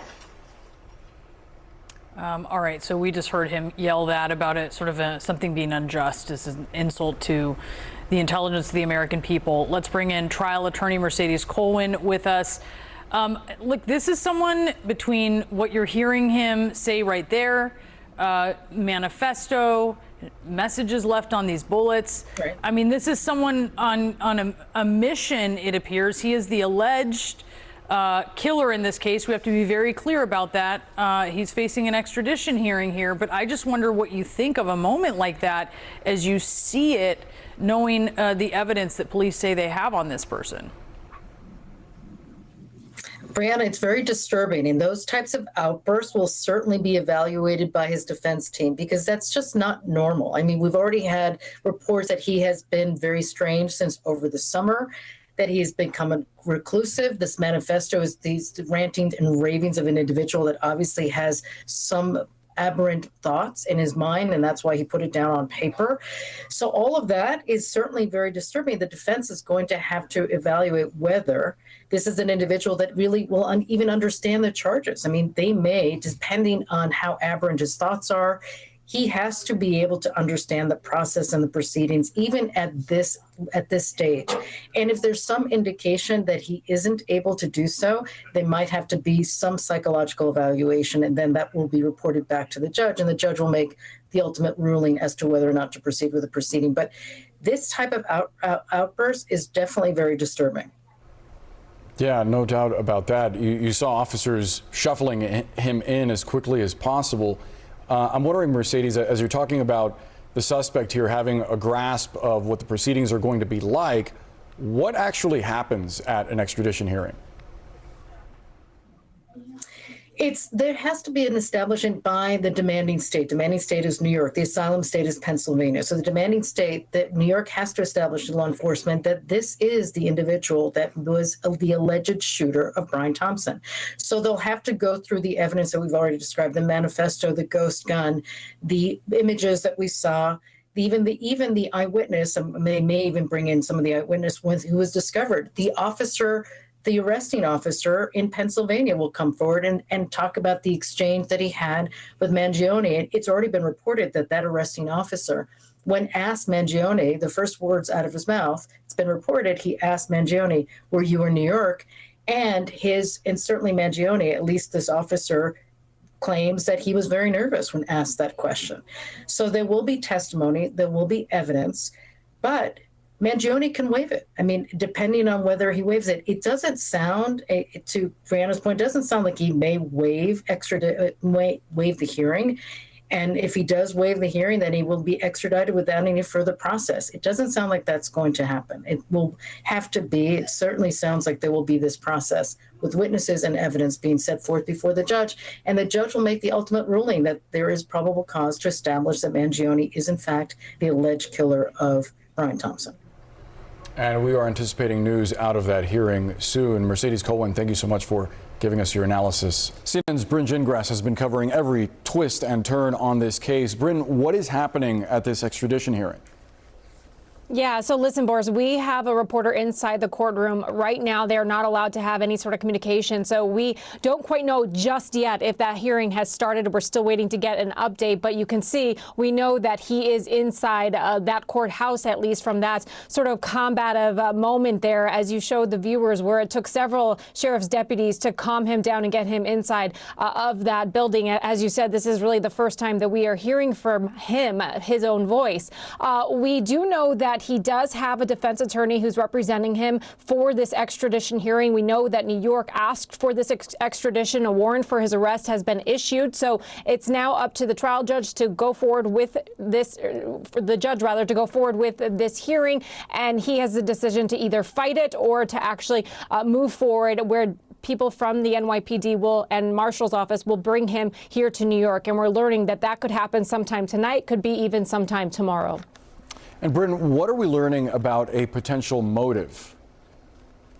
Yeah, so Boris, there's an intelligence report that is shared among the intelligence community all across the country that came from the NYPD, received by our John Miller. And it really gives some more details about that 3-page document that authorities did find on Mangione, they say, when they made that arrest. And it talks about sort of his hatred with the healthcare industry. And it talks about how he somewhat viewed himself as, committing a symbolic takedown with this alleged act that he is accused of. In it, he basically said the mafioso has gotten too powerful and to continue the abuse of our country for immense profit. And he kind of paints himself, according to this report, as somewhat of a hero, saying that evidently I am the first to face it with such brutal honesty. Now, of course, you've heard Governor Shapiro from Pennsylvania come out. You've seen the New York governor come out and say he is no hero. Of course, we should not be celebrating this person, but it certainly is giving a little bit more detail as to a motive possibly of why he is accused of this horrific crime. We also are learning more from friends and family, right? We have been talking to many people, some who have lived with him, some people who knew him in college and high school, who say, they were, close to him over social media or keeping in touch with him, but he sort of fell off the grid this last summer. And one person we spoke to talked about a back injury that he was dealing with, which also might be something that could be connecting the dots to the healthcare industry. But let's hear more from this person who actually lived with him in Hawaii at one point. Before he moved in, I remember he said he had a back issue and he was hoping to get stronger in Hawaii. When he first came, he went on a surf lesson with other members, and unfortunately, just a basic surf lesson, he was in bed for about a week. We had to get a different bed for him that was more firm, and I know it was really traumatic and difficult. When you're in your early 20s and you can't, do some basic things, it can be really, really difficult. Yeah, again, these are all sort of the things that police are going to be using to connect the dots and try to point to a motive, try to build their case. We know that they've also, of course, scrubbed social media in their efforts in this investigation. As I said, we are now waiting for this extradition hearing to happen, and it's possible that Luigi Mangione may be on his way to New York at the soonest, maybe tonight, Boris. Bryn Gingras, thank you so much for keeping an eye on that. Brianna? Experts say the suspected killer of United Healthcare CEO Brian Thompson planned his attack well, but also made some crucial mistakes. So let's take a look at what police say are his key moves and also the evidence left behind and what this all says about the gunman's strategy. Before the killing, the suspect cleverly avoided air travel because, of course, had he taken a plane, he would have had to show his ID, reveal his entire face under security cameras. If he had a gun at the time, it probably would have been detected during luggage screening. Instead, the suspect took a Greyhound bus to New York, a bus that originated in Atlanta, though we still have to wait and see where he may have gotten on that bus. The suspect stayed in a hostel in New York using a fake New Jersey driver's license and paying cash, again, avoiding a digital trail there. The suspect was careful up until this point, including diligently wearing a mask over his face. This was that rare image of the suspect's unmasked face captured on surveillance video when a hostel employee flirted with him and asked him to lower his face mask. And it was these images, of course, that helped spread his identity across the country and even around the world. Then lastly, the suspect used a ghost gun, which is an untraceable self-assembled firearm. Kept law enforcement veterans puzzled here. Police saying when Mangione was arrested at that Pennsylvania McDonald's, local officers discovered this ghost gun when they were searching him. And then after the killing, the suspect seemingly left a trail of evidence behind: a discarded Starbucks water bottle, an energy bar wrapper, a burner phone that gave authorities DNA material, and a partial fingerprint to work with. Later, that distinctive backpack resembling the one worn by the gunman was found in Central Park. Authorities hoping DNA samples from all of these items would help identify the suspect. Testing, though, yielded no DNA or fingerprint matches in law enforcement databases. So we're going to see, though, how those pieces of evidence are going to be used by authorities now that the suspect has been arrested. And the suspect's complex path out of New York showing investigators just how much planning went into it here. Remember, immediately after the shooting, police say the suspect ran from the scene, hopped on an e-bike, rode to Central Park, ditched the bike, and hailed a taxi, then went to a bus terminal with interstate buses headed to a variety of destinations. And it was in that taxi cab where a security camera captured clear images of the suspect's eyes. One of the most baffling last aspects to this arrest is the fact that investigators discovered Mangione in possession of numerous fake IDs, including this one here, one that police believe was actually used by the suspect in New York City at that hostel. The question is, why shed so much other evidence, but keep some pieces of potential evidence, including the fake IDs? Mm-hmm.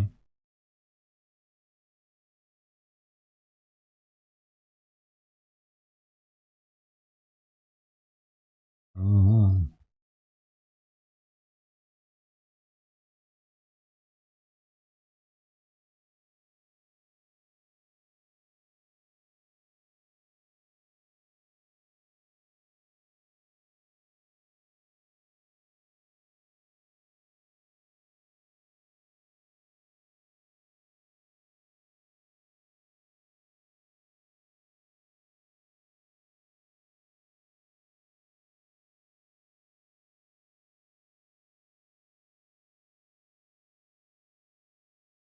In a desperate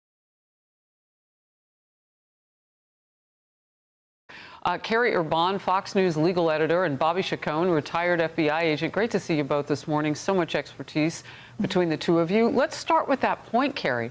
So if he contests being extradited, he doesn't have an attorney yet, so I don't even know how you contest it, but 45 days before he'd see the beginning of a legal process here? Yeah, and I don't think there's going to be an issue ultimately in getting him back to New York. I think Governor Hochul will work with Governor Shapiro if he were to fight that. A public defender will be assigned to him at some point if he continues to languish without an attorney. But are you surprised by that? I am surprised given the fact that he apparently comes from a lot of money. So I am very surprised about the fact that his family hasn't gotten him a lawyer yet, or maybe they are in the process of doing this. I don't know.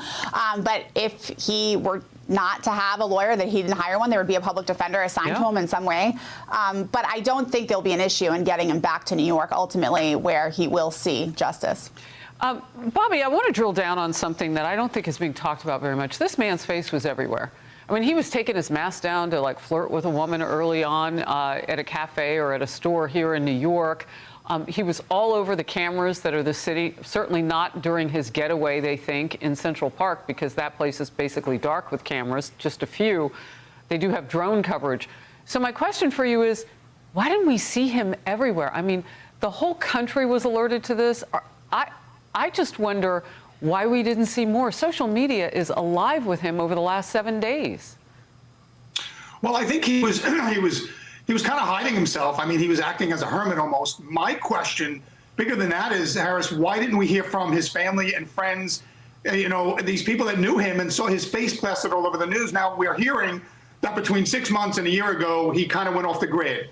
That's even more reason if a friend or a family member saw him on the news saying, that's my cousin or that's my frat brother that went off the grid 6 months ago. Now I know where he is, and call the police. Why did it take someone at that McDonald's to kind of notice him? He didn't hide himself. He was an Ivy League frat boy. He had a lot of friends. They were the country club types. He was very social. So where were all these people in his life that knew him when in the last 7 days, when his picture was global? That was blasted globally. Why didn't anybody pick up the phone and call and say, I think that's the guy? Yeah, or anybody. I mean, he was all over the place. I know you say he was a hermit.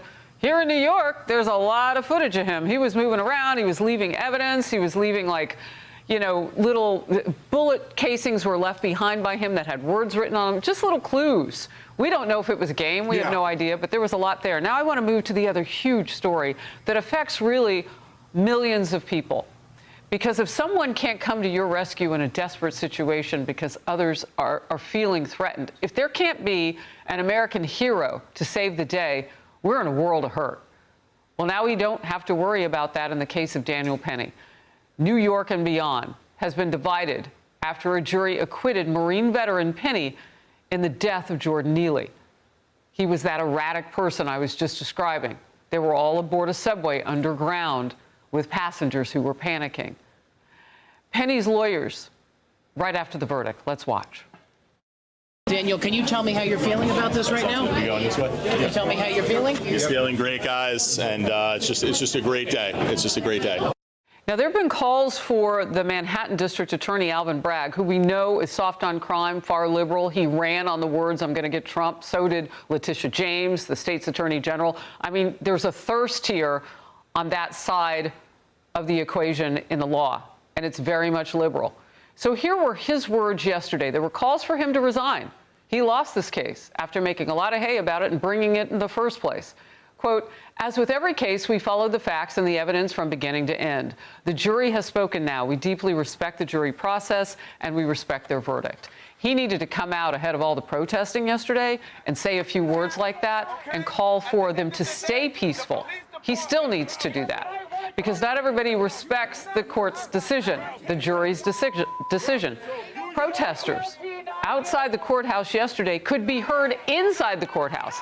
And before the decision came down, I was asking, well, how does that affect the case? How long has that been going on? New York's Black Lives Matter leader with what really is a threat. Stop begging this system to justify our lives. Stop begging this system for justice. When things happen to you, you step up and defend yourself. Just like everybody else seeks justice on their own, just like everybody else has vigilantes, we need some black vigilantes. That's right. People want to jump up and choke us and kill us for being loud. How about we do the same when they attempt to oppress us? Jordan Neely was threatening passengers aboard that subway. His words were, someone is going to die today. A very different reaction for many who are angry that the charges were brought in the first place. A lot of columns and opinion pieces being written. Here's a small sample. Stop electing soft on crime radicals like Alvin Bragg. Another. Daniel Penny's innocence and the shame of Alvin Bragg. Fox News legal analyst Greg Jarrett writes, Bragg has done lasting damage. And another here, Daniel Penny may have been acquitted, but the bad guys still won. The New York Post cover. Enough is enough. Jurors reject Bragg's indictment of a man who protected subway riders. Carrie, I come to you on the legality of some of what was said yesterday. That was a small, little clip from that man calling for black vigilantes. There were also threats from a BLM leader, I guess is what you'd call her yesterday, a lot of news conferences by the protesters, to burn stuff down in the city, to burn cars. Those are threats. Those are promises of violence.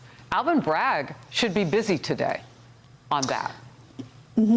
Look, it doesn't come as a surprise that BLM said what they said. They are a discredited and disgraced organization that is driven by racism and bullying. And, you know, we never see them showing up in Chicago with all of the gang warfare that's going on there when you have all kinds of, when you have African-American people dying all the time thanks to gang violence and the like. Where are they then? They're not there. But Harris, look, if I were advising the Department of Justice as far as day one actions with respect to the soft on crime prosecutors, with Alvin Bragg being at the very, very top, here's something very specific and practical they can do. They need to take a look at the Office of Justice Programs, which is within the Department of Justice. OJP, that's the acronym for the division, they give out over $3 billion a year to cities across America to help with their law enforcement activities. If I were DOJ, on day one, I would get a list of all of the grants that's been given out, and I would match it up against cities that are being run to the ground by these progressive prosecutors. And I'd say, you know what? You're not getting millions of dollars from us anymore because you're not doing your job. You're not enforcing the law. You're downgrading felonies to misdemeanors, which Alvin Bragg, again, has done that over and over again. You prioritize political persecutions and prosecutions over actually keeping people safe. Enough. Yeah, Bobby, from what you're seeing here from an FBI perspective, I am curious. With threats on the ground, is the FBI working some of this right now? And look, we hope it goes away. We don't want to give it more oxygen to make it bigger, but we do have to cover the fact that there are threats out there, and they're based on race, and they're coming from a group that calls for black vigilantes against people who are not black. Yeah, we think this is inciting violence, and that's a crime in and of itself. So I think you're right. I think hopefully, and I worked in the New York office of the FBI for many, many years, and I hope that they're following this situation, because these are people that are out there breaking the law. They're breaking the law just by inciting that violence. The violence doesn't have to occur, thankfully, for that to be a crime, and they should be charged with it. If Alvin Bragg was a responsible prosecutor, he would be charging these people. He'd be at least threatening to charge them. I think it's time to get rid of the immunity for prosecutors. The left talks all about getting rid of qualified immunity for police officers. I think you want to stop this. You want to make them really think about it before they bring a prosecution. You open them up to civil liability. When I was an FBI agent, I carried $2 million worth of liability insurance just in case somebody sued me. I think it's time for prosecutors to face those same types of penalties, because the Bar Association won't do it. The Bar Association is run by the left. They will not call these people to account. I think that civil liability on the part of prosecutors who abuse their office, it's time for that to happen. Bobby Chacon and Carrie Aubin, I say every day, I learn something new on this show every day. And you're hitting it from the funding and the money. And Bobby, you're hitting it from let's make it fair and make those political leaning prosecutors basically pay, just like a doctor has to have malpractice. It's great to see you both. Thank you for all the information.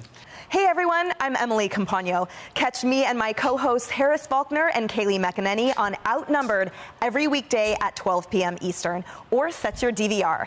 Also, don't forget to subscribe to the Fox News YouTube page for daily highlights.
start with the latest on Trump's nominees. His picks for Defense Secretary, National Intelligence Director, as well as the FBI Director. They're all facing, I would say, fairly intense questioning on Capitol Hill. Brett Baird joins us this morning. Brett, at this moment, does it look like most of Trump's picks will get through? Stuart, good morning. All you need is love, and they are getting some love up on Capitol Hill. They are seeing a lot of senators who are saying positive things, including Iowa Senator Joni Ernst, with Defense Secretary nominee Pete Hegseth, put out a statement that was, very positive, not 100% that she was going to vote for him, but definitely indicating that she's leaning that way. That would be a big barrier removed if she does vote for him. Remember, they can only lose 3. As far as the other nominees, I think Kash Patel looks very strong for FBI director, and Tulsi Gabbard, while there are critics, it does seem like more and more senators are lining up. So Senator Tom Cotton said President-elect Trump is going to get all of his nominees. It looks more of a chance that that's going to happen today than it did a week ago. Is Trump putting heavy pressure on the GOP senators? I want my guys in place. Help me. He's putting pressure on them. Yeah, I think he is. I don't think there have been a ton of direct calls, but he has lobbied a bit, and the message has gotten through the grapevine. I'll be up on Capitol Hill today, and I have an interview with Speaker Johnson. I'm doing my show up there, so I'll get a better sense of things. But I do think that there is a pressure to try to get the president who he wants in the jobs as soon as possible. Am I allowed to ask you what your big first question will be to Speaker Johnson? You don't have to answer. Yeah, I'm not going to tell you, but no, I really want to know. I really want to know how he's going to negotiate President-elect Trump's agenda with such a slim majority. Once you get to the inauguration, Stu, you've got 3 congressmen that leave because they're either in the administration or they're resigning. So the number becomes 217 to 215. You can't lose any Republicans on big ticket items, and they're trying to do big ticket items right off the bat. Yep. One more for you. Senators Manchin and Welsh have announced a bill to place an 18-year term limit on Supreme Court justices. Why the push for term limits at the Supreme Court, Brett? Well, both of them say that there is a politicization of this process, and that they think an 18-year term limit where someone is up every 2 years would take the politics and the pressure out of it. There has obviously been a lot of focus on the Supreme Court, despite the fact, Stu, that the Supreme Court, being divided, decides 9-0 on a lot of things that we just don't cover. So on the big controversial items, it's obviously leaning towards the conservatives now, and that's why there's this pushback. Also on the Hill today, I'll talk to Senator Manchin in his exit interview as he gets ready to leave Congress this afternoon. We're all waiting for your interview with the Speaker. I want to know how he's going to get big stuff through the House. Brett, we'll be watching. Thanks for joining us this morning. Always appreciate it. Thanks very much, sir. You bet.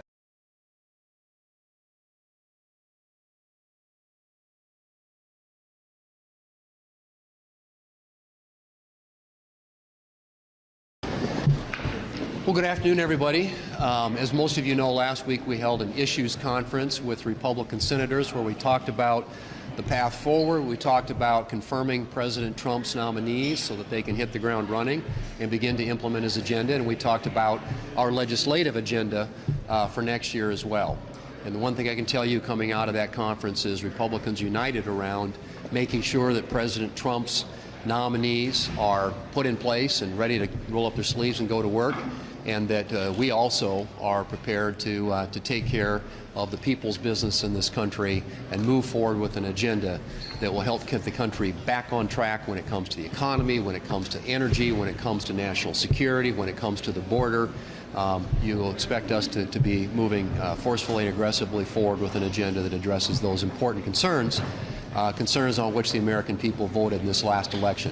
And I will tell you, we got a schedule, which I think you've seen. It's a pretty aggressive schedule in terms of the number of days we're going to be here, but it stands in stark contrast to the way that Senator Schumer and the Democrats have run the Senate for the last couple of years. If you look at where we are today, there is so much unfinished business. We have the National Defense Authorization Bill. We haven't considered yet. It's been available since June. The Senate Armed Services Committee reported it out in June, ready for floor consideration. Haven't taken it up on the floor of the Senate. Obviously a decision made by the Democrats. Same thing is true with all the spending bills. 11 of the 12 were reported out of the Appropriations Committee last summer, available for floor consideration. We could have had them on the floor, but like everything else, that's languished. Farm bill expired. A lot of farmers and ranchers out there wondering what's going to happen with no farm bill. A Water Resources Development Act, same thing. Supplemental assistance for disaster. You can go right down the list of the things that the Democrats didn't get done because they have been worried about elections for the last 6 months and not concerned about legislating on behalf of the American people. So we got a bit of a pileup. We're going to have to sort through this. But the one thing I can tell you about next year is it is going to be different. The American people, I will tell you, this is not, the way the Senate operates today is not the way it's going to be operating in the future. We aim to fix that, and it's high time that we start getting the American people's work done. And if the Democrats and Senator Schumer in the last waning weeks of this year aren't going to do it, we will take it up, and we will take the pileup that they've left us and deal with it next year. Republicans and President Trump are ready to eliminate these painful regulations and pricey subsidies on electric vehicles. Remember, Democrats tried to force feed the American people into buying pricey electric vehicles. They tried to ban the production of traditional vehicles. They tried to bribe the Americans with cash subsidies by buying electric vehicles. Well, we're going to stop that, and we're going to save taxpayers money in the process. I have a piece of legislation called the ELITE Act, because remember, these subsidies were really designed as a way to give these elite electric car buyers a subsidy, taxpayer dollars. The Wall Street Journal took a look at this and said the amount of money being spent on these programs is hundreds of billions of dollars more than the CBO ever anticipated spending. And you know what else? People are not interested even with the subsidies for buying these electric vehicles. We've seen it. The 2024 price sales for electric vehicles has been abysmal, even with the subsidies. There are many, many workers who lost their jobs because of the companies being forced into making electric vehicles. Ford, General Motors have reported massive losses as a result of this electric vehicle push by the administration. No matter any way you look at it, these things are piling up on the lots. When I talk to the dealers in Wyoming, they tell me that they can't sell these electric vehicles even at a loss. The American people don't want to be told what they have to buy, and to get rid of the car ban and these car bribes and put American drivers back into the driver's seat. 'Twas 5 years since the first case of COVID was reported. But today, throughout government offices, not a creature is stirring, not even a mouse. So, folks, this is my telework report, and it has revealed who is naughty and who is nice. Before COVID, about 3% of the federal workforce was teleworking. But today, 6% of the federal workforce actually shows up to work every single day in person. So the bureaucrats of Christmas past are sitting in bubble baths. Some of them have been sitting in jail.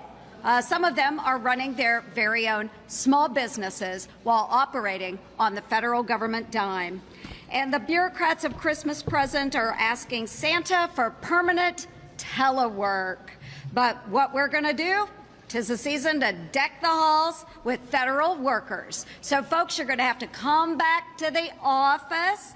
And if they don't want to come back to work, we can make their Christmas wish come true. So again, folks, my out of office report is out. You may grab a copy. Feel free to peruse, and please call my office if you have any questions, because we will be there working. Thank you. And we're glad you're there working, Joni. So last week I was honored to be invited by our fellow senator, soon to be Vice President J.D. Vance, to accompany him to Asheville, North Carolina, to view the damage of the flood in Appalachia. You might say, why you? And I asked the same question, why me? And basically, JD said, you know, you're an Appalachian, you understand Appalachian response and the difficulties in the rural areas to answering the difficult challenges of such a disaster. Well, we went to the Fairview Volunteer Fire Department, where we met with the family of Battalion Chief Tony Garrison. Tony Garrison left his home because he knew there were people in distress, and it was amazing the way everybody was so isolated down there because of the hills. But he and his nephew and his son went to rescue some folks they knew were in distress, and Mr. Garrison and his nephew lost their lives, and their son lived.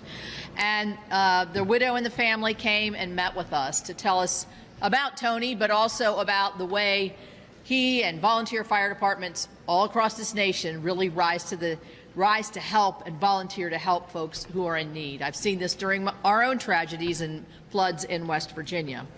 But one of the frustrating things that Senator Vance, soon to be Vice President Vance, called attention to, that I think is something I'd like to call out again, and that is to ask President Biden and the FEMA officials to grant the waivers on the direct housing dollars. What they're doing is there's people, the day we were there it was 28 degrees. There are people that are living on their properties in tents several months later because FEMA will not allow them to use the direct housing benefit. And all the president has to do, and there's precedent for it, it's been done in the past, to get folks into a comfortable home while they're waiting, temporary home while they're waiting for more permanent housing, is for the president to issue this waiver through FEMA. So I'm imploring them and him to do this. There are numerous people that are living in unsafe conditions. The hotel rooms are full, and people cannot live an hour and 2 hours away because they're still working, they have families, and they need to be close by as they're protecting their property. So I also want to say that J.D. Vance was incredible talking to the Samaritan's Purse people that we talked to, but also the volunteer firefighters and the professional EMTs that were part of the rescue crews. Our hearts go out to them. It's been a difficult time, particularly in that area of North Carolina. Vast damage. We were met by Senators Tillis and Budd, who have just been going to the mat for these folks. So I hope the president's people are listening. I hope the waivers come forward so these folks can spend their Christmases at least with a little comfort, knowing that they're close to home and safe housing. There was word that Senator McConnell may have fallen at lunch. What did you witness, and is he okay? He is fine. He's in his office. And any other questions about Senator McConnell will refer to his staff.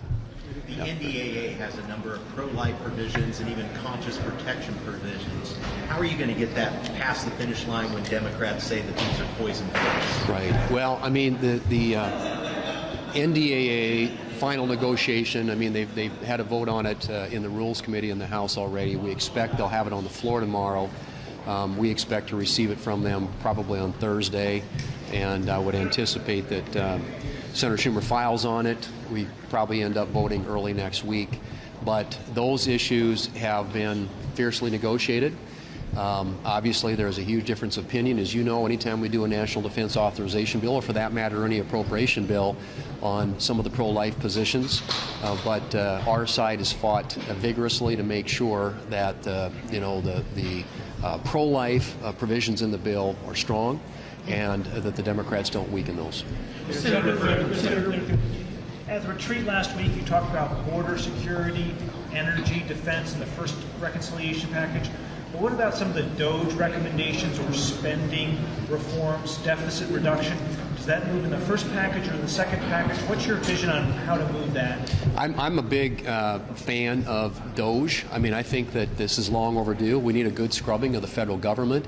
But I do believe that it's going to take us a bit of a time for them to as they stand up that operation, take a hard look, scrutinize government operations, and figure out where we can achieve savings and efficiencies to be able to put that together into a legislative package. So that's why, in my view, it makes sense for us to move quickly on things we know we can do quickly, border, defense, energy, and then come back with another package that would address some of the savings that can be achieved through reductions in costs in various agencies and bureaucracies and government and programs, and then also deal with the expiring Trump tax cuts in a package later this year. But I think we can do both. We've got an opportunity to have a couple of different chances at a reconciliation package that would achieve all those objectives. One more, yeah. President, as you know, there's a bicameral Republican push to delink our economy from China, specifically with a piece of legislation that would permanently end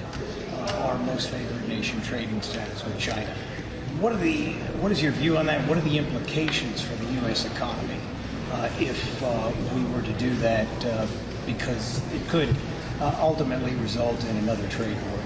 Well, I mean, I think that the issue of the U.S. and our relationship with China is something that has received and will continue to receive a lot of scrutiny from members of Congress, and we'll be looking at policies that we think make sense in terms of promoting U.S. competitiveness globally and if necessary, remedying some of the bad behavior of the Chinese. I mean, I think one of the things that the President Trump and his team, as they take office, are going to be talking about is how China cheats on trade agreements. And I think that we have to be looking at the world today in a very clear-eyed way through a lens that understands that there are lots of threats out there, national security threats, obviously economic threats, energy.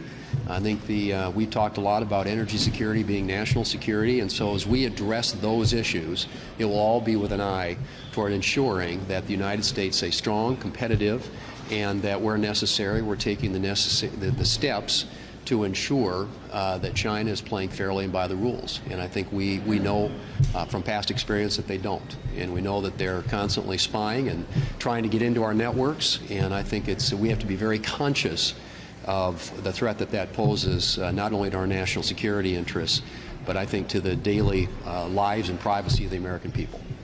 Thank you.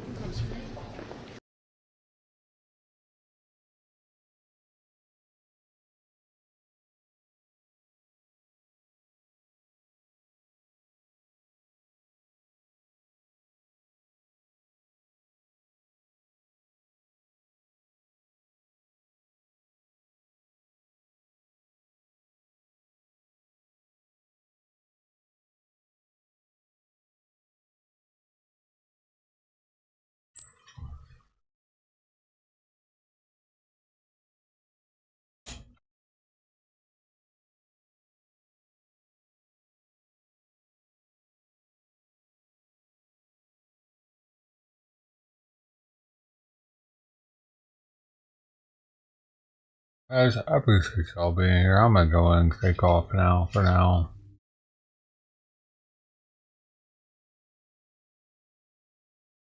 Thanks for hanging out.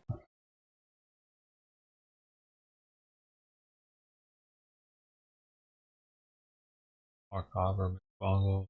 What else that came through? Might see. Just see. Order wow. Old coin.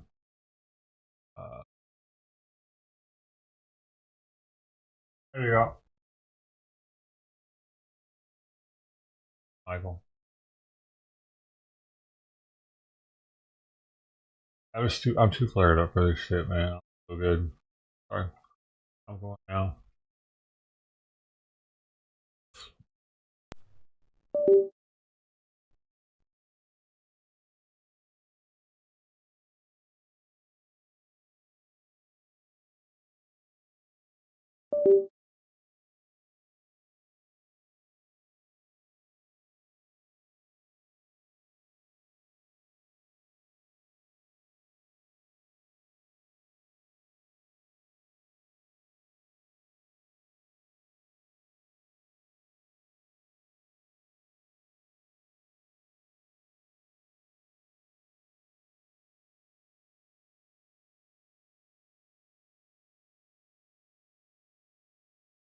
Another one.